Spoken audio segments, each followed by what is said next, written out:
wider, I would be leaning bullish. Granted, I was leaning bullish when we were kind of at the very top of this range. I was hoping to establish, I think I was saying around 70s, maybe a new floor for this range. And maybe we're going to be range bound between like 74s and 70 instead of 65s to 70. But like I said, I like looking for longs in crude currently. There's still just too much headline risk for me to want to shorten the hole. That's as simple of a play as that. You won't catch me trying to short crude at 65. Just not what's going to happen. Especially when you just look at this from a volume profile perspective, going back at least the last 2 years, it's like there's a lot of buying interest at 65s. Value area low. So you could feel at least somewhat safe trying a long down there on the longer time frame, just knowing you've had so many buyers stepping in that general area. So it's hard to get too bearish down there until something changes. Crude loves to be range bound. So this is a daily. Sorry, I know I zoomed out a lot to show you guys all of that volume, but this is a daily chart. So like I said, I would just be leaning long. Even on day trades, I'm probably looking for pullbacks that I can then buy for those longer moves higher. Like I said, back up towards realistically 70s because of the low volume here for the last few months. That maybe you get at that reoffer stepping in there again from the top of the old range, but I'd be trying to get long for that at least trip back up there, holding runners maybe for 71s and change. So yeah, we'll jump to GC as well. Order filled. And as always, guys, as I'm going through any and all of this information, feel free to throw in some questions in the chat. We'll get to them towards the end of tonight's show. I'm happy to answer anybody and every question that is out there. So order filled. Thank you all for being here as always. It's good to have everybody. Good to be doing this. Feels good. All right, so we can do this. Order filled.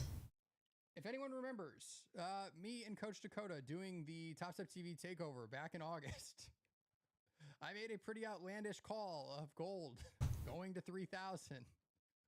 I said hopefully by March, but if not March, by summer of 2025. So we're gonna hit an air horn for 3,000.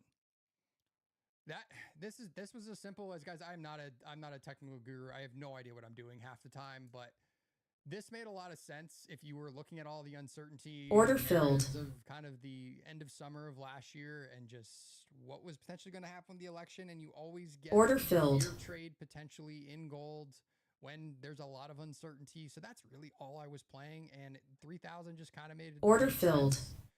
Just the big round number that was standing in front of us once we got over 2,500s. So just timing wise, it made sense. I'm glad we finally did it. From here, I have absolutely no edge. We got the call. Now I don't know what to do with my hands, if I'm being honest. We got order filled. In fact, we punched whoever was sitting there trying to short 3,000 in the face and ran up all the way to 3,017s and change. So looking at this, it absolutely could just kind of blow off and continue to go higher as new shorts maybe try to enter and call a top in gold. But once again, with all the uncertainty, with the weakness in equities, do you really want to short gold? Probably not, at least not up here. I mean, if you got a violent move, you may get it pushed back down to all of this volume that was sitting at 2,900-ish, 2,950s. Make a lot of sense if you did get this pullback off. We had that kind of blow off move Friday. Or Thursday rather. Do we cool off for a little bit? Do we come back and now retest this breakout? It's very possible. So I'm not looking to long gold at 3,000. I would much rather try. I think I was saying this last Sunday when I was talking about trying to get long at, I think I was lower than this. No, maybe I said 29,000, 2,900, 20.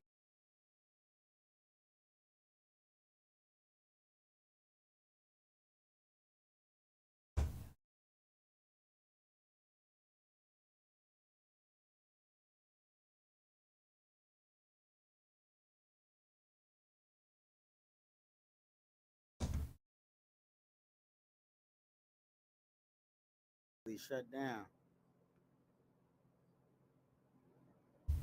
Are we live, sir? It's lucky.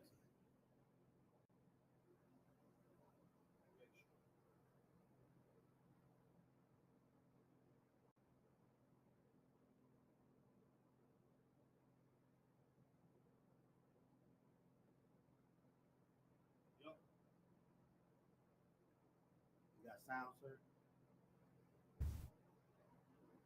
Let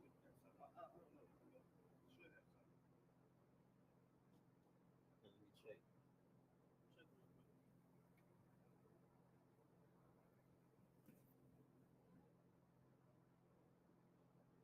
Shalom, we the Israelite School of Universal Practical Knowledge, started out of 125th Street, Harlem, New York, 1969, under commanding General Hunter, and we are not affiliated with no other Hebrew Israelite group. If you're not in ISUPK, you're not in the truth.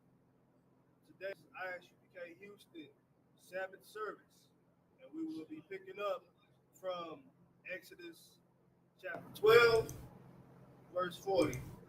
And contrary to belief, blacks, Native Indians, Hispanics are God's chosen people, according to the Bible. And Christianity is a lie. You have been taught a lie your whole life.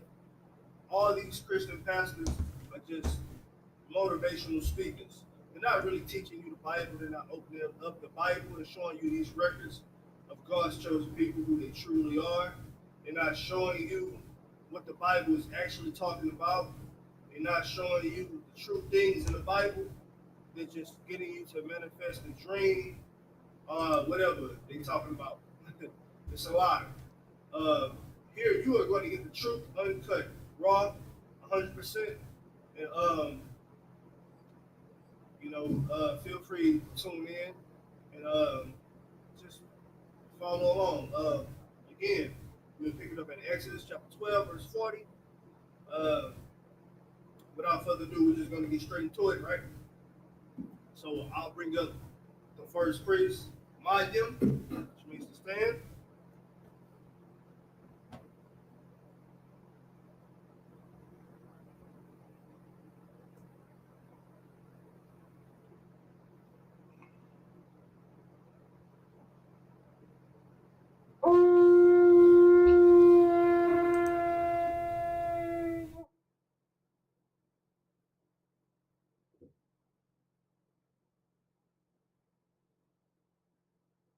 Yawakan, Banyahawada, Banyasha Allah. Yabakan, Bon Yahawada, Bon Yasha Allah. Yahaba Shim Yao Shab Rakatha. Yahawah Shem Yao Shabrakatha.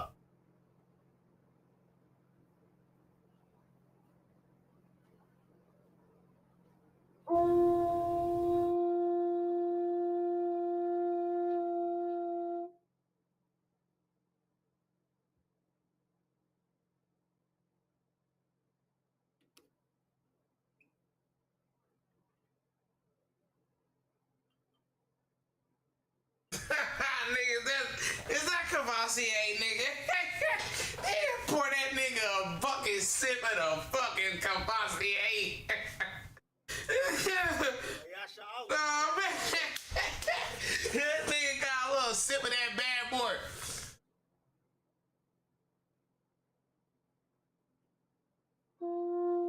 Boy took a shot on the glee. Now that's a church. That's a church we can get a partner of, nigga. This nigga then took a shot at a fucking glee. And now you got the Torah. Now you got the giant Torah scroll on his fucking back. This nigga Torah, he gleeked up now. He gleeked up now, boy.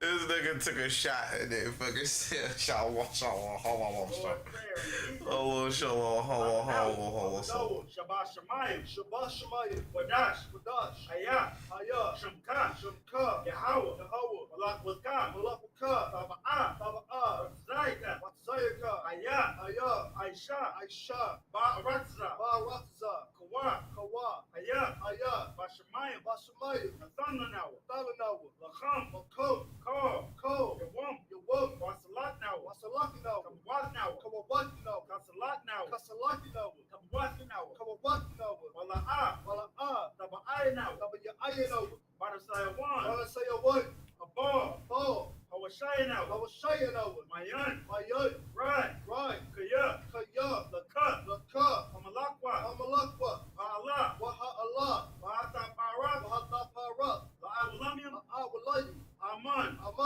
in the English, our Father, which art in heaven, hallowed be Hebrew? Like kingdom come. Go back. I always wondered what that was. That shit say like, oh, Shalom, Amen. Our Father, who art in heaven, hallowed be thy name. Thy kingdom come. Thy will be done on earth as it is in heaven. Give us this day.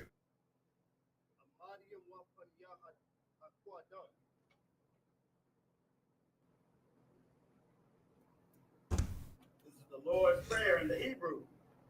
Abanawa, Shabbat Shemayim, Shabbat Shemayim, Wadash, Wadash, Hayah, Hayah, Shamka, Shamka, Yahweh, Yahweh, Malak Wazka, Malakuka, Taba'ah, Taba'ah, Zaika, Matsayaka, Hayah, Hayah, Aisha, Aisha, Ba'aratza, Ba'aratza, Kawa, Kawa, Hayah, Hayah, Bashemayim, Bashemayim, Nathanawa, Thalanawa, Lacham, Makom, Kal, Ko, Yawam, Yawam, Wasalatnawa, Wasalakinawa, Watnawa, Kawabakinawa, Kasalatnawa, Kasalakinawa, Kabwatinawa, Kawabakinawa, Wala'ah, Wala'ah, Taba'aynawa, Tabayayanawa, Barasayawan, Barasayawan, Abal, Paul, Hawashaynawa, Hawashayanawa, Mayan, Mayan, Rai, Rai, Kaya, Kaya, Laka, Laka, Hamalakwa, Amalakwa, Ba'ala, Waha'Allah, Ba'ata Parak, Wahataparat, Ba'awalamim, Awalayu, Aman, Aman, in the English, our Father, our Father, which art in heaven, which art in heaven, hallowed be thy name, hallowed be thy name, Yahweh, Yahweh, thy kingdom come, thy kingdom come, thy will be done, thy will be done, in earth, in earth, as it is in heaven. as it is in heaven. Give Give us us this this day day Give us this day our our daily daily bread. bread, our daily bread, And forgive us our debt, Hey. forgive us our debts, as we forgive our debtors, as we forgive our debtors, and lead us not into temptation, and lead us not into temptation, but deliver us but deliver us from evil. from evil. From the Thine evil is the one. kingdom, For thine is Hey, the kingdom, and the deliver power, us from and the evil power, and the one. glory, and the glory, forever, forever. So be it. So be it. Amen. Damn, that's weird. That's a different one. That's a different I got the translation power right in the there. Hebrew.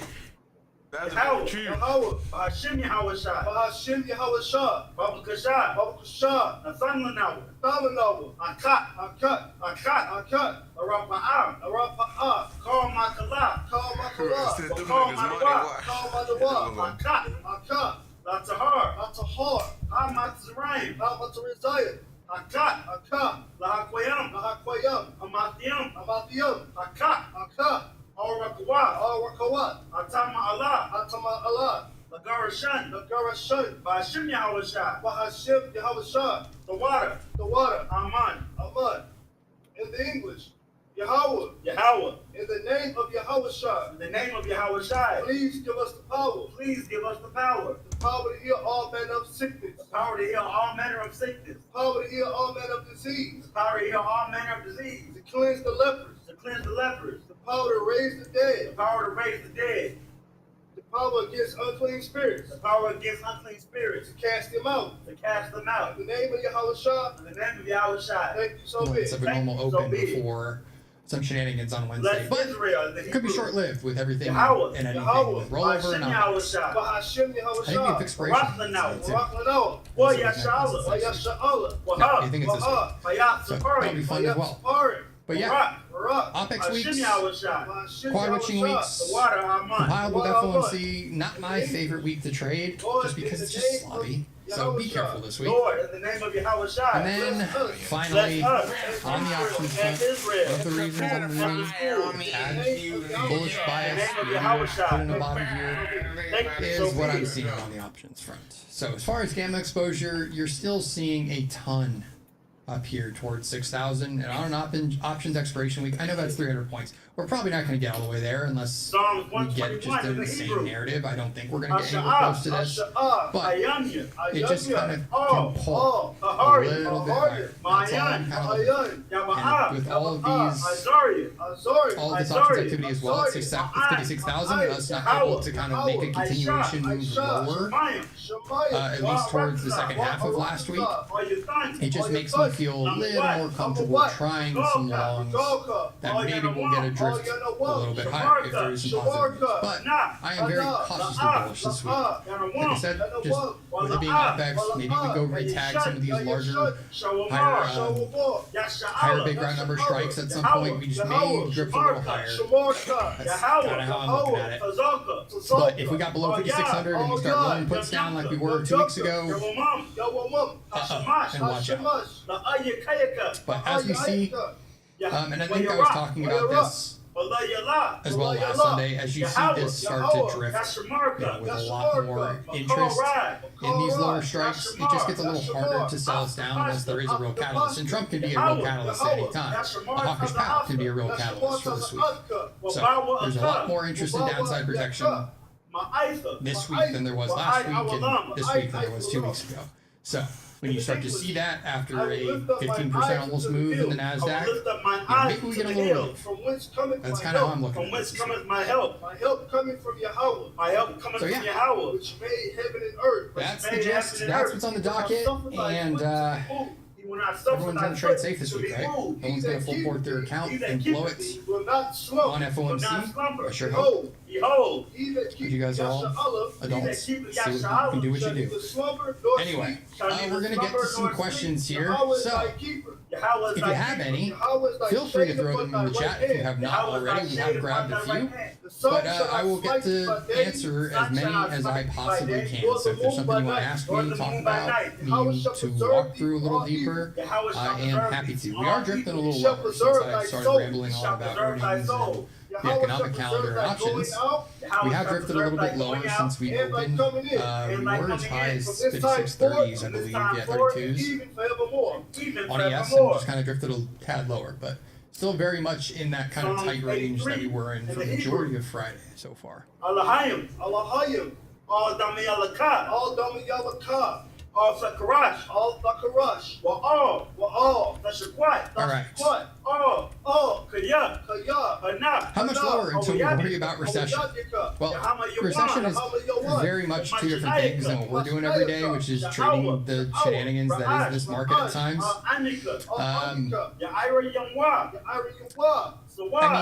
they're two very different things, I guess, is what I'm saying. If there was an actual, true, recession and that was the narrative, yeah, we'd probably move lower, but then I would say you're more in a bear market at that point, and you can get a decent, probably 20% correction total, but you get that with 5%, 6%, 10% moves back to the upside before maybe sellers step back in as the narrative continues to evolve. It's hard to know. I'm not an economist. I have absolutely no idea. I went to school for business with a major in marketing, man, and did consulting and sales for a very long time. So I'm still learning this as much as anybody else. But for the most part, I focus on just what's in front of me, and you guys know me. I'm not trading usually much more than a 5-minute, 1-minute, week-by-week time frame. When I swing, it's usually on a week time frame. When I'm day trading on Top Step, it's, for me, it could be in and out of NQ trade in about 30 seconds. So I don't care about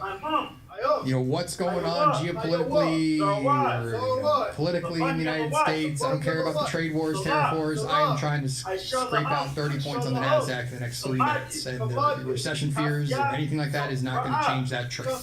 I am purely looking on what I'm seeing as far as volume, delta, price action, the DOM, and everything else to guide my decision on a short time frame. When you start worrying about macro, while you're day trading is where you get in trouble.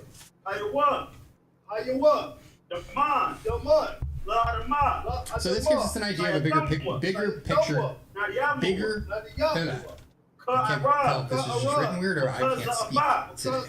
So this gives us an idea of bigger frame picture. I think he means a longer time frame picture. How are you using this to scalp intraday? So this is where one of the things when we're in a volatile market with a wide projected ATR every single day with a exit plus 20, let's call it, where the implied move could be 1.5% any given day.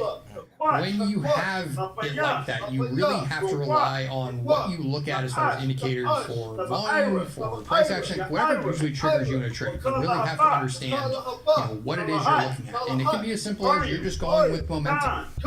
And you're trying to stay out of these chop areas, which are the value areas. When the VIX is like this, and you can find a good opportunity at the lower or higher parts of this of ranges in theory, then you can feel comfortable, with your stops and actually letting trades play out maybe for a larger move. When you're scalping intraday, you really just need to be on the side of momentum. Based on whatever time frame you're looking at.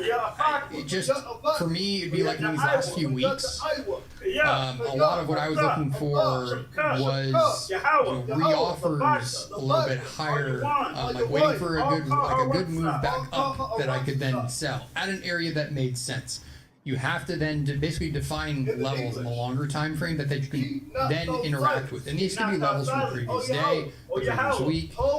If you've ever watched me trade, watched my show, much of what I do and how I trade is going to be based on defining longer time frame things with NGI and then looking at price action with things like delta, with things like volume, some other things that I use intraday. It just really depends, but you kind of want to use longer time frames to define your levels that you can use as for resistance, as areas where we may find buyers, we may find sellers. Areas that would maybe change your bias a little bit. Like if we can completely get out of, let's say, if we can get above, like I was saying, around this like 5,800 spot, I'm leaning a little more bullish of us actually saying, hey, we may have actually put in a temporary bottom, we may get continuation higher. So when you do that, it just gives you a reason to, okay, now I should be buying along with this versus potentially looking maybe for a re-offer in spots. Just kind of changes what you're looking for maybe on the intraday trade as well. But much of my intraday trades, my scalping is still 100% going to be based on what I'm seeing as far as delta, price action, and how it all kind of goes with a trend on like a 5 minute. Something as simple as a 21 EMA on a 5 minute to make sure I'm not fading the move in theory, even on a shorter time frame. You can use those things to help you scalp. Do you trade any other session besides New York? Yeah, I'll trade them all. I'm just not very good at the others. So I trade New York. That's really as simple as it goes. I'm a pretty terrible Globex trader most of the time. It's just, there's not a lot of movement. I tend to oversize. I tend to just take stupid stop outs. It's just like, I'm just not good at it. It's just not my time frame. I gotta wait for New York. I need the volume. Globex just doesn't do it for me. I need the speed of the tape. That's probably the easiest way to describe it. And as the flames set the mountains on fire. So persecute them with thy tempest. And make them afraid. Does it become easier when you're a profitable trader, like a check mark completed? No, this game never gets easier, and it continues to humble me day in and day out. It just really depends on how much you're looking at it, looking to get out of it. Nothing is easy in this game. Am I more comfortable with the way I trade, my risk management, and things like that? Absolutely. That has always made me a better trader. Walking away green on the day versus getting, I've gotten over that greed stage. I feel like that a lot of traders go through, where you're constantly looking for more. Like I'm comfortable with a couple $100 a day and walking away if I'm not seeing anything, and we're kind of in the not lingering hours, but we're like past the New York, the Euro close or something. Like, do I need to take another trade? No. I think it just continues to get easier? No, I just feel like I constantly am looking for new information, education. So for me, it's like I don't really think of it as like I checked a box that, okay, I can, for example, like I do this full time. I survive on trading. Is that like for me a checkbox? No, because this game can humble you. One bad day can ruin months of work in this sport. So I always am like constantly trying to improve, evolve, learn new things, not necessarily learn new strategies, but learn new information. The dynamics in the market change day in and day out, so if you're not staying ahead of the curve. For example, like when I first started trading futures in like 2020, 2021, like things I was doing then, like it doesn't really work in this market anymore. Things that worked in 2022 don't work in this market in 2025 for as far as trading futures. It just has evolved a little bit. You have to, if you're going to be day trading, like in and out of these trades in a few minutes at times, like we are. I think you have to constantly be looking for new information or new things that are happening day in and day out that you can use. And it could be a strategy as simple as, okay, I adjusted from a 1 minute opening range to a 5 minute opening range. Just depends. For you to find out. Can you share your indicator settings? Yeah. So, visible range, volume profile, Lord, set it up for top step daily levels. That's what we do out here in I only have value area high, settlement, value area low, and then Hope's secret sauce levels I like to have on there. Usually he's got a good area that I'm also kind of looking at, so I like to keep his on there. But then for the most part, I just use my weekly volume profile, and then I usually execute in Top Step X off a 5 minute chart. So I will use a 21 EMA on something like a 5 minute. If I can find a 5 minute. Without further ado, we're gonna get So I can show you why. 12. It just gives you a good idea of current trend. So like, I'm not trying to fade certain spots in theory, because I'm going with, let's say, a trend on a shorter time frame. Chapter 12, verse 40 in the Hebrew. Something to keep you honest. Got him. But yeah. And then I don't have VWAP on there now. Yasha'Allah. I do sometimes turn it on. Yashabwa. But yeah, that's all. And then everything else I pretty much use as far as levels and indicators is going to be based on volume, based on delta, to just things that I throw on my charts. I don't have to have a. Oops. Ma'awad. That's why. So I don't have to have a weekly volume profile on there. Like I'll have other levels in the longer time frame, as well as just other MGI that's important to me. Could be from previous months, quarters, whatever. Just things I'm looking at.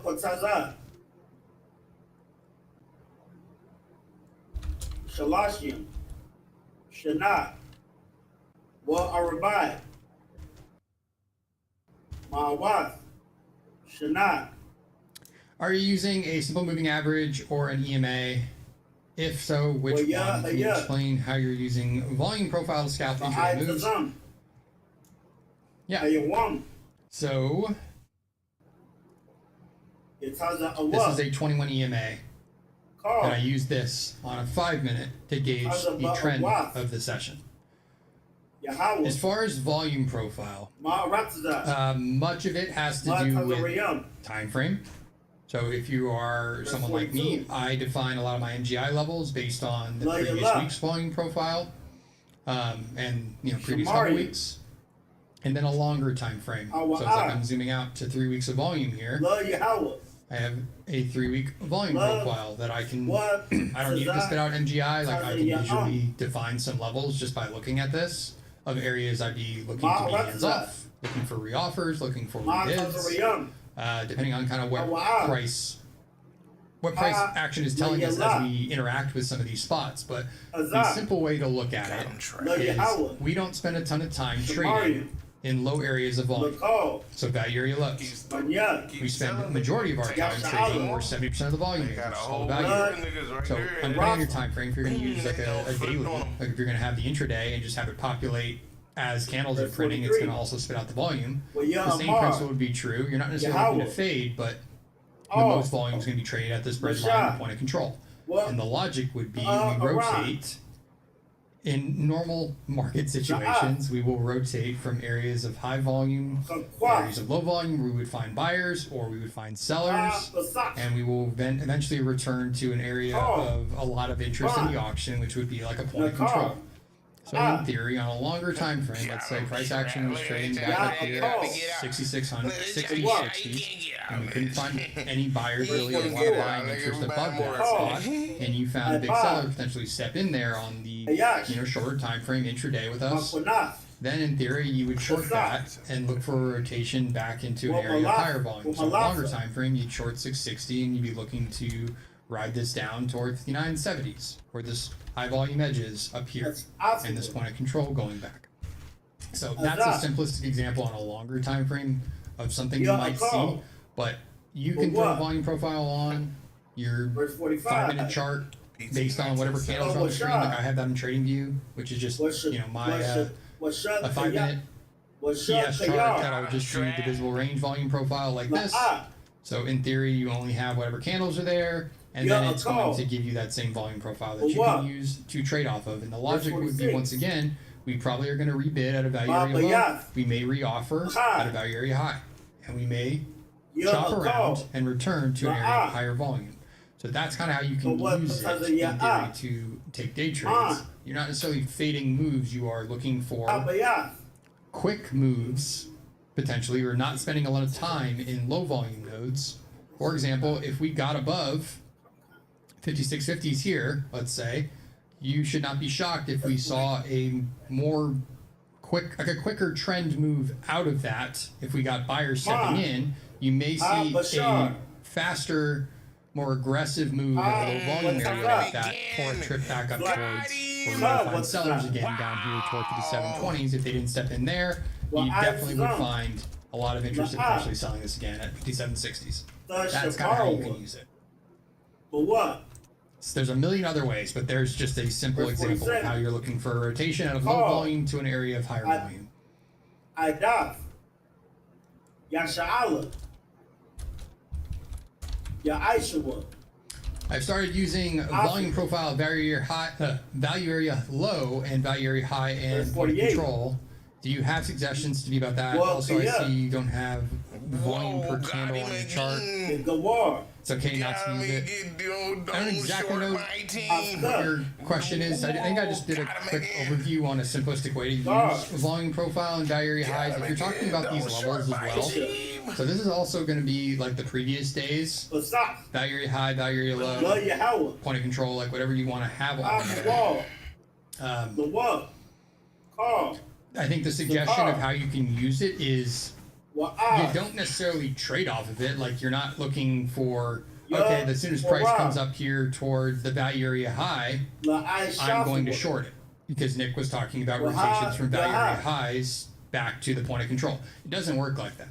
You want to observe what price action does, because as I said, when we're in low volume areas, there's a very good chance the same thing could happen where we just blast right. We'll call. I will love. La'a. Ya a call. But what? Verse 49. The wara'a. Slakia. The wara. Al-Khaf. Yahaya. Love Azarach. Wallah Walagar. Hagar. Bud Sawak Sawakam. It's like a bud Sawakam.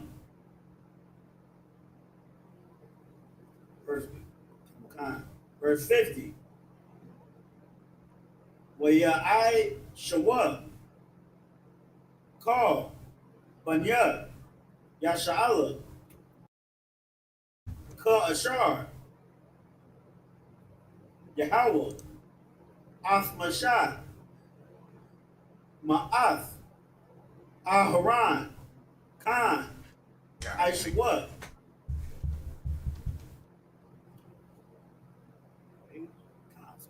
Unless we just finish the chapter, there's only one left. One scripture left. Read Verse 51.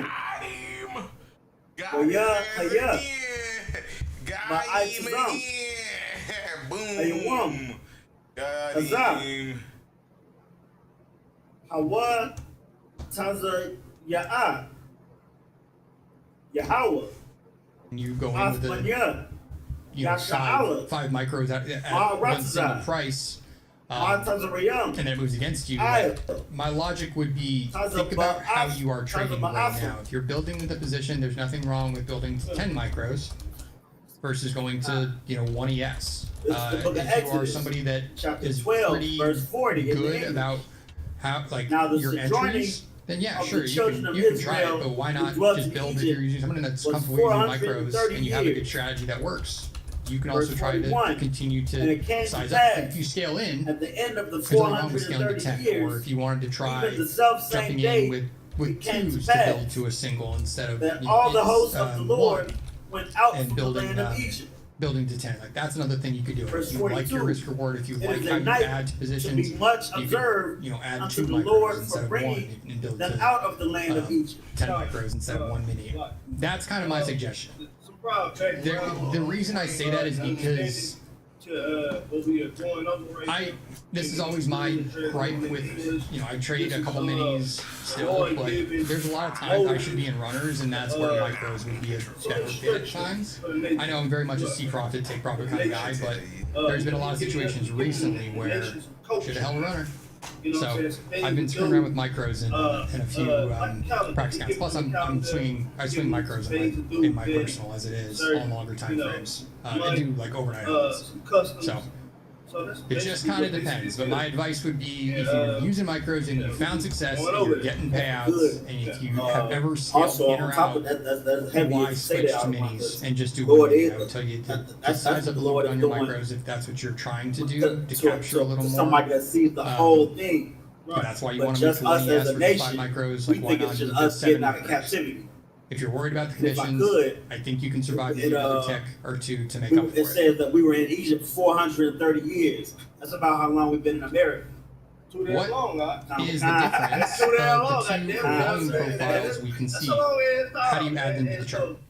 So And I on the think right, it's more like I said this, you've got visible range volume profile. and, It's an indicator in top step X. it's more important If on you that want we do get the these fixed people. range, See, you we can do what I do, which is every Sunday without I'm doing my seeing, you know prep. what I'm saying, as a people, I draw and them as a because nation, it's not a indicator. the Lord It is a sees drawing fit tool. to have our Technically. own. You go search for And he's putting fixed man range in volume charge. profile. Man in charge is Moses. You'll pull up And the drawing Moses tool, is in charge and all you do is to just draw the show candles us that how you we're want supposed to be behaving it as to a paint nation, a volume we're profile. supposed to celebrate. Super simple. You know what I'm saying? But I use the weeklies here to help you guys understand what I'm talking about, what I'm seeing. So it's a simple way to do your prep and for you to understand You know what I mean? balance We areas have our on own. the We just longer got to time get frame back as well. to it. We got to embrace. You know what I'm saying? So when you draw that, man, multi-weeks of the volume world is in profile, trouble. you can get an idea of You know are what we I trading in mean? balance, And I just find it so very fascinating. or are we trading in a that, trend? You know, the Lord put a man in place. He That's said how I he's giving us use a it. calendar, he's giving But us super easy to days, add. things You can search that for should be visible doing. range as well in the indicators, and it'll just pop right that now, right on your It's chart. rodeo season. You know what I'm saying? Contrary to that, we should be what was it? A new what was it? New moon last night. Red moon is blood moon. Exactly. You know what I'm saying? So we approaching a new month. And earlier in the chapter, it tell you how you're supposed to do, you know, approach a new month. You know what I mean? So I mean, imagine if we was on that type of timing as a people. You know what I mean? Like the world would be in trouble. You know what I'm saying? Financially. You know what I mean? We have a lot more control, and we'll just be more established. You know what I mean? Because America give you free will, be anything and not is what you want to be, whatever. Imagine if we all served the Lord as a people, and we was all on one page. Man, it would be tough, man. And the blueprint is right here. We reading the blueprint. You know what I'm saying? We reading what Moses had. When we get back to it here in the eyes, Good. so, And what you said is so I want to reiterate. So what you're saying is pretty much the Lord used the opportunity of the children of Israel being in slavery and got them out of that captivity just to be able to push them to the position of power which He made them to be in the whole time. right. And if you really take the blindfolds off of it, if you look at it, He was trying to make them something great while they was still slaves. You know what I'm saying? The Lord's trying to make you great while you still slaves right now. With the eyes you became. If you would adhere and if you would listen and if your eyes would open up and see what's presented to you from the Lord, you would just walk into rulership. You would just walk into it. You know what I'm saying? Like most people, this is a sidebar, but like most people, black people, they vote and they don't know what they voting for. They don't know what the side has to offer to them. They don't know what the side has to offer to them. They don't know this political background. You like voting for this person because they gave a decent speech or the speech sounded good. Now, if you will vote for the Lord, all the black folks in the Christian church, right? You open the book every day. You open the book every day. You look in the book, and you still don't know what this book is talking about. You don't know that this book is voting for you. This book is voting for you, man. The first 5 books of the Bible, man, is showing you how to be a nation. It's giving you structure. It's giving you guidance. The Lord put a man up to lead the nation, and you still don't want to listen to him. Like, so, kind of, if I could, but yes, like I'm listening, sir. Yeah, but so what pretty much the Most High built us to be the perfect nation, a nation that's fit for rulership. It's the nation that He wanted, just like he gave the game to Adam to be able to run the garden. When Israel came around, he was looking at Israel to run the world. You know what I'm saying? That's how the Most High wanted it. But if I could, I don't want to drop this so heavy because I didn't even see it like this before just now. So, I recall last week when I was saying the Most High knew that, you know what I'm saying? Because when he told Moses that Pharaoh was gonna not listen to him, he's gonna harden his heart. He told him everything. Then he said, okay, this time Pharaoh's gonna listen to you. But before he said that, he was like, and y'all gonna have to celebrate Passover and celebrate the Feast of the Unleavened Bread. And this was all before, you know what I'm saying, the firstborn of the Egyptians were unalive. And if I could, the oppressor, he's great at manipulating us. He's great at manipulating us because guess what? He got a calendar. Well, what is it? St. Irish Day is coming up or something? St. Patrick's Day. Patrick's Day, yeah. Whatever that is. You pick me, I'm gonna knock your ass out. It's a lot. You know what I'm saying? Don't you pick me, don't think I'm pretty like I ain't wearing green the rest of the month. You know what I'm saying? I'm wearing the opposite color of green for the whole month. You know what I mean? But no, the oppressor, he give you a calendar and you follow it.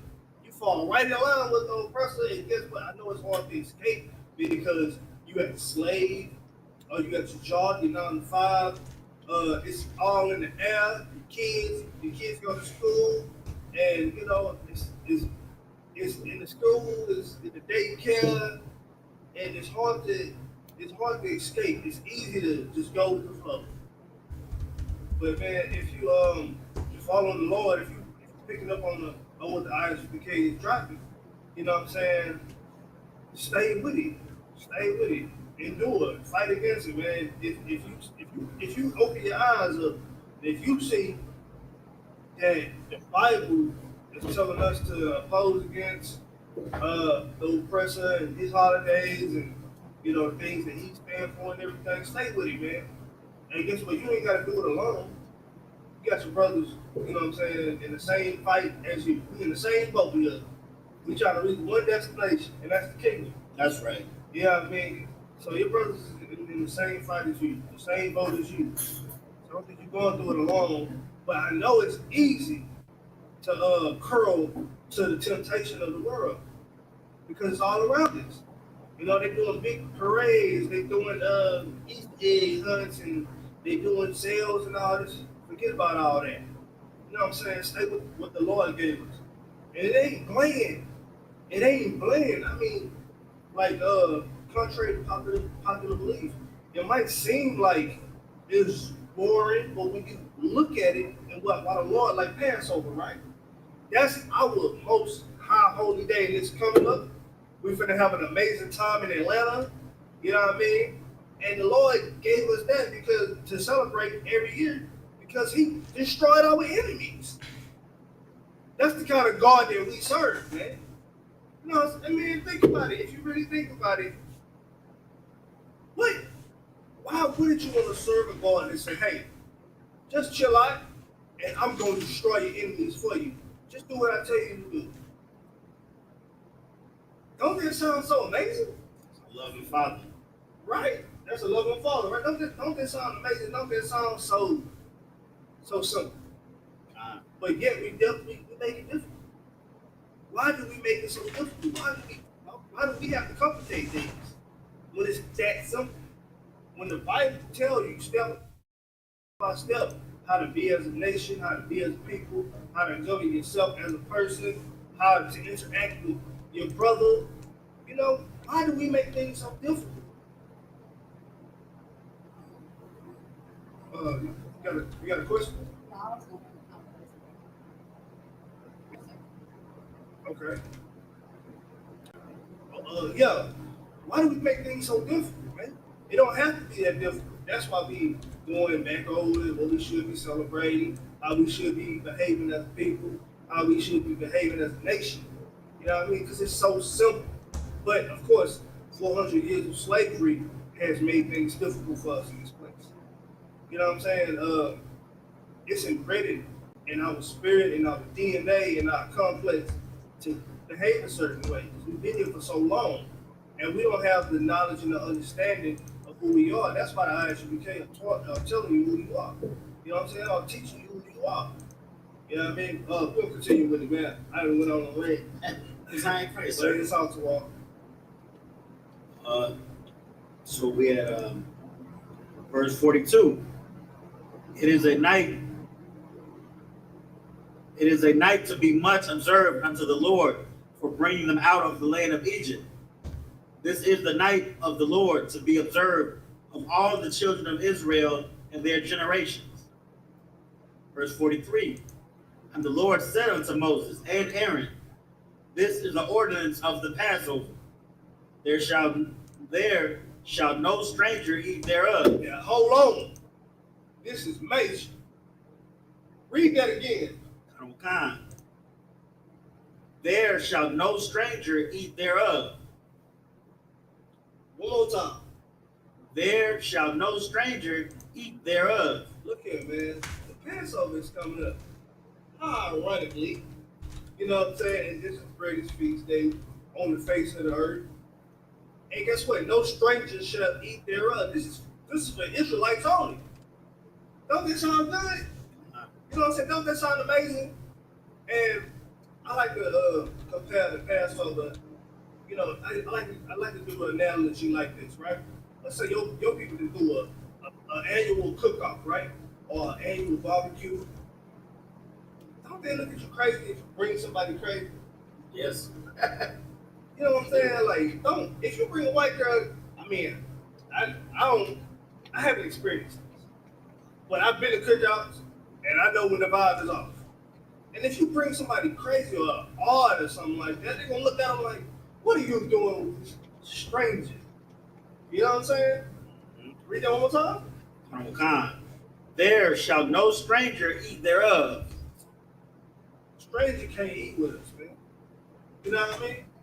It's written in our law, and it's definitely written in our vibe. Who else make something like this? You know what I mean?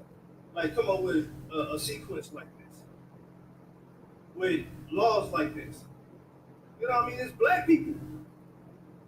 The Bible is talking about black people. You know what I mean? Who else acts like this? You know what I'm saying? And this is just a switch over to the black man vibe. You know what I'm saying? You know, the Hispanic man vibe. You know what I'm saying? Like you're not invited if you're not us. Basically, is what it's saying. So, I mean, I'm trying to find another way to put it. Good, sir. It's a family affair. Family you know what I'm saying? That's all. I think it's trying to say, sir, plain and simple. You know what I'm saying? You don't have to worry about, you know what I'm saying, the neighbors down the street that throw garbage in front of their lawn all the time coming to your family barbecue. They're not invited. I got a better way to put it. When black people get together, there's always a carrying around. always Western. A Karen around. God. There's always a Karen around. A Karen, she gonna pop out the woodwork. And she wanna be there. It's just like, stop this going on. Yeah. Then, you know. Oppressors, they don't see it in their food. You know, they ain't got it slapping out. We got it slapping right. You know what I'm saying? We got it going on. And somebody gonna see that, because they not invited, they gonna hate. You know what I'm saying? It's only right that you hate. Call the law. You know what I'm saying? So no to my brothers that be checking carrots. You feel me? You know what I mean? But yeah, it's only right that you hate, man. You know what I'm saying? Like, I understand that now. You know what I mean? I understand why they be on Karen so hard, man. Like, if you ain't invited, you ain't invited. And we have that spirit. Whenever we do something big and we thought out, it's for us. You know what I'm saying? Come away, come out. Hey man, tell your folks, come through, pull it through. You know what I'm saying? Yeah, I'm barbecuing, man. Everybody, you know, come pull it through, man. You know what I'm saying? And that's the same spirit, but when we address like, okay, now no oppressors.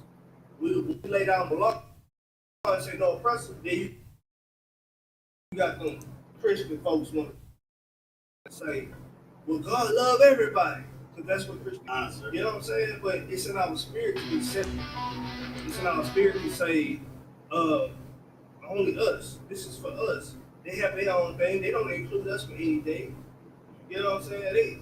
Even in our school, in our schooling system, they don't include us with economics and stuff like that. They don't teach us how to thrive. So we do something small for ourselves. Just like get together and so if that's the celebrate 50 states in America, and that happens in every single state, what does this say about this? That's just going on. Right? So when it says, can you read it again for me? I got the spirit. I got the spirit. That's what we do. Listen. Let's get time. Verse 44. But every man's servant that is bought for money, when thou hast circumcised him, then shall he eat thereof. All right. You have to. Blood has blood for blood, man. You know, right? Blood has to be shed for all the blood. So that's why we'll happily take. We're gonna take them in exchange with stars. Order filled. What is it? You got 32 of your people. Is that right? We gonna see all 32. Verse 45. A foreigner and a hired servant shall not eat thereof. Putting the devil in captivity. Verse 46. The world should in be one house shall it be eaten. Thou shalt not carry forth out the flesh abroad out of the house. Neither shall ye break a bone thereof. Verse 47. All the congregation of Israel shall keep it. Verse 48. And when a stranger shall sojourn with thee, and will keep the Passover to the Lord, let all his males be circumcised. And then let him come near and keep it. And he shall hunt that is born in the land. For no uncircumcised person shall eat thereof. All right.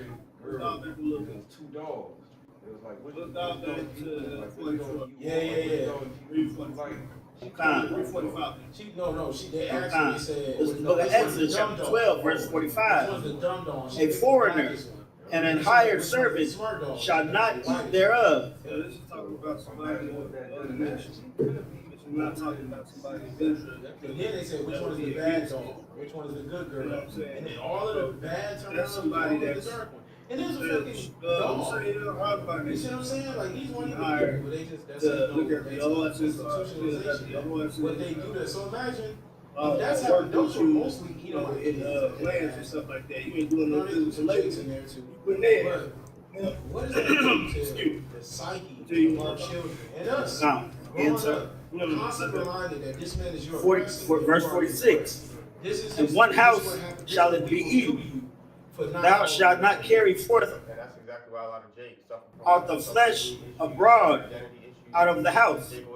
Neither shall you break a bone thereof. Order filled. Order filled. Order filled. Order filled. Right then, right there. You know, so he made sure he tried to cover all the bases. That's how important it was. He covered Taking the corner, eating right there, right there. He set up Everybody in one spirit. You know what I'm saying? But you even had who was it? Robert Kennedy. You know, verse 47. All the congregation of Israel shall keep it. Right, we know we're not black. Verse 48. And when a stranger shall sojourn with thee, and will keep the Passover to the Lord, let all his males be circumcised. You know, but that skin tone of the Heavenly Father's only begotten Son. It says the Heavenly Father's likened to a jasper stone. You know what I'm saying? And a sardine stone, which is like a dark red, dark brown stone. It tells you Yahushua's skin is like bronze burned in the furnace, brass burned in the furnace, like it. See, so that right there lets you know. That's right. How rich are. And it's not necessarily a spiritual thing, but it does play a role. This is not talking about stranger as stranger to the nation. This is talking about stranger within the nation. You know what I mean? Like, I don't know you. I told you you falling straight to the black meat. It's like that. It's talking about like that, but now it's talking about under a male authority, a male household. Let's say there's a family of Israelites that stay out in Canaan. I don't see them often, or if they stay out in the country. I don't see them often. I don't know them. They come around every now and again. I see them, the Israelites, but when it comes to the congregation, it was a certain custom that was kept.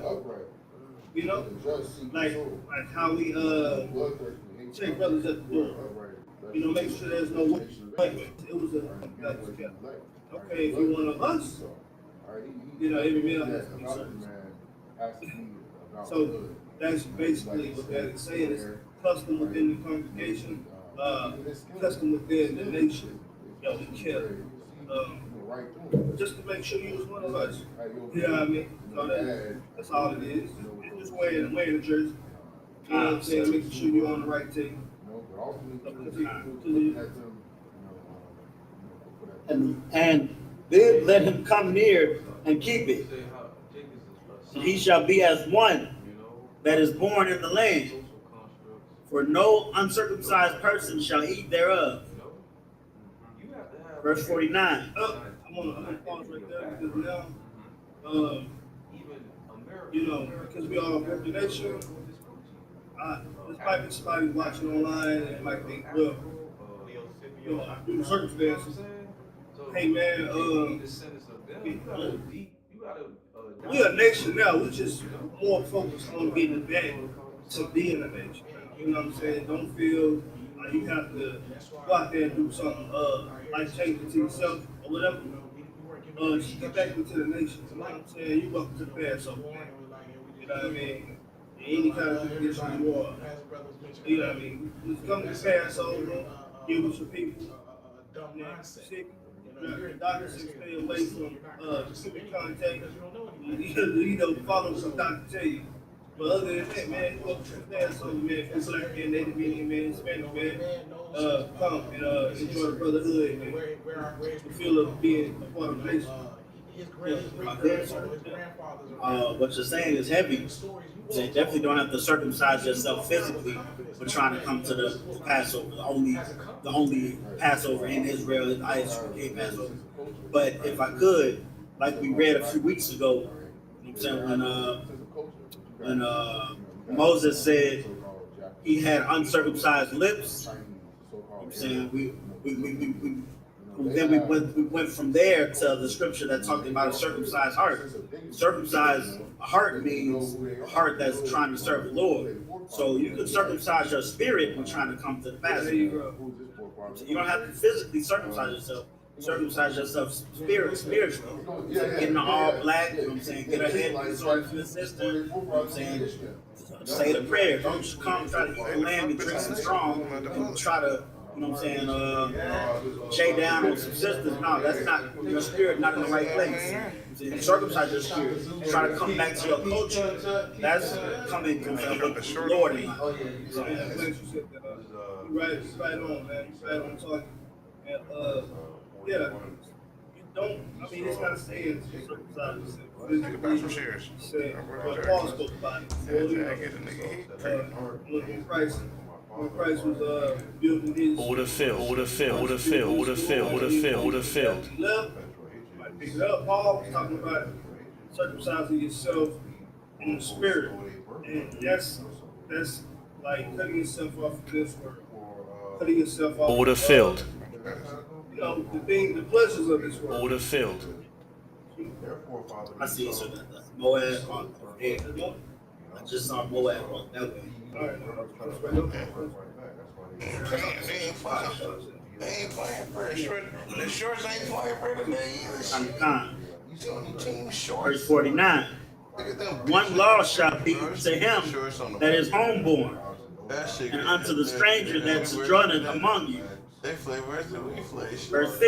It's like, Oh, this joke. Let me elaborate a bit. One law Oh, shall be him that is homeborn good work. and to the stranger that sojourneth. That's So on basically that what pop, he was that talking shit. about. It's a law. It was a law in Israel that, you know, if you come into the nation, if you are the nation, you have to be circumcised. That was really, you know, a big thing in our nation back then. See? Con. Verse 50.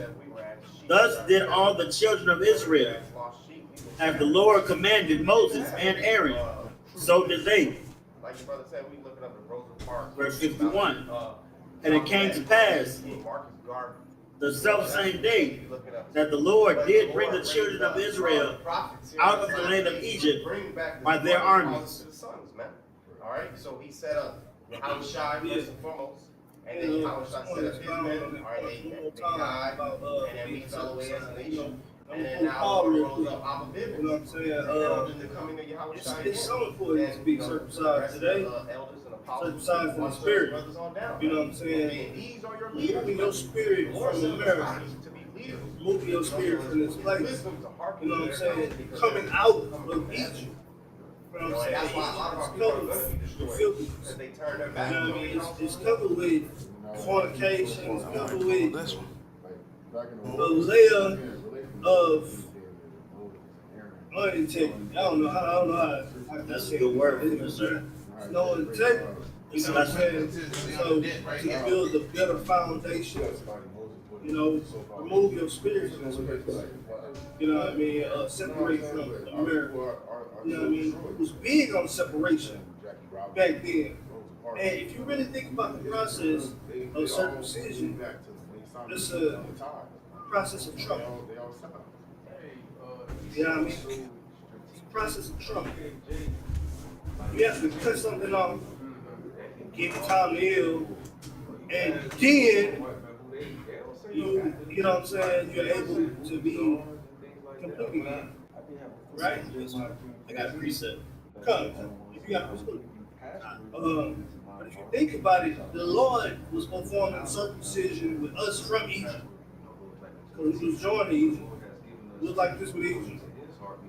Sent the plagues, set the stage up, separated us from Egypt. Now it's not no Egypt no more.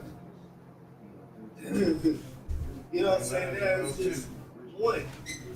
We walked through the desert 40 years.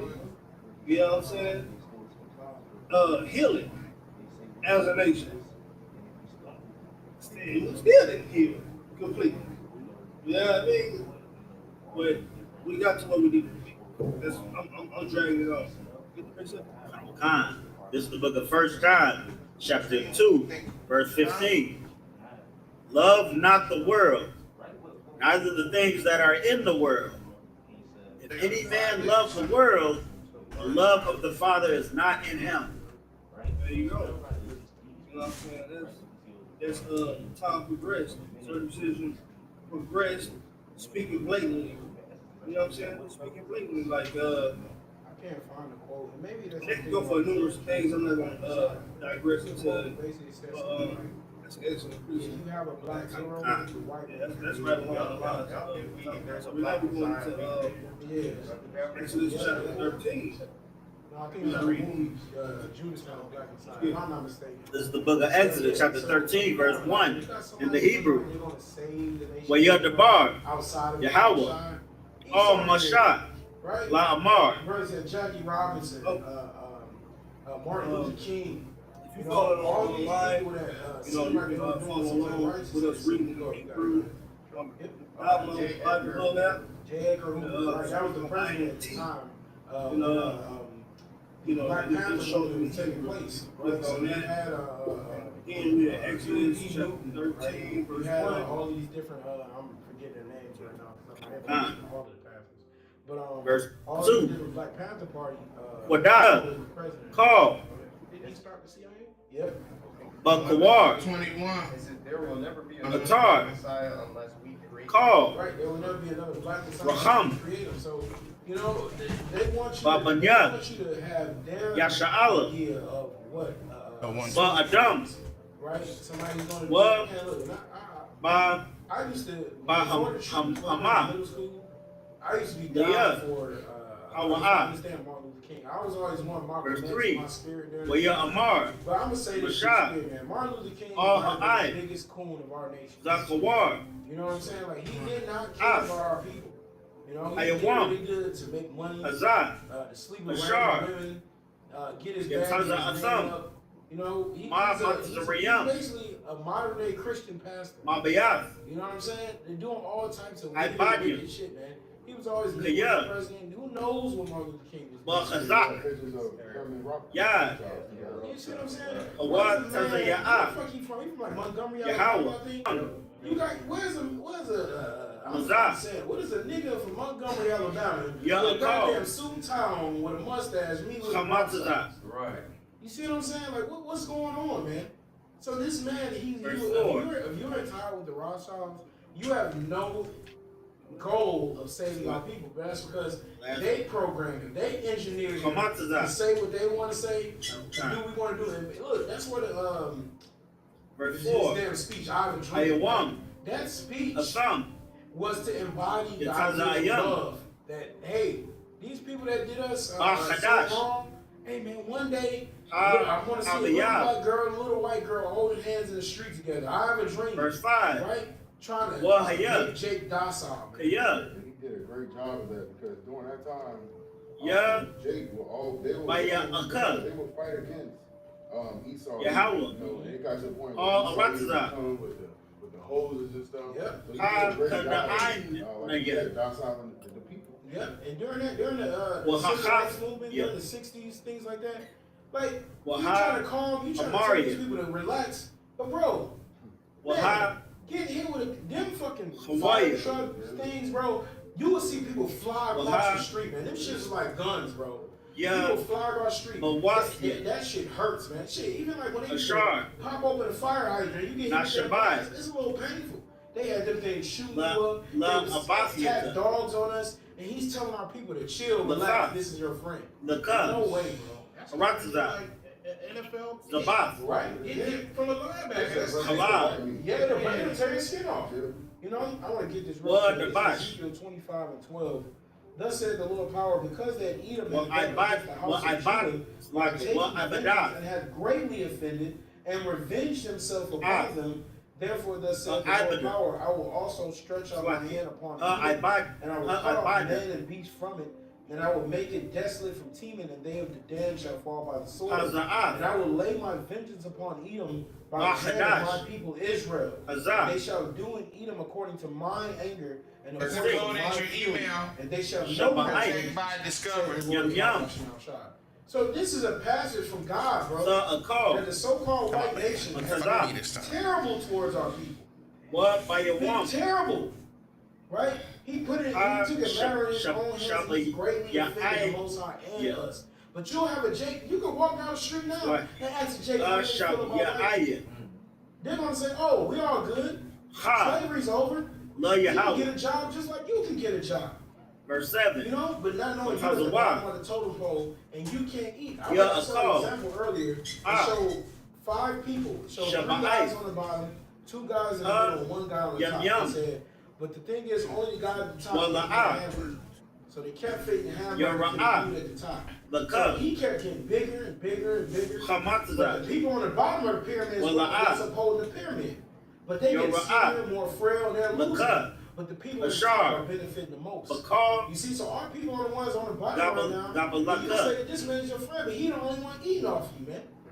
You see? But our people are in a docile state of mind. But now, Verse how 8. much now Shah has gotten us to understand this Bible, we understand who Esau What? is. We don't gotta have that. When Like- we see Jake get put down, What? we're like, hey, that's judgment. What? We ain't gotta have mental Gaddafi. abuse thing like, damn, waking up every day with a psychotic thriller that a woman just got gunned down and her 5 children. vodka. You know? Because now the By Lord a has woman. freed us from that, man. Right. Ha ha. La Amar. Around my age, that's But I am a war. generations ago where our people, Zah. where our people that we talking about, Aisha. experience those things. Yahweh. People, Leah. our grandmothers, a lot of brothers, Ma Order Tazamafia. filled. grandfathers, still Ma Order Tazarayam. those things, you know. And even, Verse 9. Even your What? your father and your mother. Aya. All right, my father The and cup. mother, Ma'awah. so they had to experience. Al Yaka. I wanted to say What? that because La Zakarwan. you know, Like what? their solution La is, Zakarwan.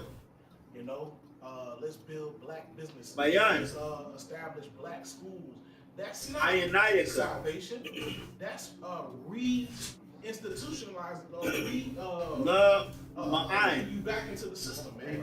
Reprogramming. Sahaya. All right, that's not salvation. So man. we'll True rock. salvation is from the heavenly Yahweh. God, man. It's from Yahweh Shah. Right. All right, because the scripture says if they love you so Baba much, why don't they Yaka. tell you who they are, who we are. Right. If that's your Yeah. friend, they know you the Israelites. But Why yeah. did they tell you that? Why did they create the term black? You As a see, what? hey, bro, I was just looking at a list. I'm sorry, I'm gonna Ah. get right. What Taza Looking at a Aka. list, they didn't call you African. They didn't call you African American. They Yahweh. didn't call you black. They didn't call you Ma Negro. They didn't Atazarayam. call you color. They didn't call you person of Verse color. 10. Right? They didn't call What you black and Shamara. brown. It's like what They got Shamara. all of these names for you, but they won't call you an Israelite. What? That's what I'm saying. What? They supposed to, they so cool with you. The government knows you are the Israelites. Walk on the People treadmill, like put you five. know that you're Israelites, but they won't I said tell walk you. on the treadmill. I've How's been in the eye? there a couple times today. So much, you'll come across Lama. Man, I'm American. What I does. Man, I'm American because they so bugged out. Ma. Like you say you ain't Yum right. yum. In order to lie, you have to tell Yum yama. the truth. You know, and it really shows you. You know, I know it's minute, but with the whole Kyrie Irving situation. This is the book you of know, when he, Exodus, chapter 13, verse 1 in the he English. And And the Lord spake unto Moses, saying, So all his verse brothers 2, listed all the sanctify tribes of unto Israel. me all the firstborn, That's whatsoever okay. openeth As soon as you the say womb it, among the children of Israel, problem. both man and of beast. That's the It is covering calves. Scripture speak about how the Lord's going to destroy this mountain, the covering calves. Solidify the Lord's position. Because not only has Esau hidden our identity, he's hidden his own identity too. Right. And trying to take ours. That's why he, you know what I'm saying? That's It's why burden. saying Micah 2 Belongs to the and Lord. 2, he oppresses a man and his To the house Lord and belongs to a man and his heritage. God. This devil, he Verse has 3. steal our land. And Moses said unto the people, You know what I'm saying? remember Steal this our- day you know, in which ye came out from we're Egypt, not who we out are. of the houses of That's what the bondage. scripture says. The scripture says For you by can strength of the Hosea hand, 1:10. Slakia, In the place where it for says, by you are strength not of my hand the people. Lord brought you Said you are the out son from of this the place. Right now, The this brother, you gotta remember again. This is the Lord saying these things through Moses. But I mean, like, Hearts are vexed. the Lord is telling you to We gotta watch remember this group of these people things. from identity theft. Not so We easy gotta to watch forget this about group of things. people We gotta pretend face to the be bill. us. Right? They got We face Amalek, Black Bill. Ishmael, We and all face, these other people in big there. shit. It's We like, face bro, you what get a is flat dark tire, you skin get doing? about everything. You know? Like, Yeah, put a lot off of traffic, got, you get about imagine everything. looking like goddamn Mr. Burns on But fucking with a beard remember, on goddamn the Simpsons. Lord did You know for what I'm us. saying? Put it Like, on kinda fire God that that way we you don't get serve. too hot. We should be now. I'm saying, You know, don't we serve gotta watch stuff like a that genie. and compare it to Black- scripture. black people But they wanna serve already king. even stuff in that. The parts that I You did know, watch. I say, they I believe in you. wrong, and they got the story. Everything's They supposed would to be change manifested in everything. my life. everything that they possibly can. That's how we think Manipulate this your in my mind. opinion. And look, You know what I'm they saying? mentioned Issachar. We brought it down to that kind of power. Benjamin. You know Bro, what I'm you know saying? what I'm saying? But They said he's Judah. supposed to be serving You ain't- the- bro, you only heard about Judah. God and is Levi. living. I ain't mentioned these He's tribes. a real Why? God. Because He's a truth powerful God. is overflowing. You know what I'm the saying? earth, And he right? done things How about Shah for us They said that it's not truth is pay gonna gratitude. flourish. All right, so it's You know what I mean? overtaking the earth. So they got So you know the kind of God that you deserve. Have him looking like a His goddamn father king. figure. You see what I'm saying? They're doing that to Start try to training up a fight lot back more. the truth. But hey, man, You know, you can't lose and the battle. you pay a lot more gratitude to God. You watch yourself a lot better than All you. right, you know, John 8 verse You serve 23. a living It God. says, and he said unto them, You know what I mean? You serve God that He wiped out on us. love, ye are of this Because world, not of this good. world. What you're saying is heavy out of mine because you know what I'm saying that mentality is real strong in black and brown communities because of Christianity. So we think, you know what I'm saying, I remember, I'm not saying our sisters are like this, but any woman, you know, a woman that, you know what I'm saying, that was like you tell them, hey, I'm interested in you or whatever, you want to court each other. They say, what you gonna do for me? You know, what you gonna get my hair done, nails did? You know what I'm saying, what you gonna do for me? That's I'm not saying that you're supposed to, relationship was a bad example, but as far as serving your power, you can't think like what's my power done for me lately. You can't think like this. This place gotta burn. All this gotta go, man. I was even, talking about the waters the other day. It's so beautiful. The Lord said this place, even the water's gonna be licked up, man. So burn this, man. We gotta start fresh. Growth, Nothing right. manhood, a lot. Guess what? You got the ISUPK, Israelite School of Universal Practical Knowledge, to bring you back to full masculinity, to full understanding of every aspect of life. You know what I'm saying? The spirit of the land is Knowledge, sometimes build on top of this. this is where you gotta be heard. You gotta be heard through your In the pride. ancient world, your crops will grow. Yep. You know, we keeping the law, statutes, and commandments, man. The earth is gonna benefit. You know, the earth is gonna nourish you.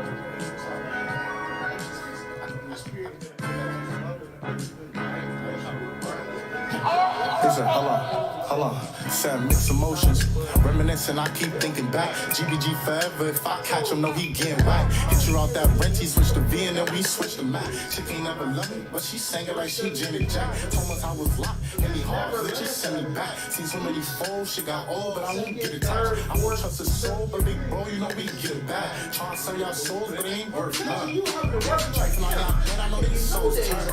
Keep tracking on y'all, man, I know they souls burn. I don't need no friends, I was in that candy, I ain't check for me. I still pull up in bands, my bitch is 10 and I still play for keeps. We the ones who sing y'all niggas, bitch, why can you pray for me? Monkey on my back, I feel like ain't no way God saving me. Niggas on my ass, but I keep spinning, ain't no taking me. Once he dropped the G, I raised the 3, I come through blazing, he can't phase it. Listen, take it all and send them off, I know they hating me. Wishing that I fall, but I stand tall, no, I won't fake a thing. I was doing bad, down on my ass, but I can't fake for me. Now I'm running fast, won't slow it down, or y'all ain't wait for me. Can't fake mine. Heard some shit that was awful through the grapevine. I told my brody, just be cautious, you can't take mine. Strap the ball in this design, I'm ducking stake time. But if they blitzing, oh, I'm dipping with a white flag. Had to cut my doggy off, he was not like that. I told that bitches keep it on honey and baby might last. I caught that bitch, that shit was off, won't get that time back. But bitch, I'm outside, yeah, so never mind that. Yeah, you can twirl up all you want, but still ain't pushing P. And you can swerve all you want, still be catching these. And we could go zop for zop, cause I'm not just pleased. I'm not just pleased, yeah. I'm not just pleased. Go zop for zop, cause bitch, I'm not just pleased. Twirl up all you want, still ain't pushing P. Still ain't pushing P. It's not going to use it as full strength, right? It has to be destroyed. Even when fires, a lot of those start naturally because the Lord destroys it and then brings it back up and makes it stronger. It makes the soil Enriched. stronger. Yeah, more stronger and richer. Because the earth has like a natural process. Once you allow the land to rest, the rain, the water, the sun, the insects, the worms, they renew the earth again. And the earth, the land Sabbath is gonna be a year of beauty, y'all. Y'all gotta understand that. Like seeing everything flourish the way it's supposed to, and it's gaining assurance. And after that, Man, you know, let's say we have your first Wednesday Sabbath, there's Wednesday Sabbath, man. After that, when we do trim and get everything right, it's gonna be magnificent, man. You're gonna see the earth is gonna be saying thank you. You know, if it let me get a year off, you know what I'm saying? But I got Genesis 4:12. It says, "When thou tillest the ground, it shall not henceforth yield unto thee her strength." Right? So it's like under Esau, Edom, things have gotten way worse. You know, everything is seedless now. You know, it would talk about what was that the brothers were carrying in the Bible that they had to put on their shoulders? Cluster of grapes. You see what I'm saying? Yep. Now you get grapes, them shit seedless. You know, it's all bad. You know, but you had a cluster of grapes that 2 men had to carry, man. You see? Can you imagine that? Hey, bro, I'm about to go to the store. I need your help. I gotta get these grapes. Yep. Nowadays, you like, nigga, what? You gotta put them grapes in the bag and bring your ass. You know, but back then you had to get a staff, put it on 2 men's shoulders and carry grapes, bro. You know, so that means that lets you know that's a significant decrease. You know, so hey, the time is gonna come again when Esau is not ruling, and you're gonna see the increase of the earth.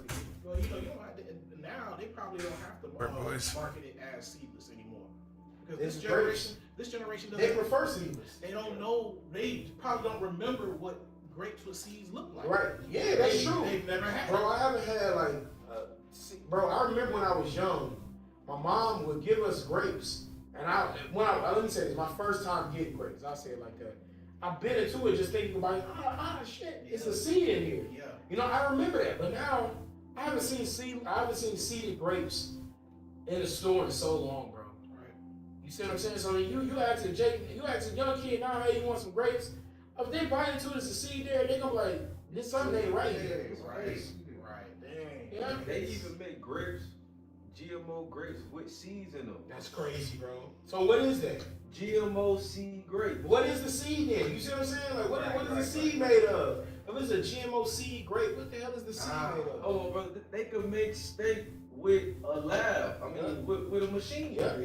3D printer. That's fucking. And they feeding you with it. And then they got the nerve to put organic. Organic, right? Because the term organic don't mean what people think it means all the time. Like, when you say something like we had an organic chemistry, we had organic means original as well, if I'm not mistaken. Let me look it up real quick. But organic, it can mean multiple things. Esau like to play on words. Right? It says related or derived from living matter, produced or involving production without the use of chemical fertilizers, pesticides, or artificial agents. So Esau can use that. It says relating to bodily organ or organs, denoting a relation between elements of something such that they fit together harmoniously. Why a nigga always want a nigga organ? Natural development. So he's like, hey, organic organ. A 3D printer, it was a natural process to be able to print this out and give it to you. It's organic. It's an organic situation. You see what I'm saying? But that don't mean that organic from the devil is not the same as organic as we see it. When you see organic, you just think that means it's fresh, it's free from GMOs, free from pesticides, and you can use it. It's going to be beneficial to you. I remember talking to the brother Arulama about coffee. Like, if I had a choice, I would prefer drinking coffee, getting coffee beans from a single source, a single location. Not a coffee ground that's mixed from this location and that location. Nah, because that's different spirits. You want, and even with wines, you want a wine from one location, not a blend from various locations. That's different spirits, man. You may think it's good, oh, this is great, but you don't know what's going on internally in your body. That's different energy.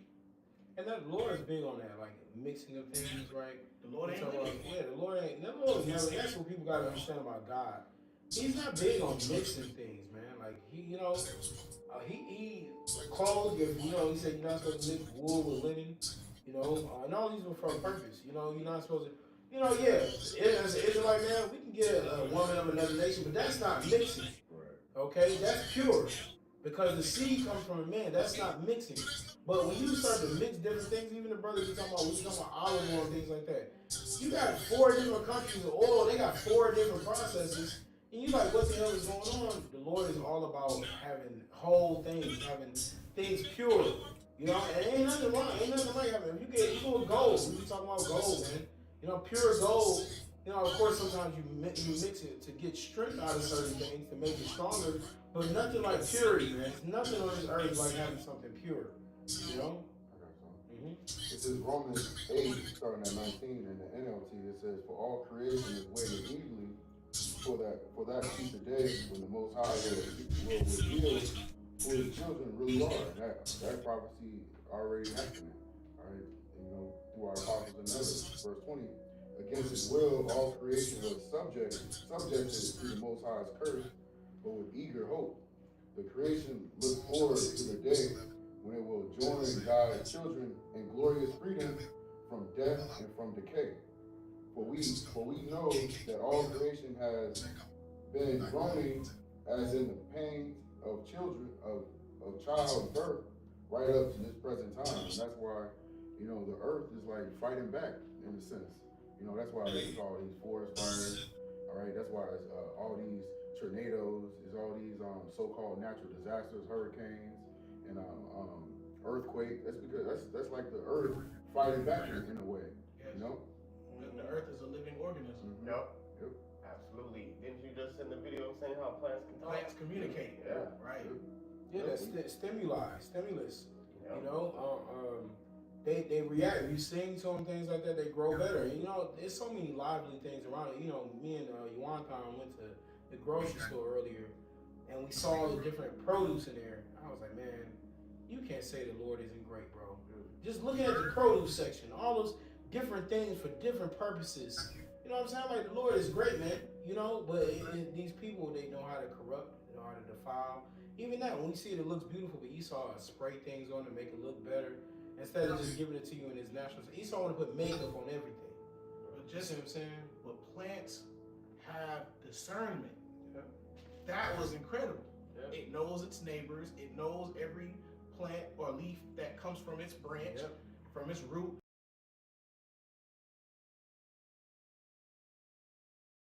It knows all these things. They show you that on our movie Avatar. On Avatar. On Avatar, they show you that everything, they call it AY, but everything's in communication with each other. Wizard of Oz too. Yeah, you got like the plants talking, you know, things like that. But I just happened to look up how many earthquakes has been recorded in 2025. It's 3,900 earthquakes. You know, so the earth is getting worse and worse. You know. It's like, man, you trying to get that itch on your back, like, get it off of me. You know what I'm saying? That's how the earth is reacting to Esau. And that's what the scripture saying in the book of Revelation 11, how the Lord is going to destroy them that destroy the earth. All right, because the earth is catching hell along with everything they're in, because it's definitely foolishness. It says it was given unto the red horse to take peace from the earth, man. So there will never be all peace till Esau is taken out the way. You know what I'm saying? You gotta take care. It's like I'm on red. Bring your ass to it. On Jake's head without no grease.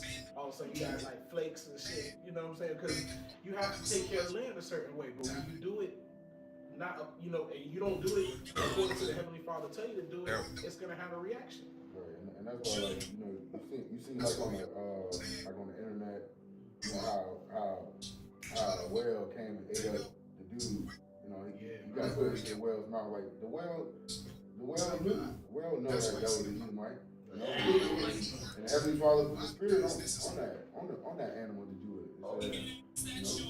Yeah, man. Hey, the earth, the animals, like all these different things, they're more intelligent than people think they are, man. You know what I'm saying? Because the animals are still in tune with spirit, with nature. It's man that's really out of tune, because man has left his order. And on the animals are in order. The plants, nature is in order. It's man who's out of order. Scripture says the Lord made man upright, but he has sought out many inventions. You know what I mean? And that's why a lot of our people, they're going to get caught away with the wicked, because they got seduced by the way of the wicked. You know? Like, I know you gotta get it, but yeah, you got it. This is like, 9 times out of 10 when you hear about a shark bit somebody, it's always an Edomite. Right. You know, you just heard about a dog, tearing up somebody.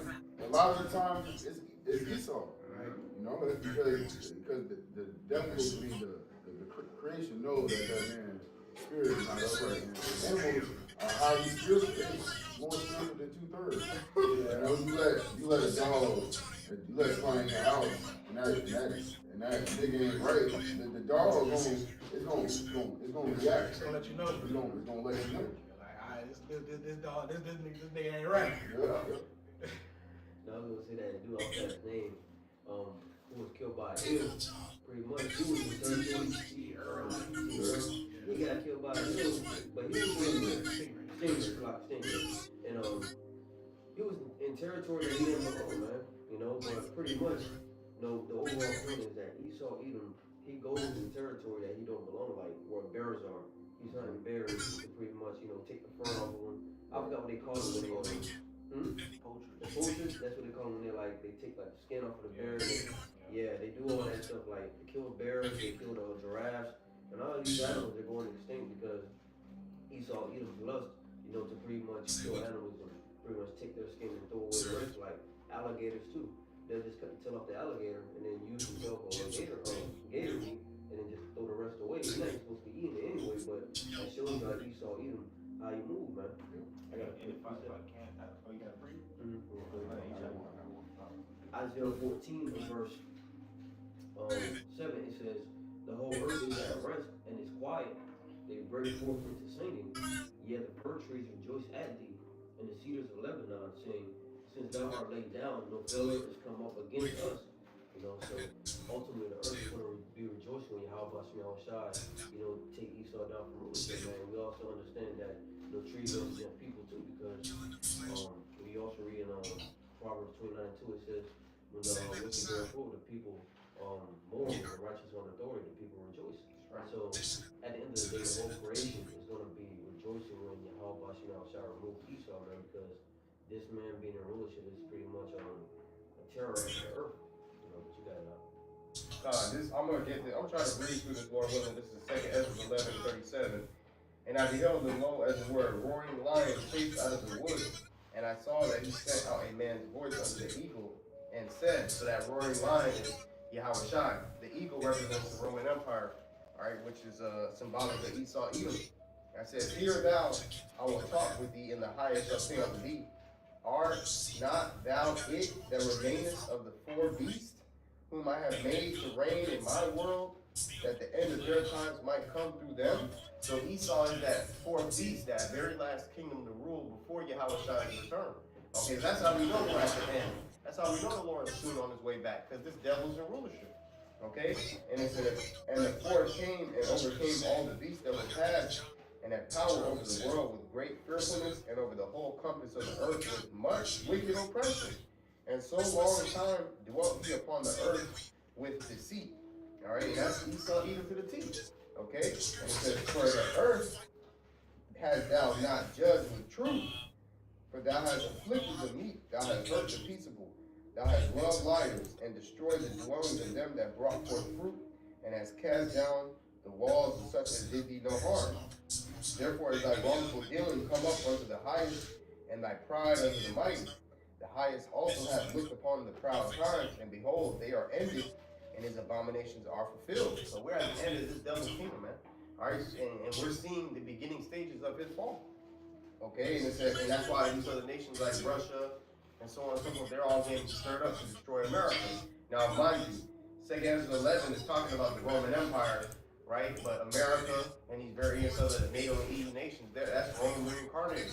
Okay, and it says, and therefore appear no more thou evil, nor thy horrible wings, nor thy wicked feathers, nor thy malicious voices, nor thy hurtful claws, nor all thy vain body, that all the earth may be refreshed and may return, being delivered from thy violence, and that she may hope for the judgment and mercy of him that made her. You know, so like Brother Baha, Isaiah 14, the earth is going to rejoice, break forth into singing. Everything's going to be refreshed, man. We're actually going to be outside and be able to enjoy nature, be able to have our kids run around in the streets, man. You know what I'm saying? Because this devil won't be a rulership anymore. We won't have to worry about chemtrails, predators. You know, the earth is going to be at peace once again when the righteous are in authority, when Yahweh Shai rules, and he's going to set up his men as joint heirs. You know? Real quick, you know, just backing up, you know, what you've been saying, you know, I feel like a good movie that really showed a glimpse at that was that movie, Kratom. You know, especially on the part where I forgot what land it was, but you know he was in the field zone. Those bulls started running, and that water just stopped, and all was going around, and then you know, but just he was really at peace with the beast, man. That's what it's gonna be like in the kingdom, man. Right? We're gonna be able to have a conversation, man, with different beasts. And you know, and to back you up, to back you up, this is how you know it's possible for an animal to talk, is because, you know, you can start with a simple example like birds. There are a lot of birds that can repeat things that you say. You know, a parrot and various other birds. And also, the scriptures speak about how the Lord opened up the mouth of the donkey to speak unto David. So it's not far-fetched for animals to talk, man. You know what I'm saying? It's not far-fetched at all. And you can even see some videos with cats and dogs, and you can hear them literally say words out their mouth, man. You know? So it's not far-fetched, man. We was just by the lake right there. There was a few turtles that came, you know, close. You know, they were just trying to communicate with us. Yeah, they were literally looking directly at brothers. Looking directly at us. Yeah. Oh yeah, there's a snake out there. Yeah, there's a snake out there too. Yeah, I'm pretty sure. That was Esau. Jump in. This Wisdom of Solomon chapter 2. I'm gonna start at verse 10. I'm gonna read it in the Good News translation. It says, will oppress the poor, even if they are righteous, will show no respect for widows or old people, will call ourselves right if we are strong enough to get what we want. No one ever got anywhere being weak. Righteous people are nothing but a nuisance, so let's look for chances to get rid of them. They are against what we do. They accuse us of breaking the law of Moses and violating the traditions of our ancestors. That's what Esau Edom, he views us as a nuisance. You know, starting with the elect, all right, because we're telling him everything that he's doing wrong. You know, a nuisance, that's somebody that's like annoying, you know, or it says harmful. You know, so we're harmful to Esau Edom because we are exposing him for all this wickedness that he's doing. You know, so that's why he wants to. That's why they take down videos. You know, they got the CIA and other FBI. You know, trying to look over us, watch us, right? Because they know that we are a threat to their new world order. This is the book of Isaiah 11:6 in the NLT, and it reads, in that day, the wolf and the lamb will live together. The leopard will lie down with the baby goat. The calf and the yearling will be safe with the lion, and a little child will lead them all. The cow will graze near the bear. The cub and the calf will lie down together. The lion will eat hay. Order filled. The baby will play safely. Order filled. Yes, the little child will put his hand in a nest of deadly snakes without harm. Nothing will hurt or destroy in all my holy mountain, for as the waters fill the sea, so the earth will be filled with people who know Yahweh Shema Shai. You know, and that's the kingdom, and that's what we're looking forward to, where, you know, not only us is going to be straight, not only our nation, but also the earth, right? And Jason, you know, that's naturally in our spirit, you know, to care for animals, to care for people, you know. Scripture say a righteous man regardeth the life of his beast, you know, but the tender mercies of the wicked are cruel, man. You know, and then even in the kingdom, I wanted to grab this real quick. This is Zechariah chapter 8 and verse 4. It says, "Thus says the Lord of hosts, there shall yet old men and old women dwell in the streets of Jerusalem, and every man with his staff in his hand for very age. And the streets of the city shall be full of boys and girls playing in the streets thereof." You see? So in the kingdom of heaven, it's going to be very peaceful, man. All right? Everything's going to be very pleasant. You know, and you're not going to have to worry about your child playing in the street and be in harm's way. You know what I mean? Because we're going to be protected as a nation. You know, you won't be able to let your child go to another planet without you having to be there to supervise them. But you know the Lord got them. You know what I mean? That's the Lord putting the fear upon the beast. towards the children of Jacob, upon his people. The other nations, it won't be like that. All right, the serpent, he gonna bite Moab, he gonna bite Esau, he gonna bite Elam, but not a seed of Jacob. And see, it was really supposed to be that way from the beginning. Right. The curse. Yeah. Put upon her. Yep. Could you imagine the child just putting his hand in the conscience there and lifting up a poisonous snake? In this world, you'll be like, oh! Yep. Put that down! And the child will be like, what? Right. Yep. Hey, but this how you know this place is gone, because like you even talk to some parents, I gotta make sure my child made it to the bus. I gotta make sure they made it home. Right? Because there's so much shit going on at any time something can happen. Right. It was in Job the 5th chapter. Job the 5th chapter says real quick. Job chapter 5.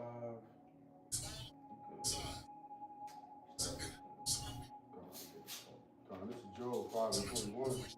Thou shalt be hid from the scourge of the tongue, neither shalt thou be afraid of destruction when it cometh. Right, and that's getting ready for the men of the Lord, man. The men of the Lord are getting ready to be and they're at one with Yahweh Shemashah now, but in the time of pestilence, in the time of uncertainty, you're truly gonna see it, man. Like it says in Isaiah 59, when the enemy shall come in like a flood, the spirit of the Lord shall lift up a standard against him. Verse 22. At destruction and famine, thou shalt laugh. Imagine that, man. At destruction and famine, where everybody's real, stuff touching their real, we're gonna be laughing. That's pursuing a scripture that lambasts off that is Isaiah 65. And what, 13, 14? It says, neither shalt thou be afraid of the beasts of the earth. See? So even before the kingdom, in that time, we're not gonna be afraid of the beasts of the earth, man. Because nothing can happen unless the Lord ordains it, man. Verse 23. But thou shalt be in league with the stones of the field, and the beasts of the field shall be at peace with thee. The beasts of the field shall be at peace with thee, man. That's a spooky thing, man. You see a bear, even like a lion, a bengal. Those are huge animals, man. Even the smallest they can. A puma. You gonna see it. You just gonna keep on. You gonna in this fleshly body right now. You see somebody pause. You like, oh shit. You know what I'm saying? I hope he don't come after me because they look so fierce. Yeah. I got a precept for you. This is the book of Ecclesiasticus, also known as Sirach 39 and 30. You read, teeth of wild beasts and scorpions, and the sword punishes the wicked to destruction. The wicked unto destruction. Hey, the time of trouble which we are approaching is really for the wicked of our people. And just to go back onto the beginning we were speaking about, even when you go into Isaiah the 10th chapter, it says, "O Assyrian, the rod of mine angers," and it says how the Lord will send him unto a hypocritical nation, which is speaking about Jacob. And the Lord is he's gonna put that same spirit on Esau in the upcoming days we in, man. You're gonna see Esau put their foot on these niggas, and it says the sword is sharpened to make a sword slaughter. So that shows you that a lot of our people are gonna be missing judged at the times we live. Shit is stupid. Now I'm getting mad. Now the short shit starting to get mad. They fucking shorting this shit, trying to make niggas lose money now. The Lord put the sword. The Lord has it to where he's not gonna bear the sword in vain. Right. He ain't just got it in his hand for no reason. He finna use this thing. Hey, but as the scripture says, terror unto those that of good works. So what is good according to the Bible? Good is the keeping of the commandments. But 2/3 of our people don't know how to serve the Lord. All right. Verse 31. Sirach 39 and 31. They shall rejoice in his commandment, and they shall be ready upon earth when need is. And when their time is come, they shall not transgress his word. Right, man. So Yahweh Shemashah is just building us, man. For our roads. Because we're gonna have to teach the other nations, man. Not teach it, but we're gonna have to force it upon these heathens, man. So the Lord is building us to be what? Rulers, counselors, judges. Like it says in Isaiah 1, I will set counselors at the beginning. Is that the first paraphrase, man? So, hey, that's right, bro. So the Lord is just building us up for all that, man. Yeah, that's facts, man. And I kind of wanted to land back off the other point about the sword being sharpened. How is the Lord sharpening that sword? All right, through bringing Esau, Edom, to the point of wanting to roll on Israel, man. And I'm not just talking about northern Israel, I'm talking about all Israel as a whole. You know, this devil, he's gonna come down with great wrath, man. Okay, and that's why in the background they're doing their military drills. They're setting up their FEMA camps in the shadows. There we go. You know, all it takes is one. Trying to finish this up this week. One, what did you say? Black Swan event? Black Swan, yeah. I took that from the Elder Apostle. Yep. You know, all you need is just one. Go straight on up. Straight on up. I ain't mad at you. Go straight up then. And everything else. Bust up through the bitch and break out then. If you gonna go like that, I ain't mad at you. MO is to set up their go on and break out. Their one world agenda. You know, playing with the words. There you go. Wisdom's sake, but. And what's there we go. Can we get some buyers in this house? We ain't selling it. Don't you dare sell it either. And don't you dare sell it or you'll never get another slot. President Elon Musk. You know what I'm saying? He over there, he doing his thing, man. Right. Okay? And that's a part of the Lord sharpening his sword, man. And you niggas think, oh, you know, I'm getting a layoff. I get paid 8 months off. Man, Trump is the best, man. Nah, he's doing that so he can set you niggas up for the Okio, man. Absolutely. Right, you know, the script says that, you know, like basically like he shall increase, you know, in his technology. So that's really, you know, that's another way that sword is being sharpened because it shows you like in the movie, right? A lot of the times Esau, he don't have to come in with his troops. Right? He not even sending robo dogs. Right? He's sending somebody that look like RoboCop. All right, he got drones. He got all types of technology that can destroy Jake. You know, so Jake is not even ready for the time to get in trouble because they still in that Pookie and Ray Ray spirit, thinking that they max in or they block. You know, gonna be able to save you, man. Nah, Esau, man, has so many shit. You know, John the Black Line. That was you that sent that video that one time? Oh, with the robo dogs, like drive the food out of the apartment. Yeah. Arrested him and then the robot,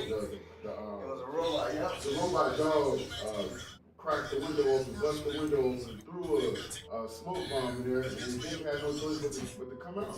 You know, so that's like the things that get ready to come down the pipeline. Yeah, and that right there could have been a prototype. Yep. You know what I'm saying? And these devils, bro, like the brother said, God was stopping you too. That's Daniel chapter 12 and verse 4. Okay. You ain't see the final version of it. Once they put that AI, that new AI, AI gonna be intelligent like a mother. It's like you got. Nah, I just wanted to just going back how fast things can change. You know, 119 backwards. You know, September. You know, that event shows you that Esau Edom is willing to use pawns. Yeah. You know, to get the main goal accomplished. And now, fast forward on these years later, he can watch you while you on your phone. He can watch you while you on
There's so many goddamn shorts on this damn fucking. I'm about to map like a video game.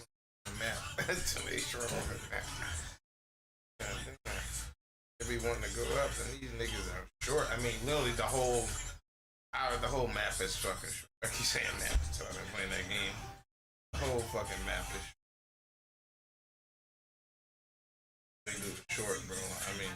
It's like they literally don't know how to make money going long. I seen it. I watched that shit. Like, when it's going up, they like up is going short. When it's going down, up I'm going short. It's always they always going short. They don't know how to. They really don't even comprehend going on. It's kind of sad. I don't know how the market really functions myself at this point.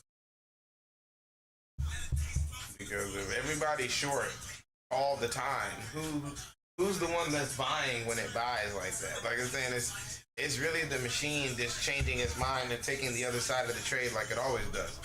So when there's maybe sometimes people feel long, then it just goes short. And then that's why I like always going permanently long, because the chances of it always is like, if 80% of the market is always short, then the machine always takes the other side of everyone's trades, then the machine is long. You dig? You know what I'm saying?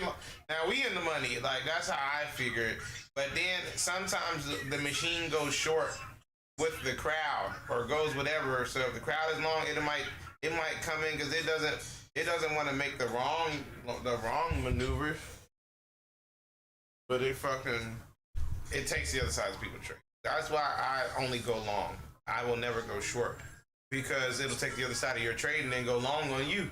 And now I'd much rather get drawn down from whatever this shit is, from the normal way, than to ever lose money from a breakout. I don't know. That's just my bias. They seem to have another kind of bias where they much rather not care about the money. Cause I watched it. I watched the dude in the thing. I watched them all. They all do. I watched the nigga watch a whole big pop happen, and he didn't even blink an eye to try to buy it. He was like, he was just inclined to wait for it to not work anymore, so he can go short against it. And I just think that I don't know how this market works with that mentality, because it doesn't work in any other business. You don't see the motherfucking Chinese man saying, man, I hope all the General Chow gets spoiled today, and no one comes and buys this shit. That's like, who bets against shit and then makes money from it? I don't know. And people know this and they're not upset.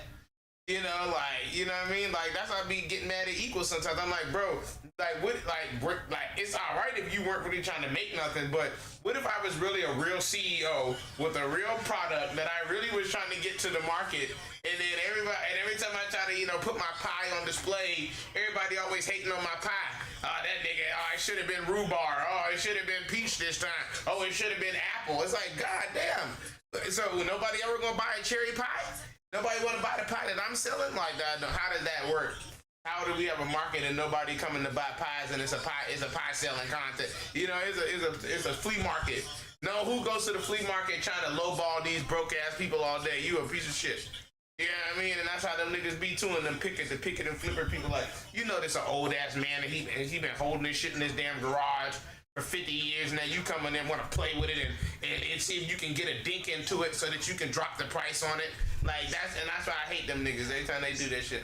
And then I be feeling bad for the seller, because I'm like, bro, why you letting them play with that shit? But the seller is obliged to let a buyer, inspect the merchandise per se, but they're not buying in a genuine manner. They buying under the pretext that they trying to get to lowball this shit. How much you say you want for it? Oh, 500?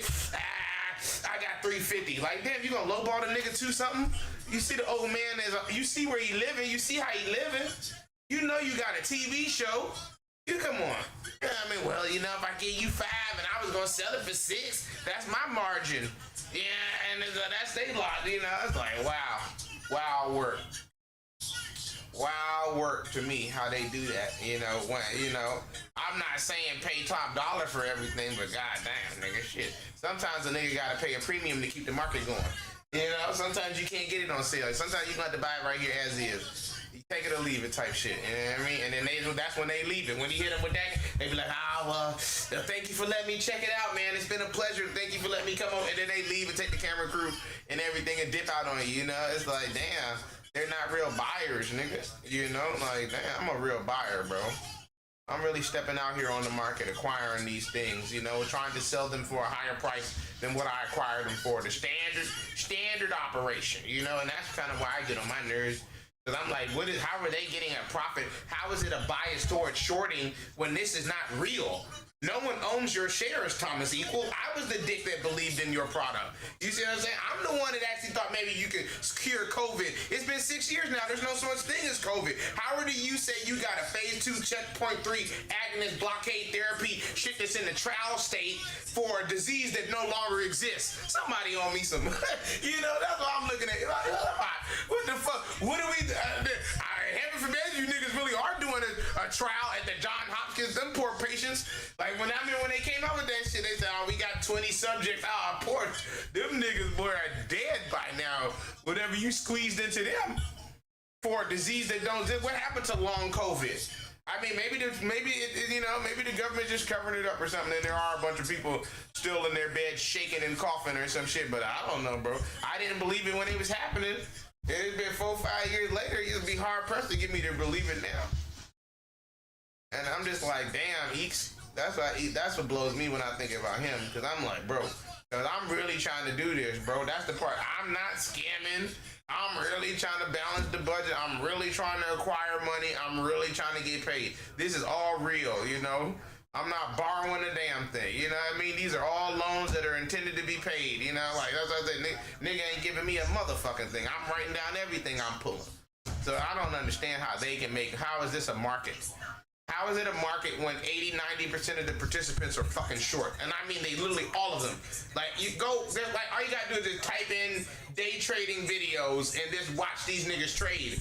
And they can be like, this looks like a good short opportunity. Then you be like, next person. Then another nigga, oh, this is a good short opportunity. Go to another person. Oh, this looks like a good short opportunity. I'm like, I've yet to hear, even Ross. As a matter of fact, Ross the only nigga be buying some shares now that I think about it. Ross, I give Ross that. I never really heard Ross say he's going short. He be like, man, I got my little junk. He's looking for stocks that are up. He don't say down. He says, I'm looking for stocks that are up 10% on the day with high volume, you know what I mean, and good news. That mean he bullish. That mean Ross Cameron, but that's why I've never really heard him say, ooh, it was down. In fact, because I just watched the video, and when he said, ooh, it went down, I think I'm going to get out right here. He get out and don't want to trade that, and I won't trade that stock no more. So there you go. So come on now. Come on now. I don't know about that short shit. It's something wrong with that short shit. It might need to get banned. It might, like I said, they need to put a moratorium on that joint for 2, 3, 4 weeks, for 4 months. You know, no shorting for 4 months, bro, and just let this thing, you know, do its thing and let everybody get a taste of what the market looks like without that behavior. And I guarantee you nobody's gonna want it no more. They're gonna be like, run another 4 months. We like this.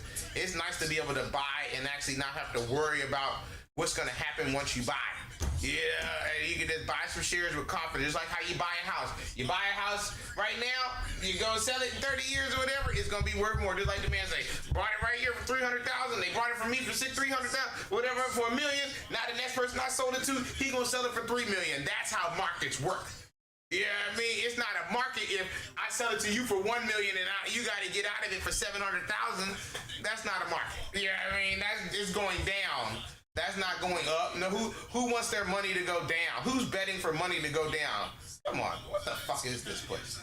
You know what I mean? Like, god damn, that's why all their investments are really fucked up on the back end. That's why 9 to 10 businesses, whatever, are failing businesses on the low. That's why Mahari, he was negative 200 bands.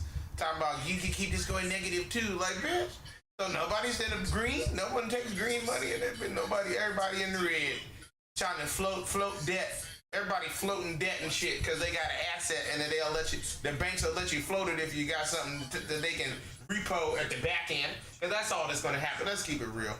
Just like they did in the Depression. Once everybody defaults, then they can come repo, and they can end up. And now J.P. Morgan owns whatever Adams Morgan. I mean, let's keep it real. That's what this is all about. I'm not stupid. Yeah, I mean, they own the back end. They just waiting for us to default. Just like when you sell your shares. They right there waiting for you to capitulate. That's what they waiting for, that capitulation. Once everybody capitulates and the debt is just too high, yeah, I mean, yeah, like, goddamn nigga, we hemorrhaging too much money. It's just not worth it. Sell it. And I'm right here if you want to sell it. You know, like how they do with the poor black people. You know, if you ever want to get out of that house, I got 300 for you right now. You know, you can give it. You know, I know you're tanking, and I know that in whatever what you gotta pay taxes and shit are so expensive. You know that shit they sell black people, and they be like, oh really? Huh, boss man? You know I'm in debt too. Oh, your credit, no credit issues, brother. You ready to sell it to me right now? I'll take it off everything as is. Come on. And I give you 300 and something, nigga, better than what you getting right now. And then they be taking the money. That whole time, white man, they got your house, and then you drive by that bitch, it's a whole new neighborhood, whole new gentrified place, and then you be like, Grandma used to own that house. What happened? Oh, white man gave us 300 bands. Where's that money? We smoked all that up by now. That don't even stay with, you know what I mean? Where's that house was generational. That was generational wealth that you had that could have been imparted into your family for years to come, and you gonna take 300 bands from the white man, and then that's it. And that's all I'm saying with this market. It just doesn't make any sense to me. Now, somebody would be like, oh, you just saying that because you losing money. Oh, yes, I am. I'm down $1,500. I'm pissed right now. Yeah, I mean, but why am I down? Am I down because I made a bad trade? Or am I down because we're participating in a market that has no buyers? You know, and that's why I get mad. I got no problem with buying. You know, I bought some land in Louisiana. Turns out the land is not perked or whatever, and we got flooding and it's rats and shit. I bought a sight unseen. You know, fuck, what am I gonna do? It was a bad buy. That's not what we're talking about right here. Yeah, that's not what we're talking about here, nigga. We talking about some weird ass reverse mortgage shit that they be doing where they're selling you default whatever derivative product that had no value from the first place, that already had its value sucked out. They just handing niggas empty bags of chips like later Frito-Lays and them do. They put 75% in it and they pump a little 25% worth of air in that motherfucker, and then, you know, and call it a jumbo bag and shit. You know, and every time you open it up, half that air come out and then you squeeze in the bag, and that's really what you paid for. You paid for, you know, but the bag, they didn't have to make the bag that big. You know, that's the illusion, that's the shit. They pumping this shit up with air. It's filled with a little bit of chips in the bottom, and the rest of it is all air. Yeah, I mean, and that's why they keep talking about a bubble, because one day that shit gonna pop. One day niggas gonna check the bottom of the bag and be like, wait, there's no chips down here. What the fuck have we been digging at then? Each other's hands. We just rubbing hands with each other and shit, eating each other up. There's never been no asset. This shit ain't never had a product. It's all just some derived bullshit from some other bullshit, and then they got real people money tied up in this shit, and this shit gonna pop one day. I'm telling you, it's gonna fuck niggas, and everybody gonna be upset, and they gonna be screaming like I'm screaming. But wait for it. You know, my shit I'm ahead of my time. Give it some time. Wait 20, 30, 15 years or whatever, and they all gonna be screaming the same thing like, whoa, what were they buying in 2025? I don't know. I'm saying the same shit. Ain't no way you buy something like this and it ain't gone up. It's been down for 30, 40, 50, and no one's upset. Nobody complaining. Come on now. Somebody surely should have more money in this shit than me. That's nigga because they not buying. Nobody bought that shit. My ass, the only dumb nigga bought it at 7 o'clock. The rest of these niggas been short. They've been looking for places to go short. And they get a little bit of short money and then they get out. Then they get a little more short money and they get out. How do you have a market like that? How is that a market when everybody, hey, even if they were buyers, I'd be wondering about that with the buyers. How is it a market if we just keep selling it back after we buy it? I was saying with the whole, no, someone has to own this shit. You know, someone's got to own it day to day, you know, not just day trading it and buying it and for 30 seconds and then getting rid of it after, like, you know what I mean? Who owns this shit? Like, and that's concerning. And then you be hard pressed to find a nigga who say he ain't own this shit. Who owned it from Friday? Who actually already still had an open position from Friday? You know, it's Monday morning right now. Like, yeah, I mean, come on. Nobody owned it from. Come on, who owned this shit? Because if they did, they out the money. If they looking at it on the sale before they lose the rest of their gains. So come on now, but you don't you don't see that in no housing market. You don't sell your house the first second something happened. Come on now, we gotta get out. We gotta get out this junk. It's gonna, you know, market sliding. I need to get out, sell it. And then what you gonna have? You're gonna own nothing. It's about ownership. I don't understand this shit. Honestly, I'm not too upset because like I said, we activated another account and I'm super low risk on that one. I only got 3 shares. I'll trade 3 shares till God comes back with that account. I will not lose that one. But this one, you know, I had 11 shares. Tried to be a little cheeky Bobby. Even I thought that was conservative. I could have had more than this. Good thing I didn't. I'd have lost the account. I called this being cheeky like shit, but this was really conservative. And I'm down 14 on this one. Shit. I'm green on all these other accounts.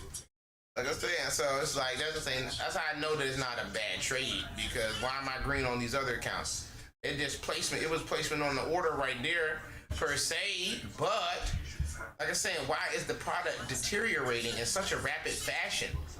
I don't understand that part. Someone got to. I need to go to a class or something. Somebody got to tell me. I mean, if I get rich enough one day, I get to go to Manhattan or something and then ask one of these niggas, like, what are we fucking buying, bro? Why does it never seem like no one really wants it? Like the demand, it's like if that house, I wanted that house, $20,000 a month and all. There was a demand. Clearly, someone else brought it. There's demands for housing. You don't want to be homeless? You need a house. There's a demand. What is the demand for this shit? Besides, niggas just don't want to have a job. You know what I mean? I don't want to work. I can't get a job. I'm a loser. That's why I don't even like bringing up stock market no more, because every time, that's another thing that's concerning. Every person who you hear is a day trader, that was their storyline, that I couldn't really make it in the real world. So this shit is just full of fucking rejects going short all day. I'm concerned. It is concerning to me, bro, to say the least. It ain't no real fat daddies. You know what I mean? Not no real, like, wolves. Where's the wolves at? I don't see no wolf for Wall Street shit. Even the niggas who so-called got money are pussy conniving pieces of shit. Being a conniving piece of shit ain't a wolf. Like, I'm talking about real niggas with real capital acquiring this shit. You know, I don't see it, bro. I really don't see it. Even BlackRock and them, when they buy it, they sell it at a later date. Even that other nigga, whatever them people were, the private investment firm, whatever them Citadel, I said it was them people that white lady was talking about. Carlisle Group. The Carlisle Group, motherfucker, even them niggas dump it. Their whole process is acquiring it just to sell it. To sell off all the valuable assets. They'll buy the building for the land, sell the land underneath the building, and then charge the building rent that it already used to own the land. I mean, these niggas are wicked over there in the Carlisle Group. They niggas are wild. That lady was explaining how they do their shit. I mean, god dang. Like, so the tenant never had to pay rent up until now because they owned the land, but they bought the land and gonna sell the land from up underneath the building. And now the building, you know, because most businesses are smart. They say, I'm gonna go buy land that already has land. I don't have to pay rent. I'm just gonna put the bill. Kind of what we be saying, nigga. We gonna go some land. Why be a tenant? So the nigga never been a tenant. Carlisle Group acquires your business and sells the land up from you, because that was where the real money was at. Your business ain't nothing but ain't nothing but on top of that shit. It's that land that'll get a fetch a price because there's a demand. That's why I don't understand with this shit. Where's the demand? There should be people excited and ready and willing to buy this shit at this price, at any price for that matter, because there should be a demand to own this shit. There's really no demand to own it because the shorts and everybody done ruined the market. That there's really no, even if you own it, you should be selling it, quarterly. Like even then you gonna own it for only a few months. You're gonna get rid of that bitch before they say something that's gonna fuck up the last month's money. Come on, no one owns this shit, but yet they got the people owning it. Them pensions and all that other shit actually own this shit. So that's why I don't understand how they can do what they do, and that's why I say either they're down. No, I don't want to say too much. I still own it myself. I don't want them to tank the market any more than it already is, because I'm about to have to sell out and take a loss. That's where I'm at now with my trading now. And it finally got me to that point. I would never sell, but now might as well sell, because there's no because I only used to hold because I thought somebody eventually would want to buy this shit. But I've seen this shit slide and no buyers ever step in. Besides my dumb ass and my money. So I'm like, I just pull my money off the table and keep what little money I do got to go find a new trade. And that's sad. That's not shit how it had to be. But that's what you see when you look at the flea markets, you look at those fairs. If you actually go and stick around to the end and see those, how they look stupid. They like, man, we spent all this money to try to come here. We thought we was gonna make some money, and now we end up with a lot of product that we gotta put back in the truck. Because there's no buyers. Everybody bought that one lady stupid shit, but that was some novelty shit. I came out here really trying to sell my wares, and it just be sad for real. It's really sad. It's sad that there's not a real market, that there's no real buyers because of whatever reason. You know what I mean? If niggas are too poor and too broke, then they need to set a new standard. You just can't trade with $200-300. That's why I said I think it need to go up another $25,000. You got to have 50 to play then. Because whatever it is, it's still the whatever, the barrier of entry is still too low, and it's still not weeding out enough of these, you know, weak hand market participants that are just in here to try to make $300-400, you know, and that's not really what your goal should be. At least a couple thousand. If you need $300-400, you need a real job. You know, I'm trying to make real money out here, nigga. I got $1,400 on this bitch, and my sale target is $2,300. You know what I mean? This big money. We ain't talking about no, I made $200. I guess I can get off for the day, and $200 a day, and you don't have to have a job. Like, bitch, go to fucking work and go work at that fucking Walmart. You know what I mean? I don't like it. I'm starting at whatever. They need to change the rule. This shit is for big boys, nigga. You need to come in this bush trying to make 100, and it should have a quota. If you didn't make 100,000 this year, you got the price go up 75,000. We're not letting little boy hands keep playing in the market who not really trying to get wet. You ain't trying to get wet. The whole, it's like basically Olympic sized pool. There is no 3 foot in. It's fucking 16 feet on this end. It's 16 feet on this end. If you can't fucking swim, your bitch ass gonna fucking drown. Don't jump in this pool. This ain't where it's at. Kiddie pool over there. Like, yeah, I mean, this whole thing need to be Olympic size. That way, whenever they play and step in, they should fucking ball headed straight to the bottom and try to, like how that one time I stepped in there and you try to reach for the bottom and there's no bottom down there because you so used to be in a little kiddie pool where at least it's 6 feet. If you fall down, you can kind of like scrape your toe on the bottom of that bitch. This junk is so deep, you keep reaching down there if you want to, you might not get back up. You'll drown down in that shit.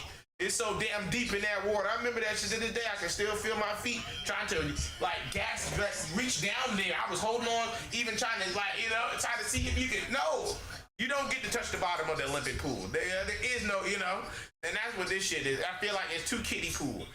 These niggas that figured out a way to stretch their foot down there and get in just enough to not know. You get in, bitch, you better, it's Oceana. It's the ocean, bitch. You either fucking level 10 swimmer or get the fuck on back onto the shore. Yeah, and that's my problem with this shit. It's too soft for these niggas. Cause I be watching them. I made $200 a day. I made $949. I guess that's enough for the day. I'll get off. It's like, these niggas are fucking sissy fucking sons of fucking bitches. You know what I mean? Oh, coward ass niggas. You know, I only make 4 trades a day. 4 fucking trades. You know, we're taking that. We're making. Come on, now we doing that in 2-3 minutes. 4 trades. We're doing your whole average numbers in moments. Like, that's what I'm saying. This is weird to me. You got real niggas really doing this shit, and then you got a bunch of these. I don't know how I feel about it. It's starting to get on my nerves. You know, cause it's like, damn, where's the buyers at? Where's the real niggas buying? You know, where's the BMW people? Everybody keep all these Honda niggas, but where the BMW drivers? And then you look at the big boys, they be shook too. They be like, I don't know, I might hold off right here. I'm like, come on, bro, you got more money than all of us. If you're holding off and they're holding off, it ain't no. That's why I've just come to that realization lately that it's just no buyers. There is no buyers. There's no waiting for them. They don't exist. That's why I be going around now watching people channels. Like, you know, I don't like watching it, but I've been deliberately watching people recently just to see is there any buyers. And that's the thing. That's why I just thought to myself, I said, damn, Ross is the only one. And he $1 million, and he's already made $10 million. That's his whole little story. Like, look, I've already made $10 million of verified trading. Like, verified when audited, I'm already a 10 millionaire, and and he still doesn't really take a lot of big sizes for a nigga who got 10 million. I be thinking that's odd to myself. I'm like, why does he, for a nigga, if I made $10 million, bro, he should already be on his 100th million or dollar. And I've yet to hear him say he's made 100 million yet. Because once you make the first 10, it's easy selling. I don't think he's telling the truth. Something? I thought that too. I thought that. I'm sure how you make this money because just what he's doing ain't making that 10 million. Come on. That shit is fucking only going to get you be 100,000 there. Even he said this up. I'm like, bro, I made another, like, bro, how you make 10 million? That means you got to make at least a couple 100,000 per day. Yeah, to do 10 million for the year, come on now, and that means you got to be a hyper trader, and he's too conservative with his trading to be, you know. I don't know if he's showing the one way like how this Top Step shit be, where they kind of because they don't. I think too. One way, but he don't do it that way. Yeah, because if you knew that way, you would start taking risky ass trades too, because you got to take risks, and meaning that he might end up on a $50,000 drawdown. because he's trying to make 200K today. Like, I've never seen him do that. In fact, he'll sell out. I lost money to that. So I don't know what he's doing. It don't make sense to me. And if he did make 10 million, he must have made it over, not in 1 year, he made it over a few 2, 3, 4 years by just the way he trades. Or he should be already now at 100 million, and his whole style should be different. The way he conducts himself and presents himself would also be different. He's still in that regular ass house. You know what I'm saying? Like, he might have gotten 15, but I don't think he makes that shit no more. I think he was one of them ones, like how they say, where he made a lot and then he stopped. Because now he's scared to go back because he is a fluke. Whereas the shit we doing, bro, the second we get out of the red zone, this shit skyrockets. You know what I mean? Because the only thing that's stopping us is this stupid ass fucking drawdown. Because if we get too many shares, they gonna fuck our money up and then close the account. But the second you get past that, let's say you got $10 million, you should be able to float any drawdown. That means you don't take bad trade. There is no such thing as a bad trade anymore because I have unlimited downside because I got $10 million. So if I'm down $250,000, that's still nowhere near 10 million. So it's like, I don't understand how he takes losses. He shouldn't take a single loss anymore. Because I don't take losses like that. Like, honestly, when you look at all my stats, I got 80-90% on these little things when they say that. In fact, on most of them, I can get perfect numbers and take 0 bad trades. So I don't understand how, because all you do is just sell when you're in the green. Don't ever sell in the red. And there would be no reason to sell in the red if you had enough money to not care about the red. So I don't understand him. He's a weirdo too. That's why I be take him with a grain of salt, because I want to look at his numbers. His numbers don't add up. I be watching them. His style of trading don't add up. Either he's like I said, he's like holding his punches for the crowd because he don't want you to know really how to make the money, because then you wouldn't need him no more. You would just fucking make your own money. I don't know what he's doing. But Ross Cameron is also a weirdo. At least he's a buyer. At least in the video he is buying some shares. He ain't shorting shit. But you never know. He might be shorting off camera. You know what I'm saying? That nigga I don't trust him. But it's just sad, man. There's no buyers. And I'm gonna have to sell for no reason. But I will. I'm at that point now. Took a long time to get here, but it's much better to sell and just trade another day than to hold this shit, let them wipe you out for whatever, and then, you know, and then market gonna keep going on without you, you know, and it's just not worth it. Much better just to sell, get your money out.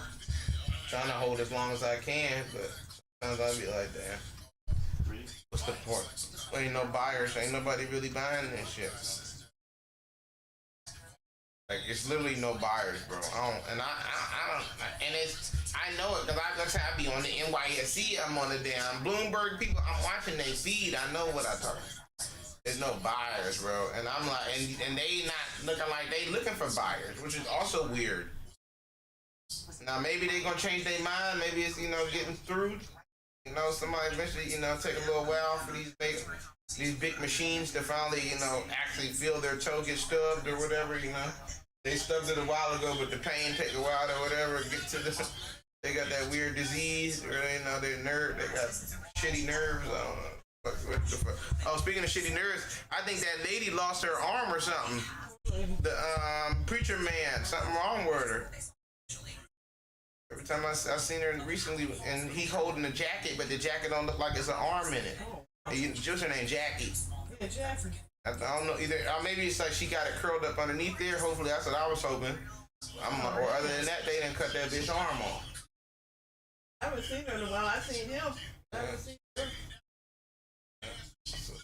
Fucked up, and you know she was talking that shit, so now she all humble now. I'm getting sad now. You tough shit walking up to my car. Now your ass ain't got an arm. Now you want. Now you I think they cut this, or either it's up in there and she hiding it, but no, that jacket sleeve looked pretty floppy and no fucking weird. It looked like no arm, and then it didn't look like, you know, normally when you got your arm tucked up, you should look like the front of the jacket should be a little poofy. So I don't know. Now she embarrassed, you know, because there's no arm there, you know. So now she trying to wear like a jacket. I think she got his old Leatherman jacket or whatever when he was a whatever young bull. And he had his little varsity jacket. You know, you get your girl a jacket or back in the day. Wearing my varsity jacket, so she got some kind of leather jacket on, looked like whatever from that time. I said, oh, that must be his jacket. He trying to perk her up because she all sad. She didn't have to get an arm cut off or whatever. I don't know what the fuck. And then the other lady, she fucked up. Everybody's falling apart. Then the little ballerina lady fucked up. Then the other lady, she on crutches. All them niggas look bad. They're falling apart. I said, see? Just that. I just want my little money so I can put some money in the bank. There's no buyers, bro. There should be buyers. It should be buyers. It should be a nigga where I got $60 million. I just made $50 million last week. I'm finna take half of that and I'm trying to make some more money this week.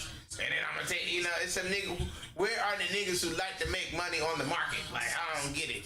I just don't get it. I don't see it. I'm not seeing it. Even with the big boys, S&B Capital, they all talk about risk. What do you care about risk? You make $100 million fucking dollars. There's no risk. Put some shares and buy it. What the fuck are we talking about here?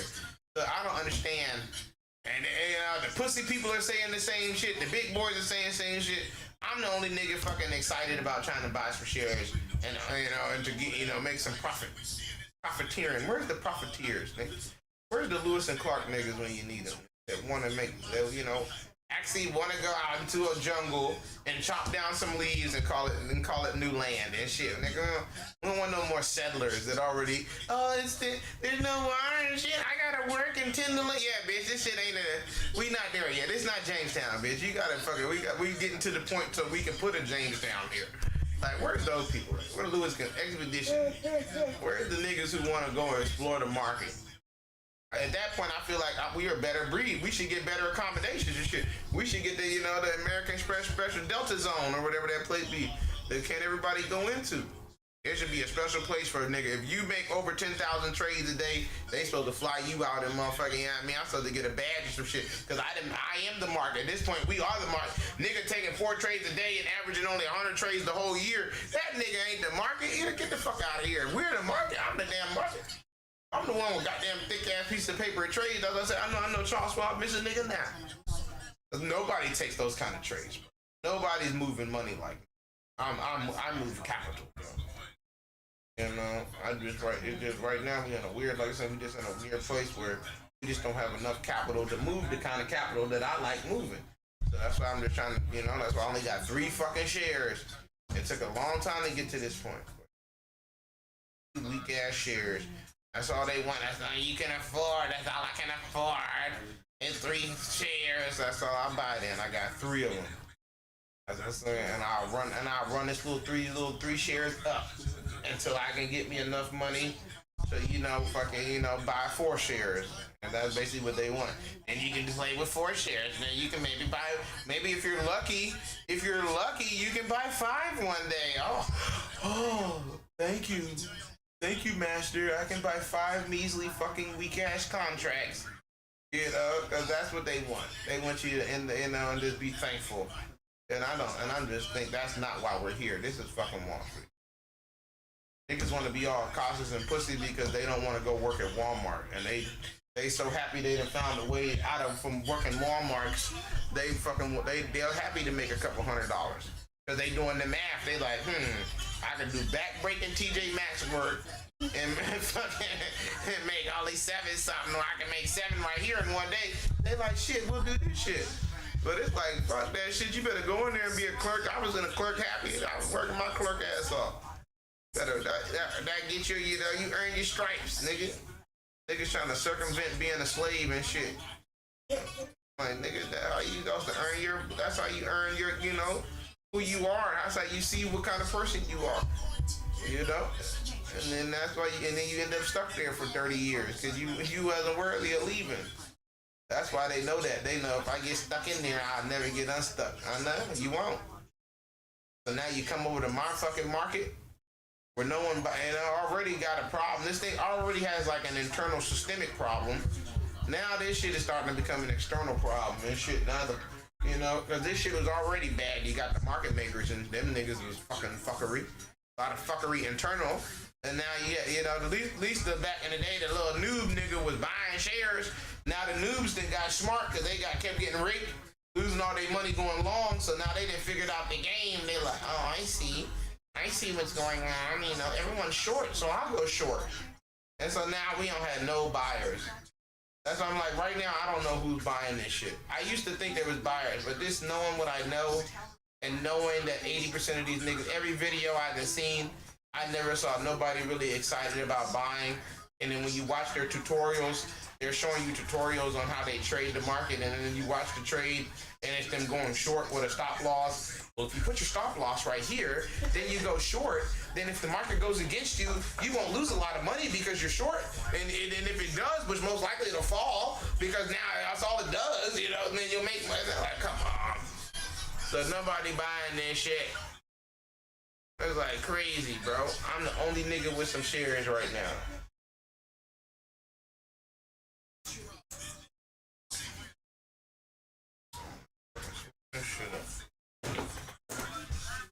Come on. Gotta make a nice little 2-3 grand right quick.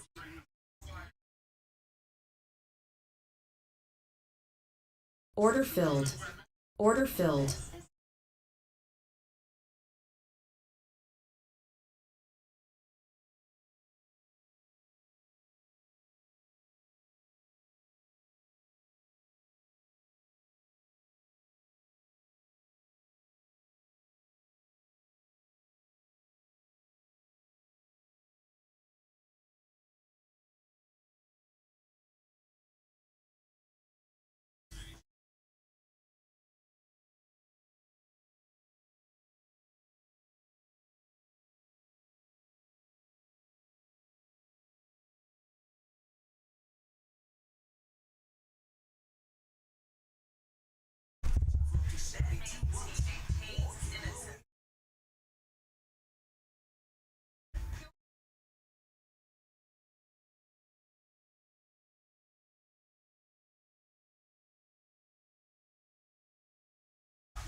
Damn, that's crazy.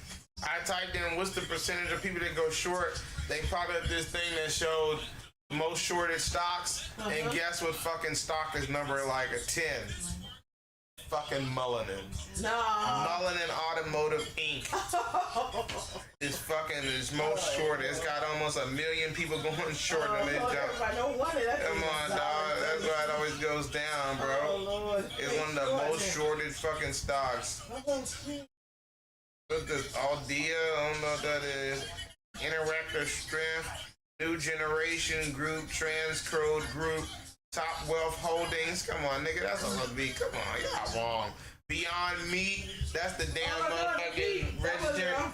They shorten the damn veggie meat. Oh my god. Because that shit was trash. So they know nobody want to eat it. They short that shit. They wrong.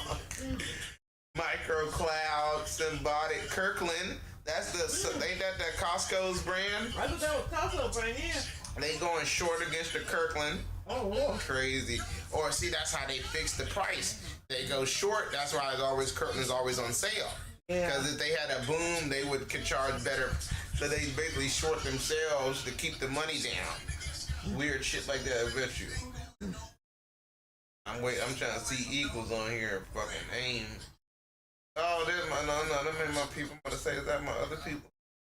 Soundhound, damn, I thought that's a brand too. See, they come on. These people they doing that on purpose. These people are trying to sell products. There's my Virgin Galactic. Now there go yeah, there and there. The space. No wonder I lost money. Damn. That's crazy. You know Walmart's on there?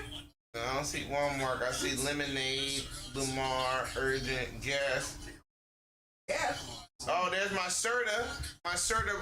All my stocks, Reed. Those are all my holdings.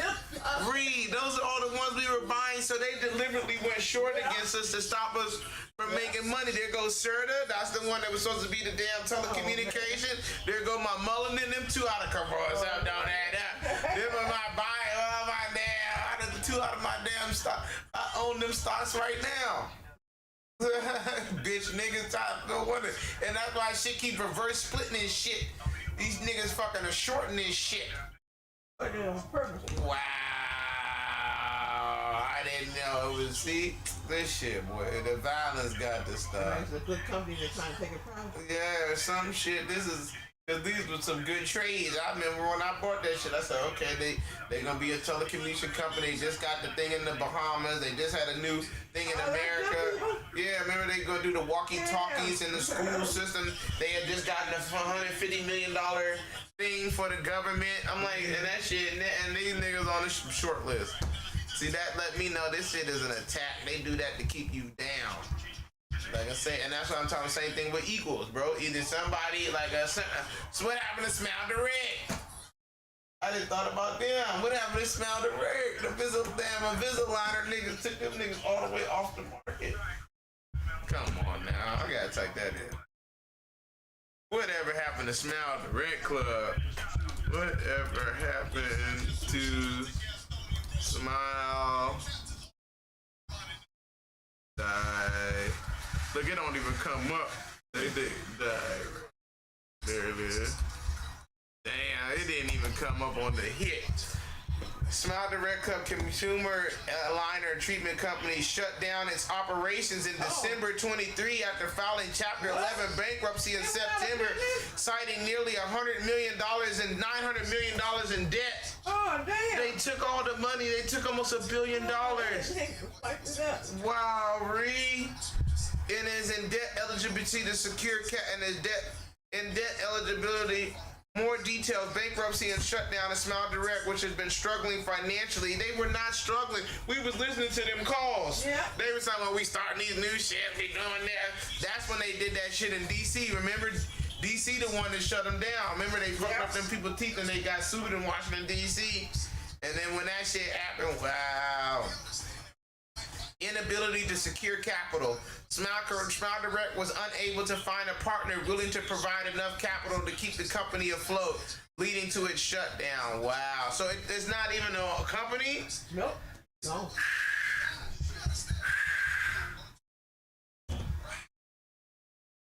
What kind of new leaf? What new leaf doing? Shit, they all gone. If that's the case, no wonder this shit never made up money. Wow. What I said? What about all the poor people who fucking goddamn was still within the middle of their treatment? Come on, this shit ain't right. What? This shit ain't right. Nigga said I still had 3-4 more weeks of this shit. Oh man, all because the nigga didn't want to go to the dentist. That's what I kept reading that's when I knew something was up then. I was reading the comments and everybody was like, bro, you know you're supposed to go to an orthodontist. And nigga, I was like, oh man. I'm like, damn, niggas like, yo, you're not supposed to get no damn braces out of a box. That's what everybody kept saying. I said, oh, shut the fuck up, nigga. They trying to say it's an alternative to dentistry, nigga. The niggas like, there ain't no alternative, your teeth gonna fall out. That's all the comments used to be. They used to make fun of everybody. And I knew then, I was like, oh man, they just hating. And then in the back of my mind, I'm like, should these niggas be going to the orthodontist? Should a nigga be buying shit out of the box to get this shit done? Then I kept seeing black people, I was like, oh man. See, look, they lost almost $86 million in September. Come on, you don't lose money, bro. They stealing that money. Somebody got that money, bro. I got that money. That's fucked up, and that was our money. That's the shareholder money. I had good shares of that shit. Yeah, that was the shareholder money. You Steven ass nigga. That's why I hope whatever happens to you when you spend it, you gonna fall and drown in your pool. Cause that money's cursed. I would never want nobody else's money. They be like, where you get that from? I be asking, where you get it from? Did we get this money legit? Get it out of our accounts. I don't want it. Give it back. Because I got good money in these accounts. And you gonna make my good money that I worked hard for, you know, for some new money that you stealing. Like, but sir, we're up 300 million. Nope, we had 100 million, that was good. We don't need to steal 200 extra million dollars from these people and then have our little 100 million that we worked good for be cursed. They don't curse my money because I believe strongly in that shit. And they might not see it, you might not feel it because your corporation is so big, Charles Schwab, but you're cursed now. There's a secret wind about you that now everyone knows who knows. You know what I mean? You can fool some people sometimes, but you can't fool all people all the time. You can go to a new school and make new friends, but your old friends know you picked your nose. The old people who that old town know who you are. When you go to a new town and not, and these people don't know you and you can reinvent yourself, that's them being stupid. But the people who know. And and people know, and that's all I can say on that. And I think these corporations gonna find out the hard way about that. No. You can get away with it. You trick a lot of people because people just don't know you. They don't know. They say, oh, that's a brokerage, but niggas know. And like I said, it'll hurt your margin. Why? Because you can get another nigga to put another 25,000 on there, but you'll never get a nigga to put 100 million on there. If you had a reputable company and did it the right way, you would have the big money come too. You wouldn't just have to keep trying to shape some stupid, you know what I mean, a noob on the market who ain't never known it, ain't got a little $100 to put on there, and then you fleece them, and that's all you're gonna be is a fleecer. You'll never be a valuable, reputable brokerage, you know what I mean? And that's all that's gonna happen in the long run. And it's gonna hurt your bottom line in the long run. Because your ability to keep moving up to the next level, yeah, you might get $1 billion, maybe get $2 billion, $3, $4 billion, but it's a whatever. And then when it's time to make $25 billion, you're gonna have a hard time. When it's time to get to $100 billion and keep up with everybody else, you have a hard time. You know what I mean? Because those are the numbers you're gonna have to do to get the big numbers. So, you know what I mean? And you're gonna have to have widespread appeal. Not know a few people 25% appeal. 75%, 30% appeal. You're gonna have to have widespread 100%, 90% appeal to go to the super level that they always want to go, and they're gonna wonder why they never get there. You know what I mean? Cause you know what I mean. And then when a nigga like me who do it the right way, I'm gonna shoot right past him. What took them niggas 10 years to do, nigga do that in the first couple of years. In the first 2 years, we're gonna do fucking goddamn 500 billion. That's easy. Because the people trust the product. It's a good product. Niggas doing good business, and you don't do good business. So now you ain't got no, I guarantee you it. I guarantee it. If you look at the numbers, you go pull up Charles Schwab's holdings when they was it 2022, 2020 when they had the first wave, and now look at it, and I guarantee it's gonna drop significantly. At least by 25 to 35%. You know what I mean? Whatever the number was is less than. Let me see, I'm gonna type it, see man. How much capital Oh.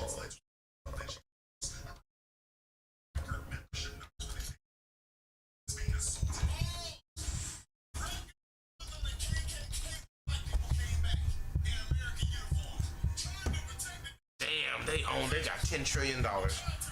Client assets in Charles Schwab's corporation of the leading provider of financial services is worth $10.10 trillion in client assets.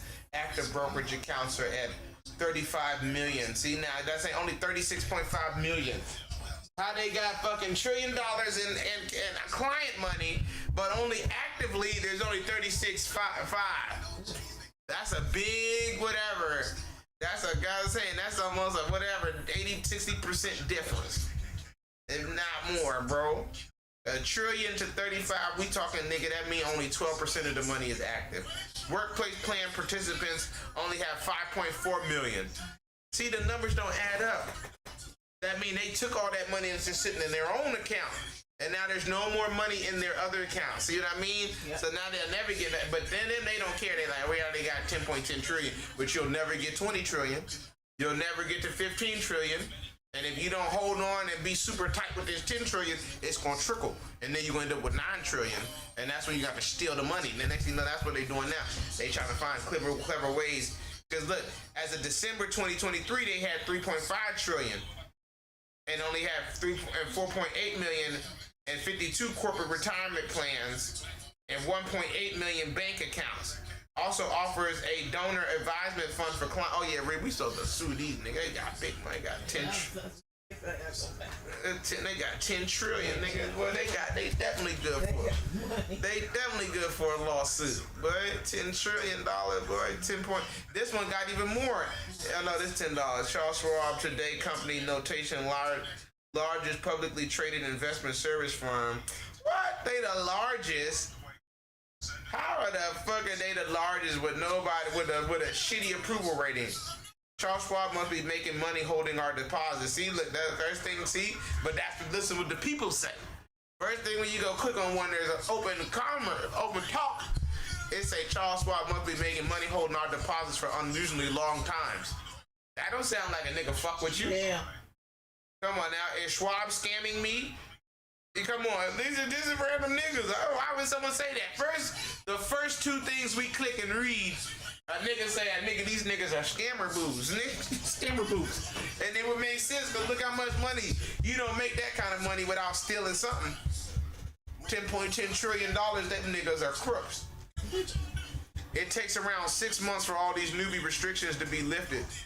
It's undoubtedly because you're new.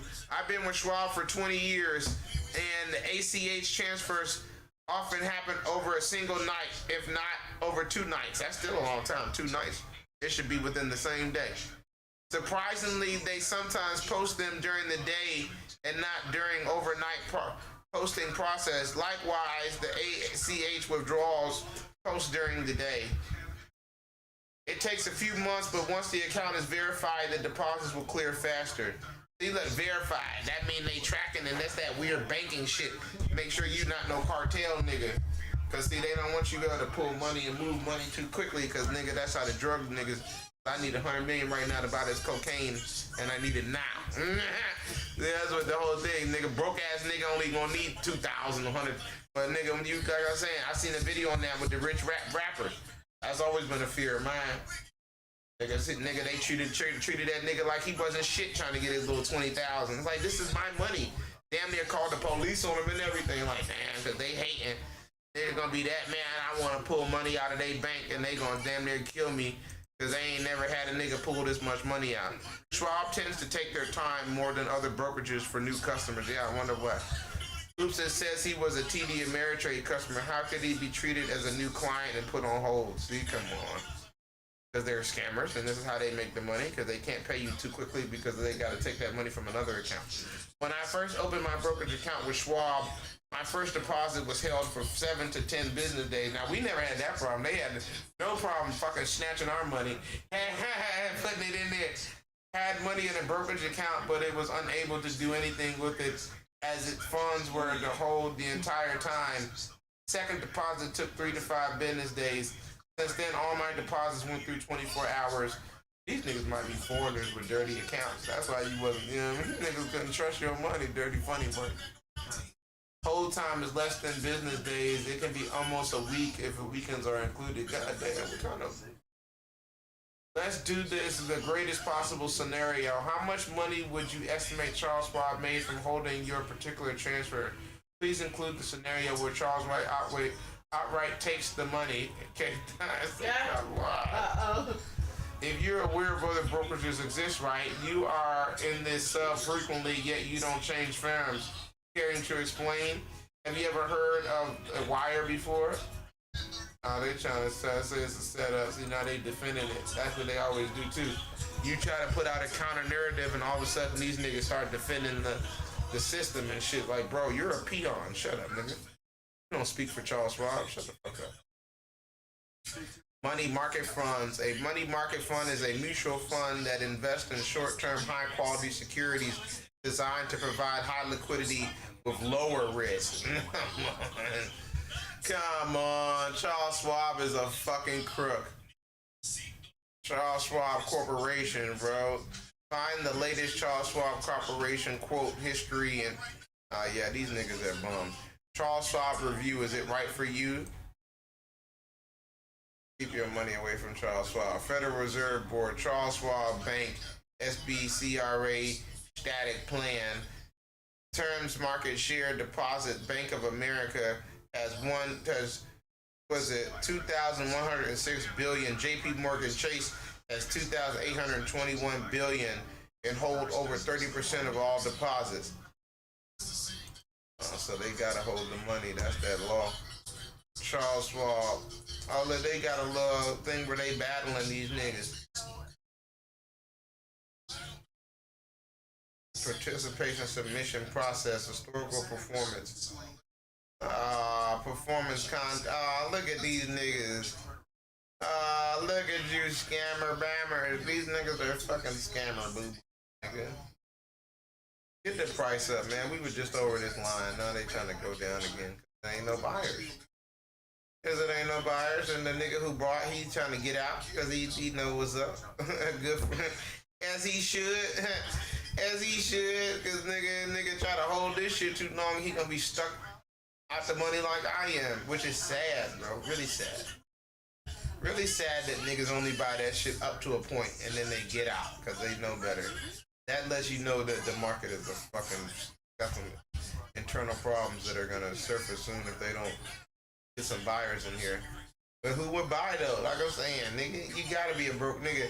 If I had $100 million plus, man, you should, you know what I mean? I probably would, because that's what I'm saying. A nigga with 100 million would understand, nigga, I gotta play somewhere to get another. I'm trying to get 200 million. That's the people I'm looking for. Where's the nigga who understands that, nigga, if you want to make more money, you want to start spending more money? You know, like, there should be a guy waiting. He should have been waiting, man. I just got my money on Thursday. They put it in my account on Friday. I couldn't wait till Sunday to fucking, you know, buy the market up. And now on Friday, this next Friday, I'm going to sell all this shit and I'm going to make another whatever, 30, 40, 50 million. Where's that guy at? Because that's what I'm going to be doing, seriously. When my money finally gets to that level, I'm going to take 2, 3 million, put it on the market. By Friday, I should have 6, 7, 8, 9 million. You know, and I'm going to pull it off, and now I got 10 million, and then the next day I put in 5 million, and then now I run that up to 15. Then they pull the 15, then I put in 10, then I run up 20. Then I put in the 20, I take out 10, then I run up to 40. I mean, that's how you're supposed to grow the money. You're always going to pull out more than what you put back in, but you got to put more, you got to ante back in. That's how we play. You know, I don't understand the logic with these niggas. Like, I don't get it. And if I was making money going long, I would be inclined to never want to go short because I done got a little thing here. If I do too much, it's gonna throw my feng shui off. Where's those people at who understand that shit?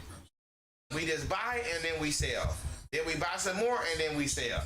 Then we buy some more and then we sell. You know, and that's all we do. We don't do no shorting. We don't do all this weird hoopla-doo, boo boo boo boo boo. I don't understand that. Where's that thing I saw it say? Shorts sound smart, but bulls get paid. Shorts sound smart, but bulls get paid. Where's that? Out there, bears sound smart, but bulls make money. Bears may sound smart, but bulls get rich. The bull market describes a period of continuous growth, and the stock market for at least 20% is often considered the strength of the economy.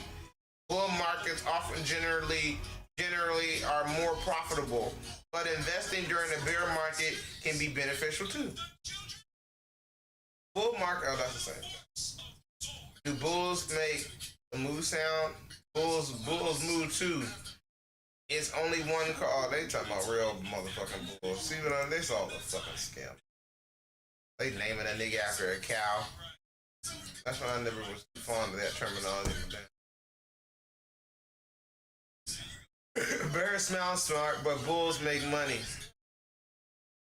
And he posted a chart.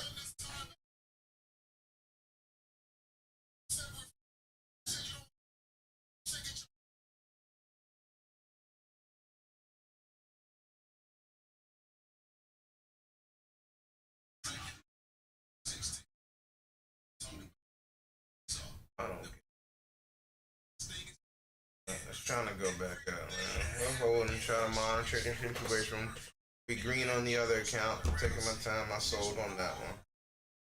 Somebody's getting paid on Friday. Whether it be both of them or one of them. So they're going to, we looking to have them both, though. Looking to try to pull out whatever 4-5 out of one and then another 4-5 out the next one. I'm trying to average $1,500 a day. You know what I mean? Per account. Every day for 5 days. That should be a good payday on by Friday. Get our first little 10,000 across 2 accounts. Do 6 and 6. Pull 6 out or pull 3 out. Pull 3 out. That's $6 grand. And then find me a banker who's gonna put it in my account. Oh, you know your account got closed. Yeah, I know. Open another one, bitch. We finally this one gonna stick. And then we gonna put the money in that account. Then what we gonna do? Then now I'm gonna have to try to. We gotta now buy some more accounts. So get ready to spend some more money. But you gonna have some money because we gonna have to. We gotta now. What we gonna do? No. Do we need to buy any more?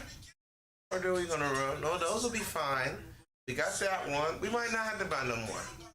I could just start paying bills. I don't know. I think I do want that one account though. I do want that one more. So there will be one more. That one's gonna be fucking $540 for that one. Because I have to get that. That's the one that really go automatic. You go straight to funding without doing all this. So that, and then that would be it. It'd be the minimum. Start paying these minimums. For the straight to funding. Straight to 5. Yeah, I got a cute. Now.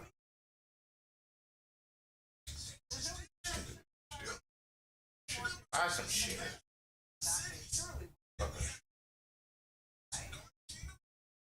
Playing on the damn in my SE page. I say, I mean, it's supposed to be the damn stock market. Nigga, y'all got 3, 4, 5 viewers. They had that shit. I say, come on, Ghost Town, or should I say Short Town? So that's all you got in this market is a bunch of shorts. The brokerages are going short. The market makers are going short. The new market participants are going short. That's why I said we might be having a good thing though going though. That's why I'm still going long, because if everybody is going one way and we know this thing likes to steal all the majority of the money, then it's gonna steal all these dumbass niggas' money going short.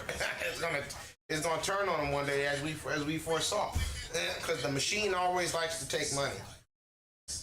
That's how it makes the money, by going the opposite way and then taking the table. And so if the table is all short, it's gonna go long. It's gonna go out of nowhere and take a huge long position and it's gonna wipe their asses out. I called it the way Ben called it. It's gonna do it because that's its nature. They programmed it to do that, just like it does it to us. It's gonna, and then it's not gonna go back down there because that's also how they programmed it to now know where they trapped it at and to never pull that price there. It'll pull it right up to the dollar and then stop right there. And now they're gonna be like, bro, make it go down further. We're trying, it won't. And then now they're gonna have to try to lever in. They're gonna call in some quant And he gonna be like, what could we do? That well, you probably have to average down, and then that's what you don't ever do. Now they gonna end up with an even bigger position, and that junk gonna really try to snap it against them this time. They might end up having a margin call themselves, and then they gonna make a lie and be like, well, this type of money, this amount of debt doesn't need to be margin call, and then it's gonna rupture the system because everybody who ever did get margin call is gonna be like, wait a second. So my money can get margin call, but just you took a fucking $100 trillion whatever play, and now you gotta be on the hook because you only had 10 trillion, and now it's bigger. That's like, they ain't ready because that wasn't a lot. 10 trillion shit, and they fuck around and get caught in a $50 trillion slide. What you gonna do, bitch? You gonna be short? You short 40 trillion, pimp. Watch out, Charles Schwab. That's what I say. They don't understand that part, and it's possible, bro. And it's possible because they're levered in. They've been levering in because they had to go against our shares, so they got outstanding positions too. It's just they're in the money, but they haven't factored in the fact that the machine will trade against them, their own creation, Frankenstein. That joint gonna choke you out. They're gonna slack, and that joint gonna switch on them. Watch that motherfucking market switch on them. And they fucking selling off, bro.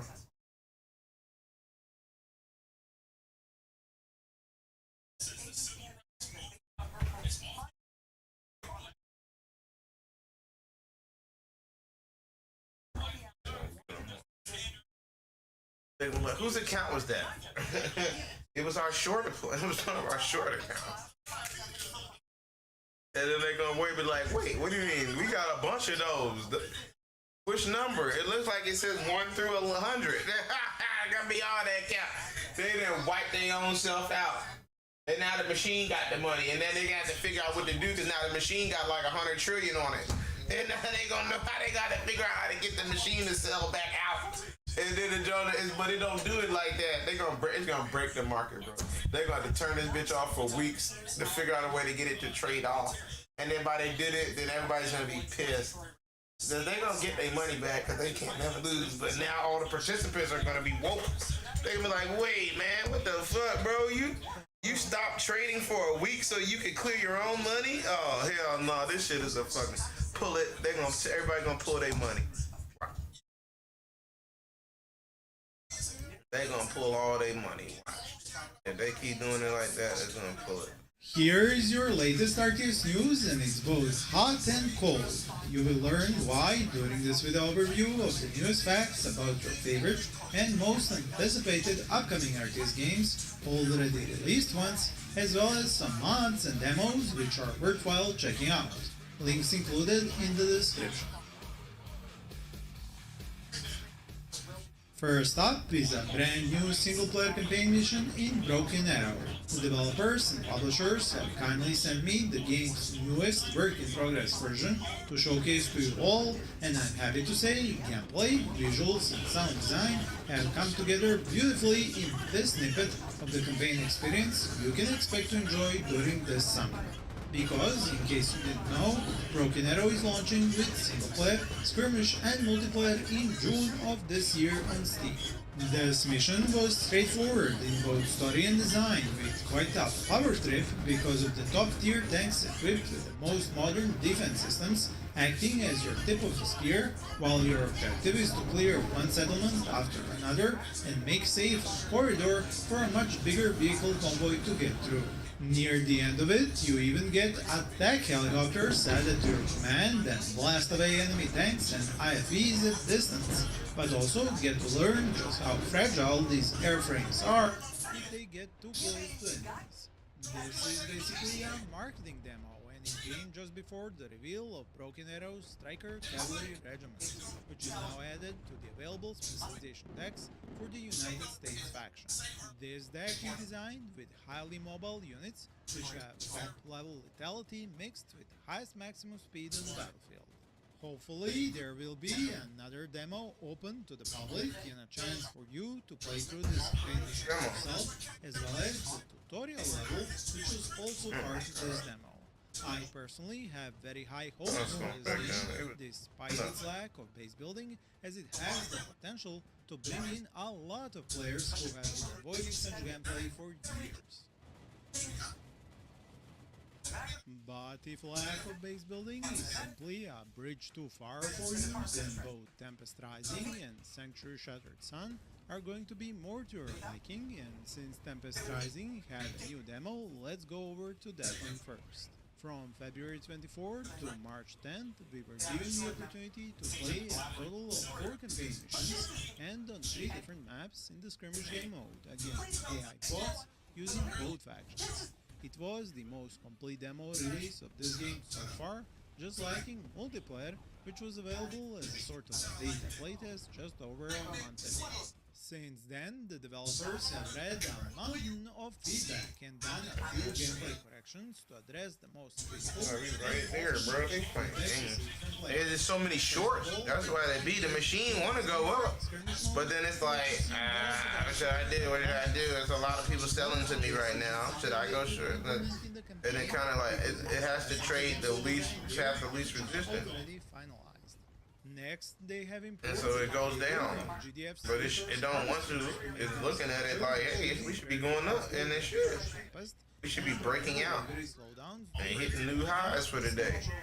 But they do that shit because it's Sunday. The other people that aren't here yet, they gonna be mad because if we go up to where the number is they want to get in at, then they gotta make it go up even more today. And it's like, yeah, that means we're gonna have a $300, 300-point day. It's like you dragged it down 2,000 points. You got to now bring it back up. But they don't want that shit. They brought it down and leave it down here to fucking dangle. I don't know if it's these options. I don't know what they be doing, but it's something they doing, bro, to make this shit why they need it to stay down for a prolonged period. They're not bringing it down here just to bring it down here. They bring it down here and then try to leave it here for days at a time. I hate that shit. That's the worst part about the market. I really don't have a problem. Options, that's a good point. I want the options have something. Everybody all into them options all of a sudden. Options been around a long time. And all of a sudden everybody all into options, and then all of a sudden everybody into short at the same time. What is that point? I got in July of 2020. Options have something to do with it. You don't have to support the game to test out its gameplay. They don't seem to care that it's short. I hope you do. Options as have for money. the actual paid early access version, which is so far only planned for Steam, it should be available in July also, but they buy puts. you can already play Sanctuary's Better call. version, but that requires being the developer's supporter on Patreon and tier 4 or tier 5. If I don't own Then all the we shares, are so it ain't the about version I'm playing here. They borrow them jokes. I seen the thing with Ross. They pay a fee, a borrowing fee to borrow shares for the day, and they go inside someone else's account and get the shares. And they borrow shares from someone. And if you want to borrow them the next day, then you pay the fee twice. And then now you can borrow them same shares tomorrow. And they do that because the next day you might not have shares to borrow. Everybody done stole all the shares. So basically people do that so they can always have shares to go short with. So they just basically pay a damn fee to go short. And they borrow shares out of someone else's account who owns the shares. That's the shit that's so crazy to me about this shit. I own real shares, real money, real position. This nigga pay a fee to borrow my shares out of my account from the brokerage. Cause it's wow. It's like how they do the loans. You know, they loan that money out from somebody else's account. The bank never has any money. Bank don't never have money. Throw me all my money out, and if I ever wanted to get it all out, I wouldn't have it because you didn't loan it to somebody. They never have none of your money, and they're not in the exchange or whatever them people are. The Federal Reserve, so they don't even have to have all your money. I bet you they did. I bet you them motherfucking niggas did say they don't have to have nothing on file. Them bitch niggas. And now look at them trying to go drag it down some more, and we still ain't even gone up yet. We still haven't even gone up to the right number, but these niggas are still trying to get it to go down further. That's the part also. There is a lot more info there concerning super weapons, experimental. How you gonna make the money go down? As well as the weather, levolution, and terrain mechanics. And it ain't gone all the way back up yet to get me paid so I can get out. That's why I say this shit is malicious. They know people are trapped. this They incredible trying to trap people on purpose. They want to take people money on purpose. previous dedicated videos I made on They get off on that shit, and they get off on going short. They think they smart because the money went down, but it only goes down because there's no buyers. Because we're dealing with a weak market. Homeworld inspired space RTS. It doesn't have real participants in it. So they think, oh, I'm going short. It went down. I think it's gonna break down right here. Of course it's gonna break down, and instead of break out, there's no buyers. And you were supposed to be the buyers. I be wondering who's buying it. Now that I've come to that realization, I've been asking myself that all week. Because I've been making a lot of money, even though but I be thinking, who's making this money with me? And we know these niggas they all short right now. So who the fuck is this nigga going short? We niggas buying with me, but we buying, brother. And that be fucking. And we been buying that shit. We was buying it up all last week. Breaking them niggas out. Somebody was buying with me. And which seems to have previously made very different types of games. This is one of those I want to believe moments, but you and I have been burned enough times to know to rein in our excitement until we get a playable version in front of us. For now, wishlisting and following on Steam seems like a good idea.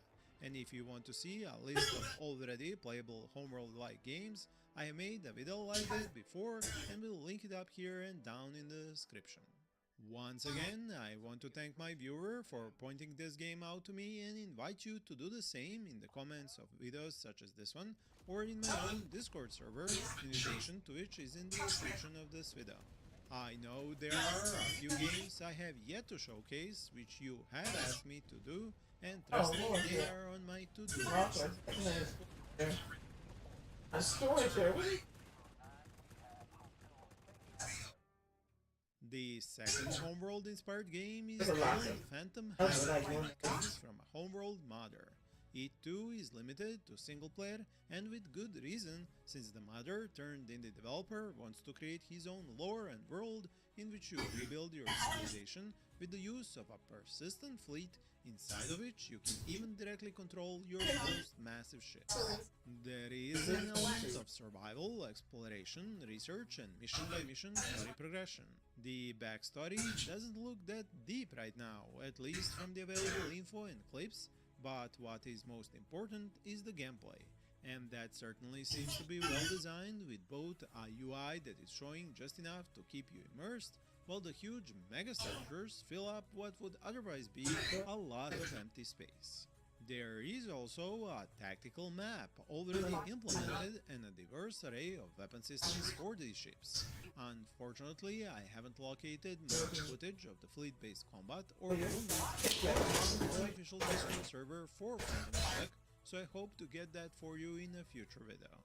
And this difficulty in finding more new video content is something I run into often, and in some cases I end up having to make a public apology, like I want to do now to the developer of Fallen Frontier, while showing you brand new footage of the game. Because, as it turns out, I was wrong in the last video to say that there wasn't any obvious large-scale progress shown in a year, because there was. But it was a bit obscurely posted, since some of the latest gameplay footage and images were in the official Discord server's off-topic section. I mean, that just goes to show you how much are future players obsessed with Falling Frontier, when its off-topic Discord section is where you can get more news about the game itself. Since I ended up clearing things out with the developer himself, after reading my last video's comments and finding that some viewers knew of this secret stash of new gameplay clips, now I'm going to use this opportunity to show you as many as I can. I should also mention that the developer explained to me the reason why these clips are not made easy to find. In his own words, and I quote, "These tend to be reserved for milestone updates, instead of smaller snippets that might not be representative of the product as a whole, or could very much be subject to change. I like sharing snippets with my community here, but I'm not ready to make more formal update videos yet, not until the next milestone anyway."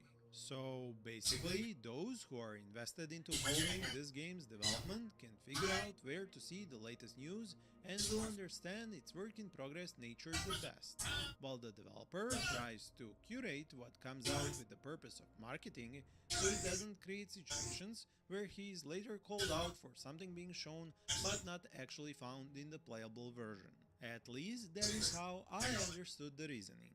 And I am okay with this idea, meaning I myself have to step up my research process for these games to present new footage in the correct light and not give fans and future players the wrong impression. To change the theme of games and the gameplay type, I want to now point your attention to a game very dear to me, which I have followed in early access for years and have enjoyed playing.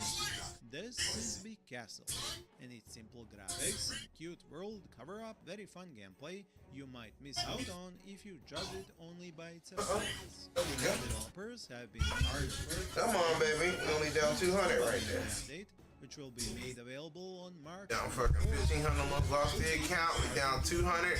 We looking for one more pop out and a break, and then I think I'm gonna pull half off. Very cool. This shit is a land expansion, siege survival, terrific plot, and light settlement map. Not too risky for me, but for the account, that's my way of justifying. Me, I don't have no risk, but these accounts got risk. I can hold any amount. You can drop my shit all the way to whatever. I had a $100,000 account. You can drop that bitch to $1 or whatever. That's 99, whatever, 99,000, whatever. As long as it's at $1, then shit, then let it go back up. But see, that's why they bring it down. They don't make no money until I sell. Then I capitulate for 99,000, and then with $1 left, then it'll go up back to the. That's the part. That's why I will never sell. When you've seen that happen enough, you be like, bro, I'll never sell this, because it will go up, and then your money gone. And if you just could have held a little longer, you would have got all your money back. Just like right here. If I had sold down there getting shook, I would have lost $1,500. Now I'm down $300. Yeah, like so I done made almost like what, $1,200 again.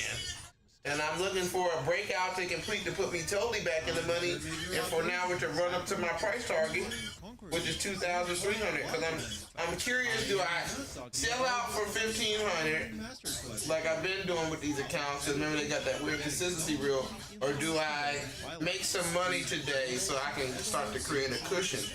Because in almost so I can actually have some.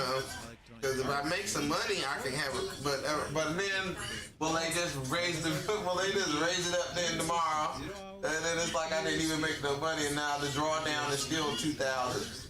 It's like, will the drawdown always be 2,000?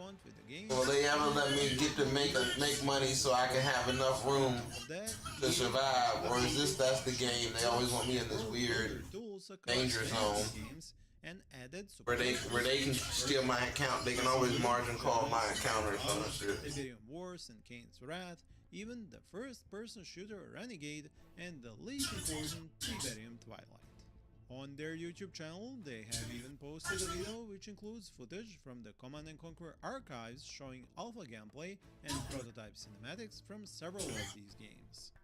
Now, I am personally not sure what this means for the future of more remastered editions, while it will certainly allow for more user-generated content for these old games. Is this EA's move to get good PR in preparation to reveal a new remastered version of some of these games, or have they abandoned all plans for more such releases? What do you think about this? The people shoot their lamb, that's like they did them damn New York people.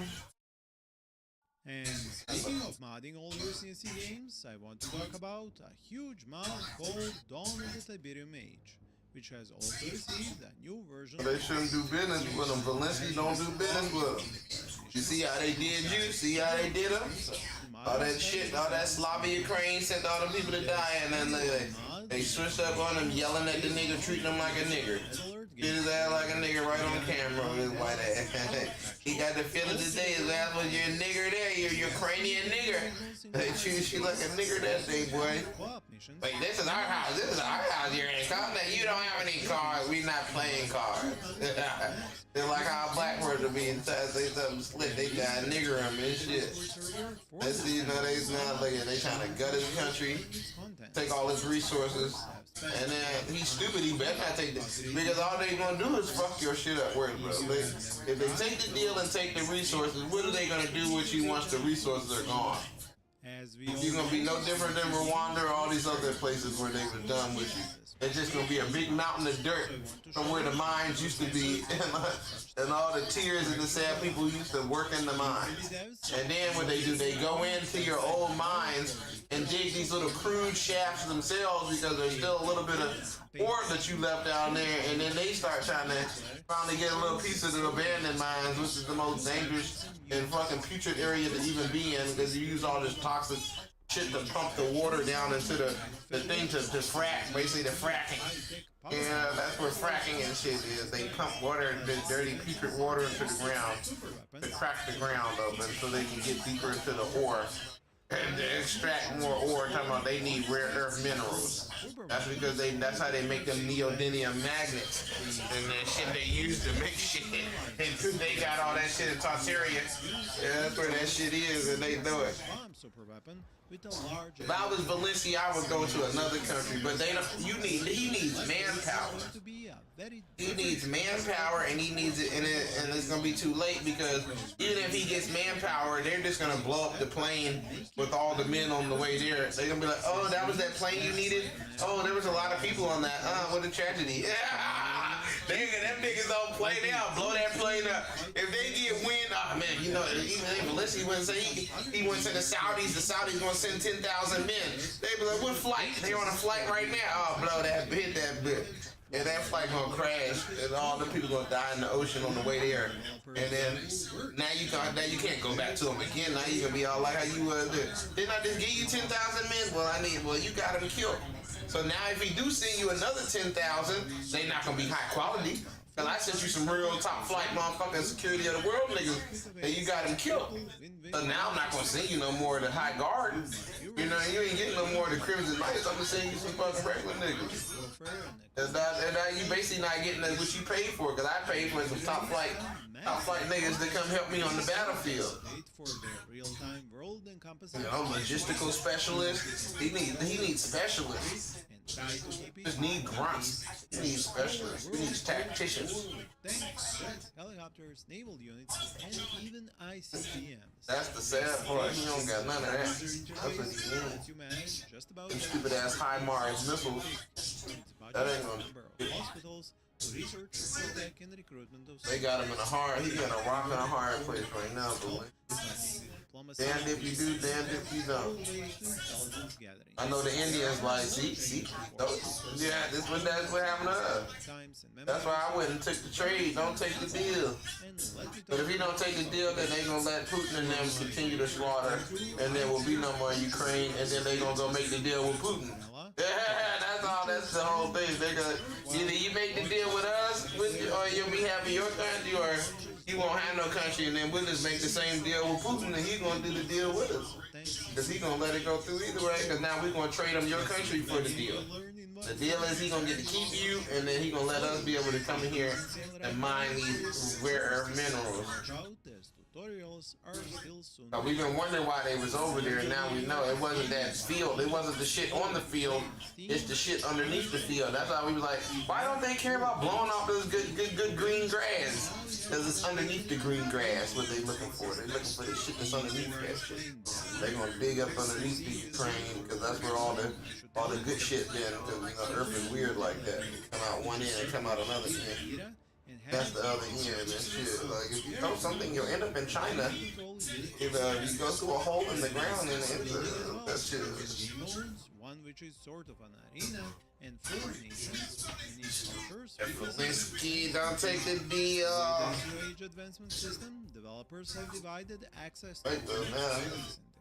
You don't take the deal, there's no more Ukraine. Closer to the likes of Age of Empires. Putin and them are starting to mount another counteroffensive. Which also come with this update. And now he was already fucking on some low. What they said, need more minerals. You need more minerals. That nigga need more minerals. This shit like StarCraft. That nigga fucked up right now. You need more minerals. That nigga, he need more overlords. He thought he need them. He need them high level tacticians. He need more overlords. You must construct all, and he need more pylons. He need all that shit.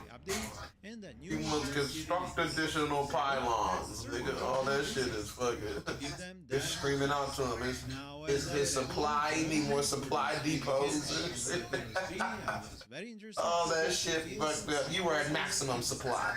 Yeah, the little lady screaming at him and shit. You cannot build anymore. You are at maximum supply. Yeah, maximum supply and shit. You can't fucking get no more fucking shit for you. Y'all fought well though. I give them that, man. You gave them hell. You gave them niggas hell, bro. You see the map for if only you can switch the deal up. Sequence like it was made with trying to figure out where would that go. Who you gonna go to? Booty already got King Joe. All the low hanging fruit already picked sides already. Sorry, folks. I just haven't yet reconciled the new relic. And Iran and these other people, they not in the position to. Iran, but they not trying to get on the radar too yet because they got their own little situation they working on. First and second game have been having. Yeah, who do you go to? Who can I go to right now? I need some backup. America bullying me. They gonna fuck me up. I thought they was gonna be my ally. They selling me. They pimping me out to my enemy, who I just was fighting a war with. They fucking with both sides and shit. I can't trust these niggas. And if I don't fuck with them, they gonna let my country die, and then all my people gonna be mad at me. Cause they gonna be like, damn, you had an opportunity to get this to stop. Why didn't you get this stuff? So that's the pressure. He's starting to get pressure from the people that, hey man, take the deal. We don't care what it is, just take it. Cause they ready to get out. They try to get blown up by the, babushka. They whole babushka blown up. Baba Yaga keep fucking hitting they dumb asses. They fucking ready to stop. It's like, make it stop. Nigga, we just want to go back to living a farm life anyway. We were simple people anyway. We ain't tripping off this big money. You saw how our houses look, nigga. We were just fucking whatever, sunflower seed farmers and shit. They just want to go back to their little shack and sip vodka all day and listen to the radio. That's the sad part. They were some simple ass people. They didn't really have a big complicated life. You know, they tune in, listen to some rap music, they black for a little bit, and then turn that shit up. Back to being poor white people in the damn Eastern European, Providence, wherever area pole. Very often and reads all the players post about them. Who you going to? I gotta go to Iran. Somebody gotta fuck with the Arabs.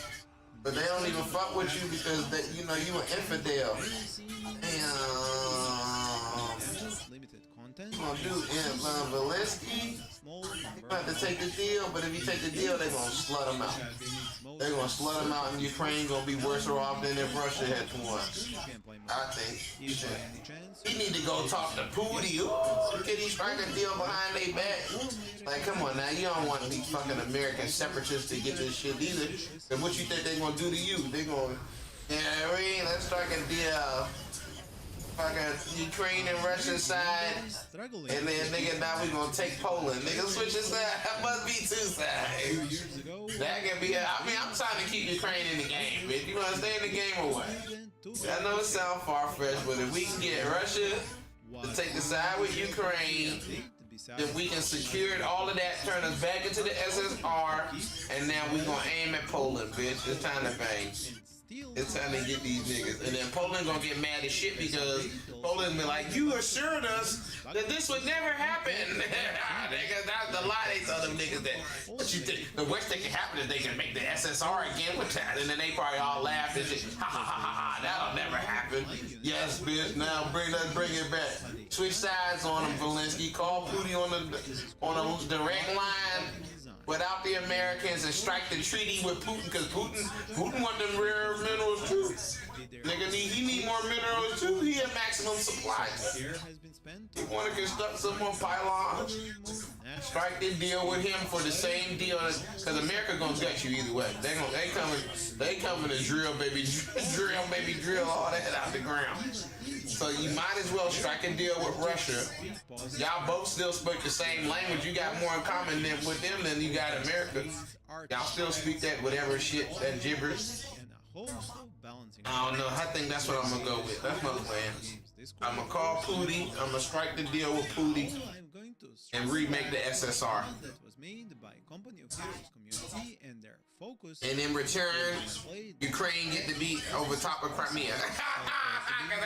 Let's just keep it gangster. Fuck them niggas. Them niggas, they don't give a fuck about them Chechenian niggas. Fuck them niggas. And then Putin gonna like that because they always were scared of the Chechenians anyway. So he need to play on that. I will reback you on the SSR. You put me as #2 country instead of number 35th. I mean, and the Ukraine basically essentially keeps its sovereignty. And now we got that, and now you can now aim at Poland, and now we're gonna aim all our weapons at Poland. I'm gonna turn around and aim all the shit that they gave me at Poland. Nigga, I'm gonna shoot all the HIMARS, I'm gonna shoot all that shit America gave me at Poland. Nigga, and you just promised to keep Ukraine, Slavic Ukraine. Because at this point, Ukraine ain't gonna be, it's no more Ukraine. Because they gonna gut that bitch. It's gonna gut them. It's gonna be like Syria and all these other places. They'll gut you. They're gonna come in there and they'll keep digging and digging and digging and digging and poisoning the land and digging and poisoning the land, and it's gonna look like Sierra Leone.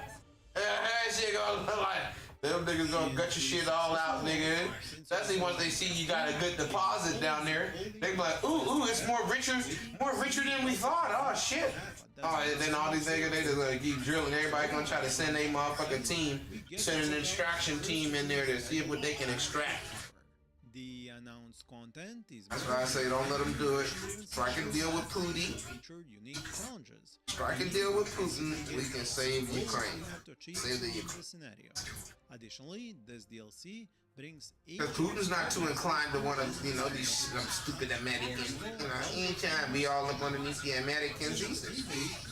Because they gonna fuck you in the end just like they fucked us.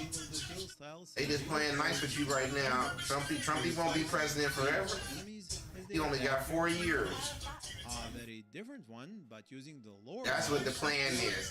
I'm gonna play dumb, strike the deal with me, we gonna play low, and in 3 years we gonna pull the maneuver. And on his last year we gonna fuck him. And he ain't gonna have enough time to do nothing about it.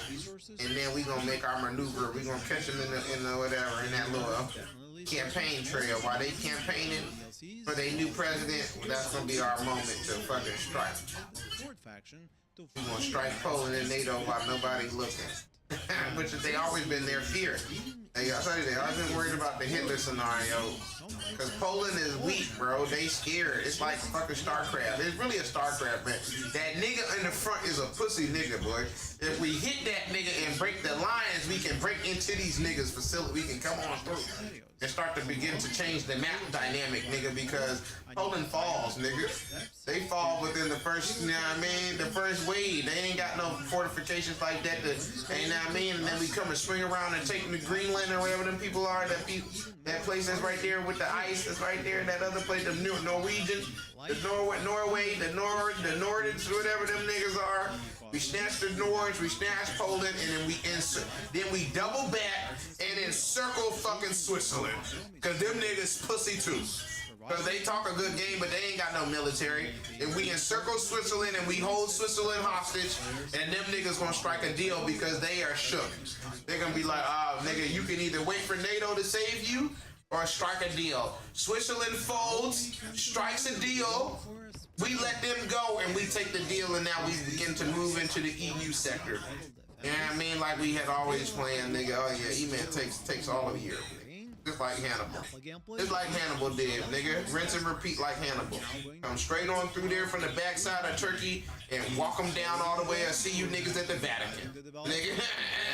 and don't stop till we hit the motherfucking Atlantic, nigga. You know what I mean? And take that whole motherfucker. And then what we do is, what they fucked up at, do not attack America, nigga.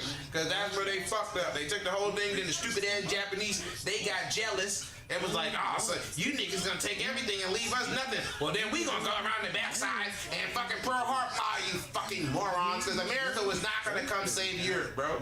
I've done this. It's all my research. It wasn't until Japan stepped into the Pacific Theater, forced Pearl Harbor, because they were jealous because niggas, we were getting so much land over there. We was doing our thug thizzle over here in Europe. They was getting jealous, like, well, damn, nigga, these niggas, you know, ain't gonna be no, what we gonna have? You niggas take all of that and that's how it be, just like in StarCraft. A nigga get jealous, you expanding and taking more of the map than what he's getting. Not realizing, bro, we're on the same team, bro. You're gonna win, you're gonna catch a victory all the same, bro.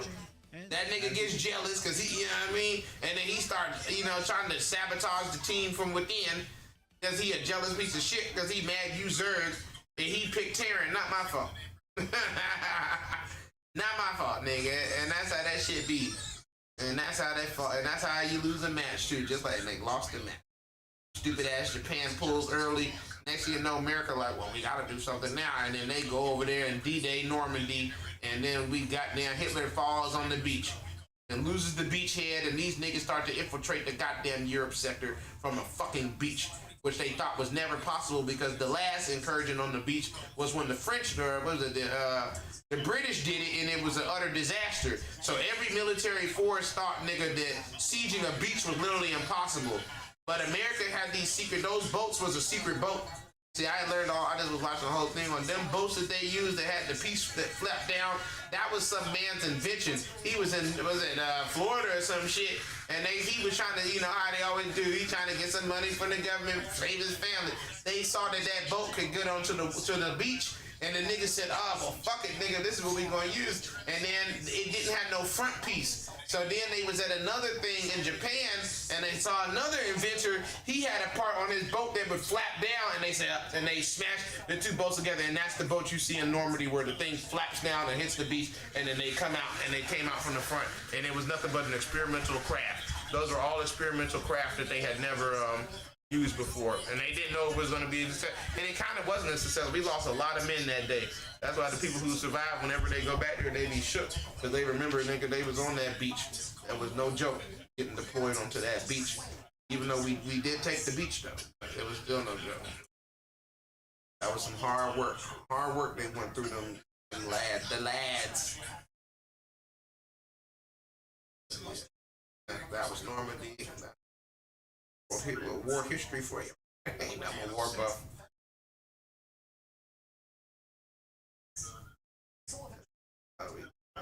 Hitler lost the beachhead, and they lost the fucking beach, nigga. That's because they didn't expect that shit there. And then that's saying he had already moved additional troops because they went too fast over to the other way. So it was literally just like a StarCraft, man. All their units was at the wrong joint. They got flanked, and they couldn't call them joints back to base. By the time you get them back to base, them niggas in the base, fucking up the base and shit, taking off, destroying all your shit. And that's when Hitler go running high, and he gonna shoot his dumb ass in the jump, just like they do. They quit, then the nigga quit. Then that nigga controlled all delete and quit and surrendered. Bitch ass nigga, just like that shit, just like StarCraft. That's just like how that shit be. Then he quit because he couldn't take it. Cause them niggas soft. Niggas are soft, nigga. That's why you gotta be careful about the leadership. Leadership is fucking dragging down somewhere they weren't even trying to go to. Dumbass nigga. And then he goes and quits. he go press control space or whatever that shit is. Alt F1. He Alt F1 himself. And closed the game out, bitch ass nigga, and left all his team, left all the team still on the map. Trying to still fight the war. That's my dumb ass. I stay out there. As soon as they quit, I stay fighting. I done won a few matches too, shit. That's what make you better. That's why I say Zelensky. To me, Zelensky's army is the most battle-hardened army right now. I said that before. No army right now that wouldn't have to fight a fucking major war like this, bro. So his men are actually quite hardy. All he needs is some reinforcements and he needs some more bullets and shit. That's what I'm saying. He needs to go to somebody who can get him what he needs. I'm thinking Iran, but them niggas are so fucked up. Them Arabs over there, they so backwater. Goddamn women dressed up in towels and shit, man. He got hard. That's a hard sell. Them fucking stupid ass Muslims are not too smart. But we don't need them to be smart. We just need the funding to kick in that train to get there. But how we gonna get the train there? That's why I say he gotta go to Pooty, because Pooty and them own that jump. So the Pooty strike a deal with China and then join their side. Switch sides. Must be two sides, man. It must be two. that's the only way. Switch two sides, USSR was the joint, and had them come through here and switch up on them, double cross, and just say, I'm gonna play stupid. You know, I'm gonna play stupid. You know, and everybody don't know, and then they get out, and then when the time is right, I'm gonna switch and join you. I'm gonna join your team. I'm gonna switch teams on these niggas. Benedict Arnold, and then I'm gonna join the SSR, and then we gonna attack America and take all of Europe. Take all of We're gonna catch NATO with their pants down. Because by then NATO would have calmed down some. It'd have been 3 years. They can't keep having all them forces just sitting there. That's why they want to keep the war going, because they done pulled a lot of units over there. NATO been bolstered for the phase 2, which was that they're gonna let them attack Poland. See, I already know the truth. They're not attacking Poland. It's Pearl Harbor all over again, Gulf of Tonkin all over again. They let Poland fall on purpose. That's why Poland needs to fucking, you know what I mean, say something now. They already are using them and destroyed that place and sent all the refugees there anyway. So it's already happening. You know, Poland and these other people, Norway, and I told you them Lithuania, told you them smaller countries that are fucking basically gonna get Shanghaied into this thing, they need to already pull out and be like, bro, look, you can see how this is gonna go. Them bigger places, France, whatever, was it Italy and them niggas or whatever, the fucking Wales, all them niggas, the fucking all them niggas, what the fuck is them people called? London, them niggas, Britons. The Brits, nigga, all them bigger countries are gonna leave you smaller countries to be their bitch.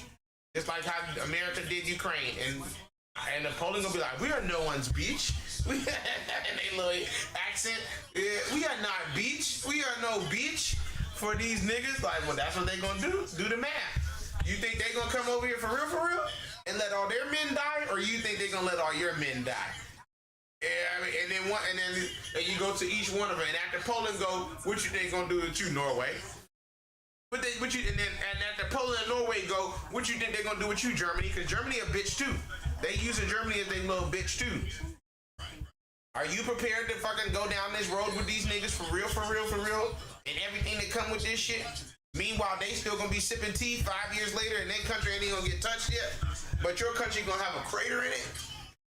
And they gonna all switch sides. They gonna be like, you right. We should fucking switch on these niggas. Join us. Join the winning team.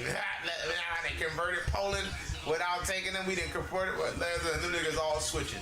But they gonna be like, but what about they fuck NATO? If they touch you, we gonna touch them. Now we gonna give you the same deal. Because that's the only reason why you joined, right? That's the all the reason why they joined was that bullshit. If a nigga jump you in the shower, on some prison shit, nigga. If a nigga try to fuck you in the shower, I'm gonna come help you. That's all you try. That's all the reason why. So we'll give you the same deal. If NATO now attacks you, we gonna attack them for you. Same difference. No different than what you had. The same deal you had with them. Because that's all they saying is that if Russia attacked me, you gonna come help. But in reality, they're not gonna come help, nigga. How many men do you think Charles gonna send? He might send a regiment, maybe 2. He's not sending the entire court guard squad to come save no fucking Poland. It ain't even in the mandate, because they're gonna get mad at that. They're gonna be like, we swore the oath to die for Britannia. We didn't swear the oath to die for fucking Poland. That's the same thing the Americans people are saying. We swore the oath to America. For America, foreign and domestic. We ain't signed no oath to protect no damn Slavia, Ukraine. That's not our fight. And that's gonna be the same. It's gonna hit them the same way. They can maybe send couple special forces, maybe a couple hundred people. They can't send no more than 10,000 people. Anything more than that, it's another war. It's like Putin all over again. It's gonna be a war. They're gonna have to get ruling from parliament.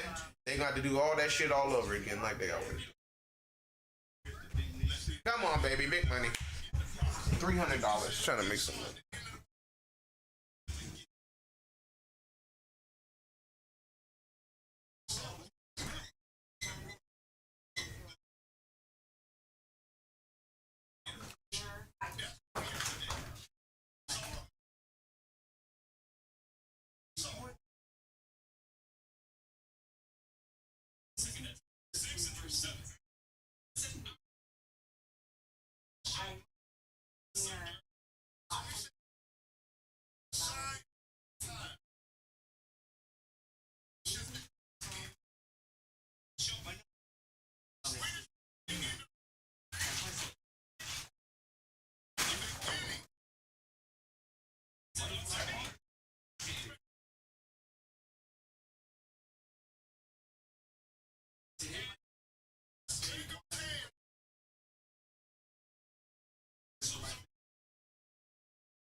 There you go.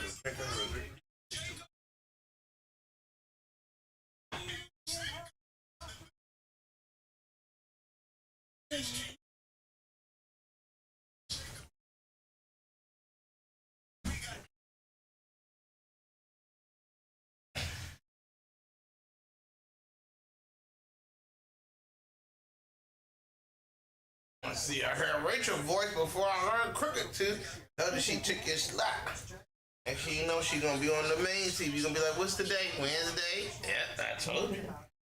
They walked her right back in the door. They just couldn't walk her in too quick because you know it would have been obvious. So they got her, they queuing her up. She gonna be now. She already on the Sunday slot, and you know she on a Tuesday special. Oh hey, well you know hey, Rachel Maddow's gonna cover for me today, and hey guys, I know I'm not on this slot, but I'm on it today. And up there it is. They walked her back into the door.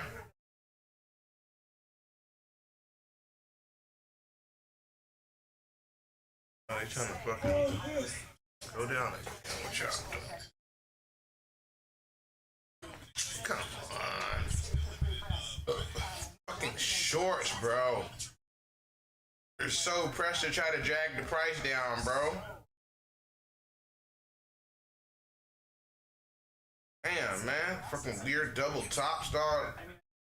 That's because they just so pressed to get it to drop. They're like, oh, it didn't go down. We can maybe make it go lower. Like, bro, because they know if it go up, then E-Man get paid. E-Man gonna get paid right quick. They're like, why you mad if I get paid? When you got support, it's bouncing off of up support. That's what I'm saying. I might just dump it when we get to a certain point. I ain't gonna tell them though.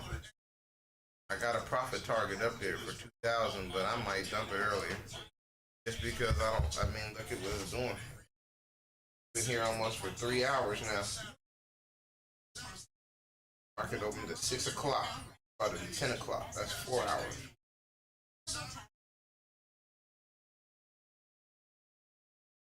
Down for 4 fucking hours.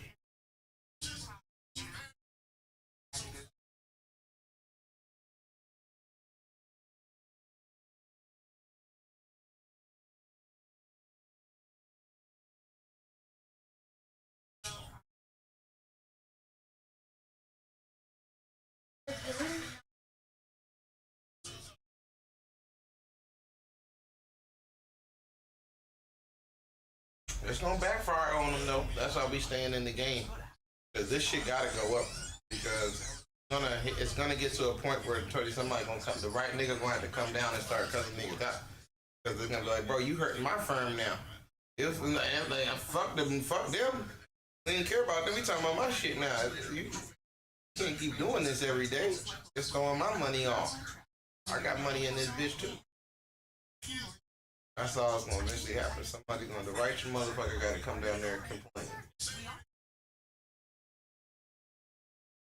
Gotta go back there. Either that be the pension owners, the pension operators, the white people, whatever. Somebody eventually start scream and holler, and they gonna have to get the. Whether it be they keep dropping it, and the stats gonna hit the board and shit. Because even though people aren't on the market not doing well is going to affect people somehow mentally, psychologically. Somehow they're going to complain. Something's going to change how they operate. Not to bring the market back up to be like, see, look, it's not down anymore. It's up, it's okay. Because if it keep the way it's looking, it won't look like it want to crash again. It's already crashed. So if it wants to crash again and it ain't recovered from the crash it already went. What that's telling them today was supposed to be the day that it should have had a nice little pop to show that we're done with this. Instead, it's been 4 hours and a lot of weird red candles. Now I'm looking at it like, this thing want to keel back over and go back down another 300-400 points. But if it do that, then it's gonna do more than that. You know, are we looking at a systemic collapse? Are we looking at the beginning of the end? Trump, you better look at this shit. That's what I told him that day when he said that shit. I said, you better. Let's not know this is a barometer. This shit like the canary in the coal mine. This market does another crash. It's the end. It's the beginning of it. So it's already down 2,000-3,000 points. Going down since February. We already halfway down there through March. It's the fucking 16th of March. When does the price come up? That's what I'm saying. Come on, now you know it's April. Now you're gonna go down, then it's 15th of April, then what? That's one more month, 15th of April. That's halfway through April. Your birthday the 28th. Now it's May. Come on, now that's a quarter right there, boy. They done down a whole quarter. That's a recession. You know what I'm saying? How many? Oh.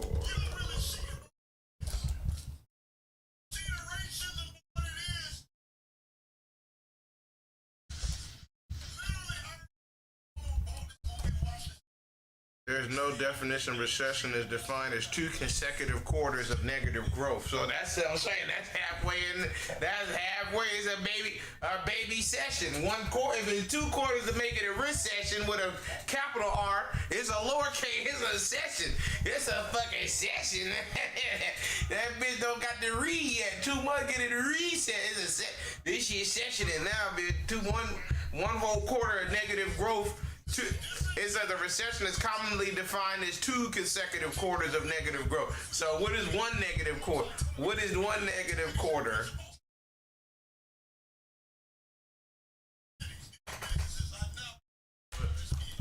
What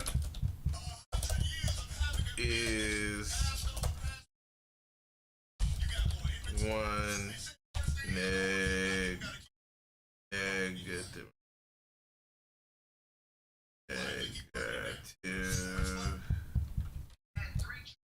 quarter?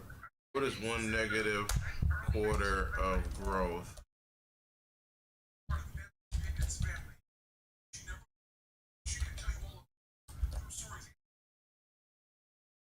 One negative quarter of growth of a period of a country's gross domestic product. A 1 negative quarter of growth refers to a period. What is that? What would that be? During a specific 3-month quarter. What is the negative value? Negative growth 1 quarter, 3 months. A decline in the company's sale earning decrease. See, 2 consecutive. But what is 1? See, they slick it. That's a recession too. They just don't want y'all to know. Thomas, it's typically 2, but one will suffice, nigga. Nigga normally need 2, but 1 will suffice. That bitch go 1 negative 1 quarter, bitch. That's when niggas gonna start saying recession, nigga. It's receding, nigga. That shit. It's recessioning. A recession, that's already happened. That's past tense. It's receding. That's present tense, nigga. That's the first quarter, nigga. This shit, it's recession. It's receding, nigga. A fucking 1 quarter dip is a fucking receding. It's a receding. And when they do it 2 times, it's a recession. That means that shit is, it's happening. It happened and happened. You know, the fucking happened and happening. It's different tenses, nigga. A recession is past tense. A receding. Let me see. See a receding. Recede.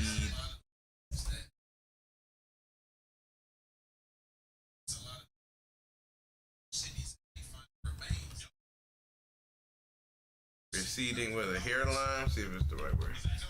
Okay, it is receding. Versus recession.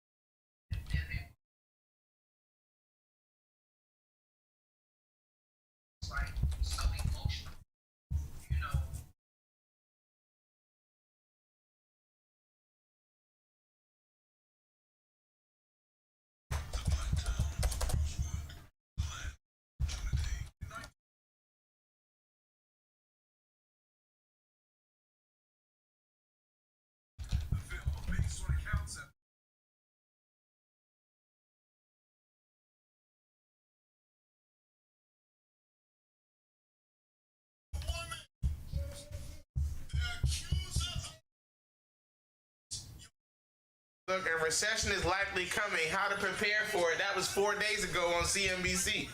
Come on, see, they know this shit. A little disturbance. Donald Trump is firm his tariffs will not cause a recession. I don't see it at all. But business and political leaders are not so sure. There's an irrational man who's at the head of the world's largest economy. He's willing, I guess, to sink the entire globe into a recession. It's a self-made recession by one person. And economists are watching closely as North American stock markets have been tumbling.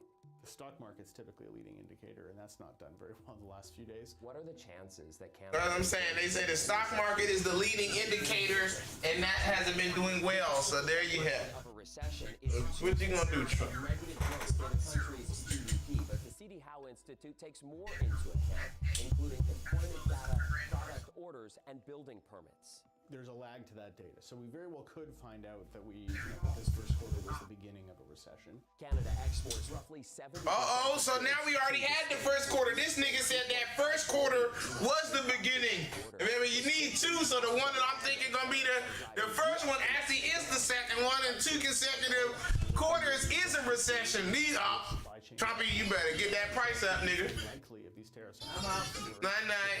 For a period of turbulence. Trump better get that price up, boy. You got a recession, boy. And if you get a recession, boy, it's gonna be a lot worse than my money. We're talking, quite frankly, about doing some things that we can control. Economists say there are 3 areas we can control right away. Monetary policy, like the additional interest rate cut we saw from the Bank of Canada today. Immediate government policy, like expanding CI. And structural solutions, like removing provincial trade barriers and finding new international markets. You're going to need all 3. Hopefully that will help with our dependence on our exports to the U.S. How can we recession-proof ourselves in the middle of this economic moment? Well, fortunately or unfortunately, Canadians have been hit by 3 pretty significant negative economic shocks over the past 5 years. Those 3 economic shocks: job losses from COVID, high prices with inflation, and high interest rates. And just like with them, the advice in a recession is to insulate your finances. Right now, if you're a relatively good position, reduce as much as possible your debt, because job opportunities may be less in the future. It's still a tough time overall, independent of tariffs. We have consumers still not over the shock of high prices. In the past 20 years, CD Howe says we've dealt with 2 recessions: the U.S. housing crash in 2008 and the start of the COVID pandemic, causing a recession that CD Howe says only lasted for March and April of 2020.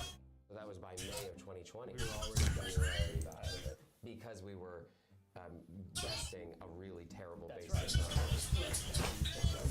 It was a self-imposed shutdown, right? So it's different. This was worrying this time around is that big bump is unlikely to happen unless the tariffs are sort of pulled away right away. If the tariffs are kind of permanent, yes, they might be one-off changes to the price level, but they're going to have knock-on effects. Okay. So I don't suspect we'll get that big rebound.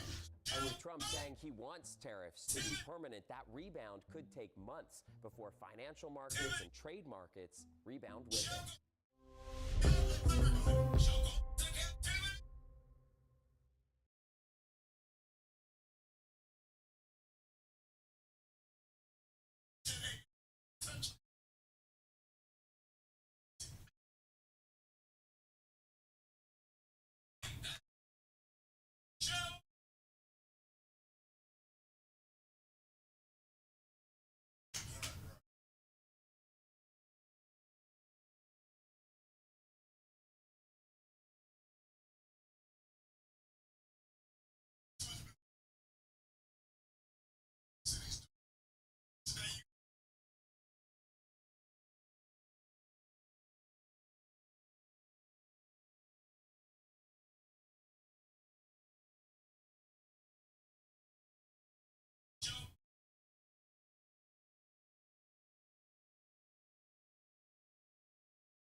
Oh, shut up, nigga.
I think.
They tell me.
This shit.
Okay, bean.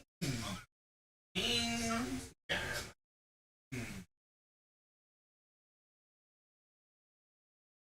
Bean Cannon.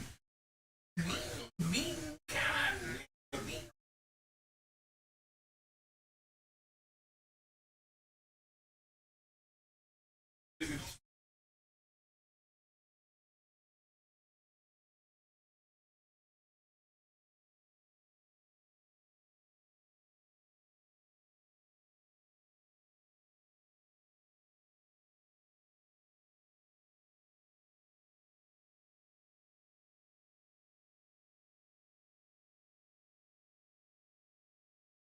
Yeah,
hell is this shit done? It's like 12 o'clock.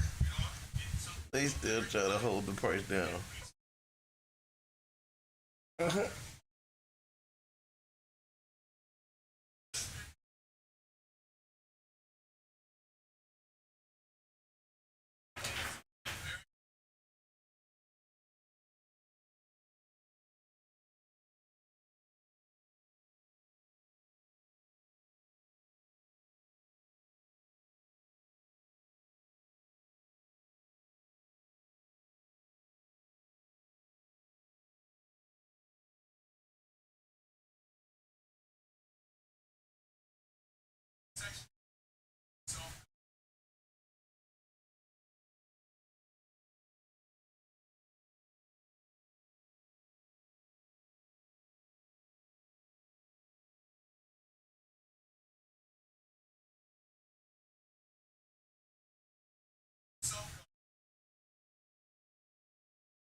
Fucking turtle power, man.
I'm like, looking for. Couldn't find them for the longest.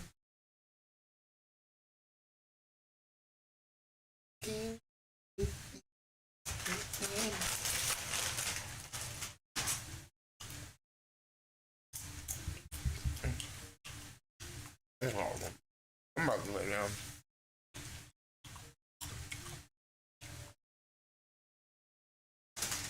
Get over that price for me.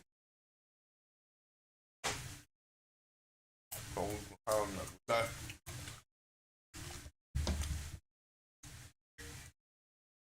Yeah, it's been holding all day.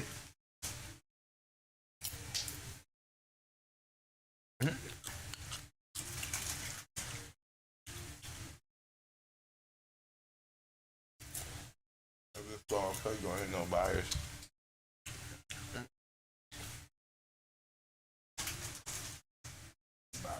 Shit.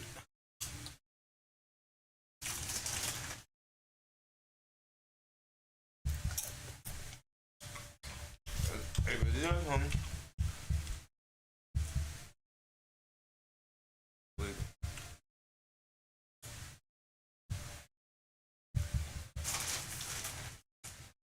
Sure, had to go to business.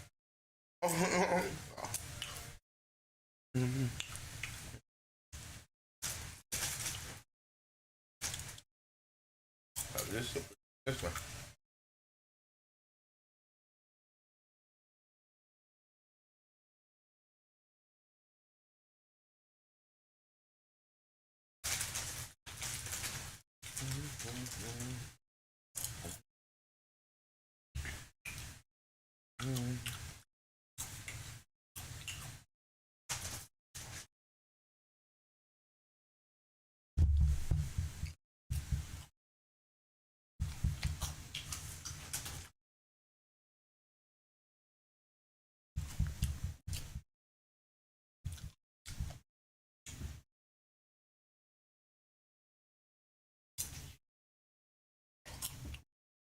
Okay.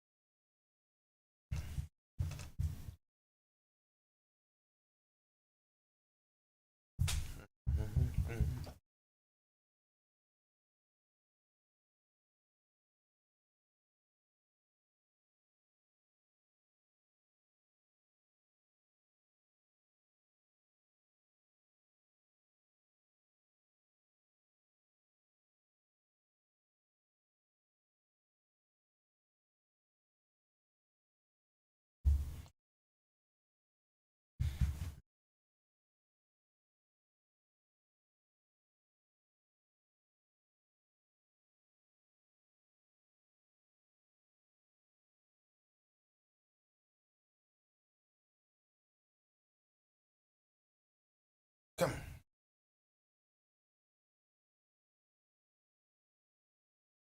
I think we gotta hang up. What's that other one?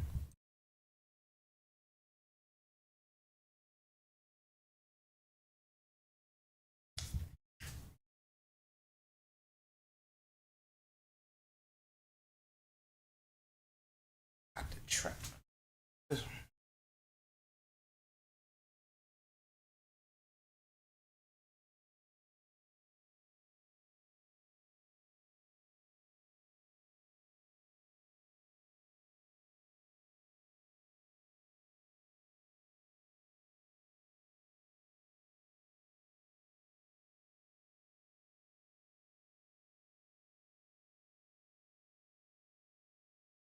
I ain't listening no more.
Come on.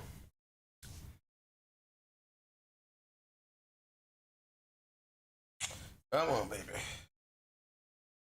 Pop. 12 o'clock. 3 since fucking 6.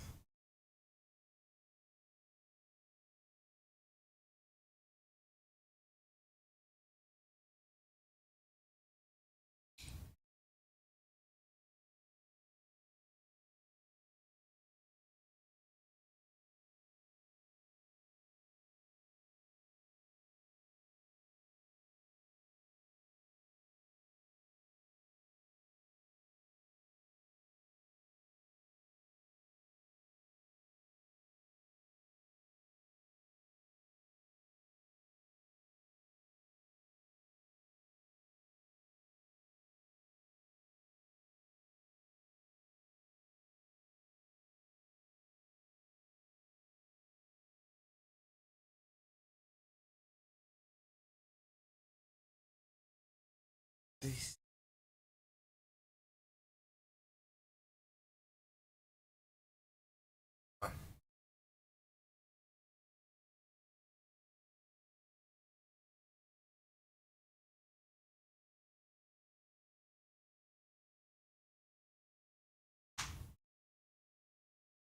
There's too many shorts in the market, bro.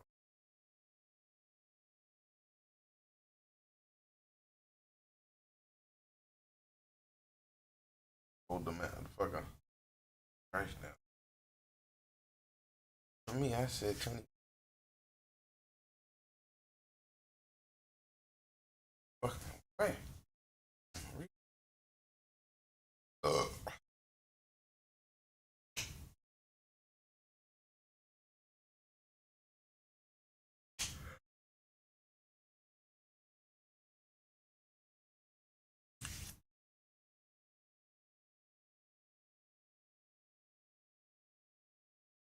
Come on. Is this?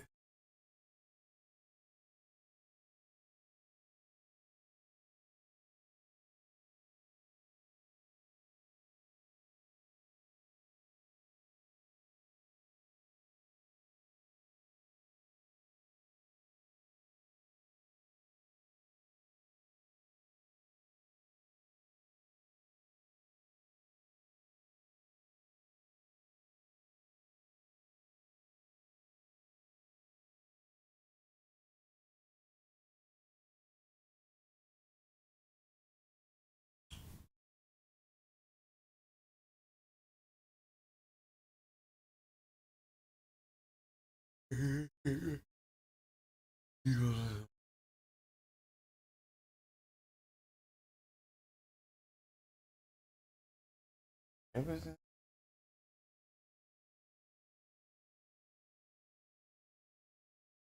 Come on, baby.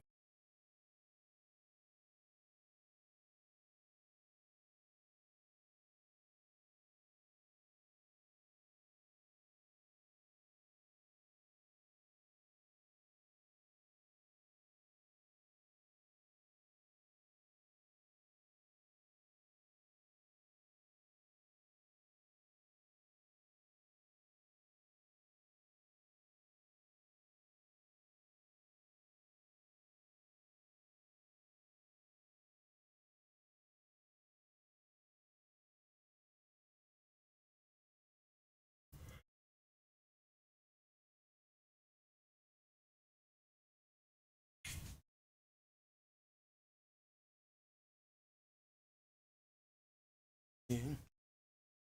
Ain't so you know. But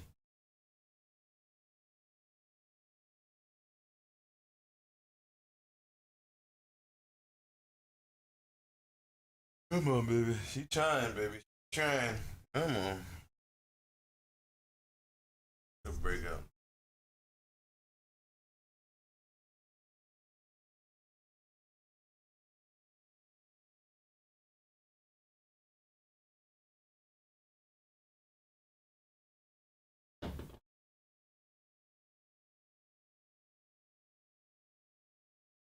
Take a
Come the fuck on. Fucking shorts, bro. Gotta ban this shit. Fucking hold down the price for fucking 4 hours, bro. Fucking dweebs. Get off the market. Fucking bitch.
Boys, we about to call it right here, man. Country. Market. Got some green though. Let's hope.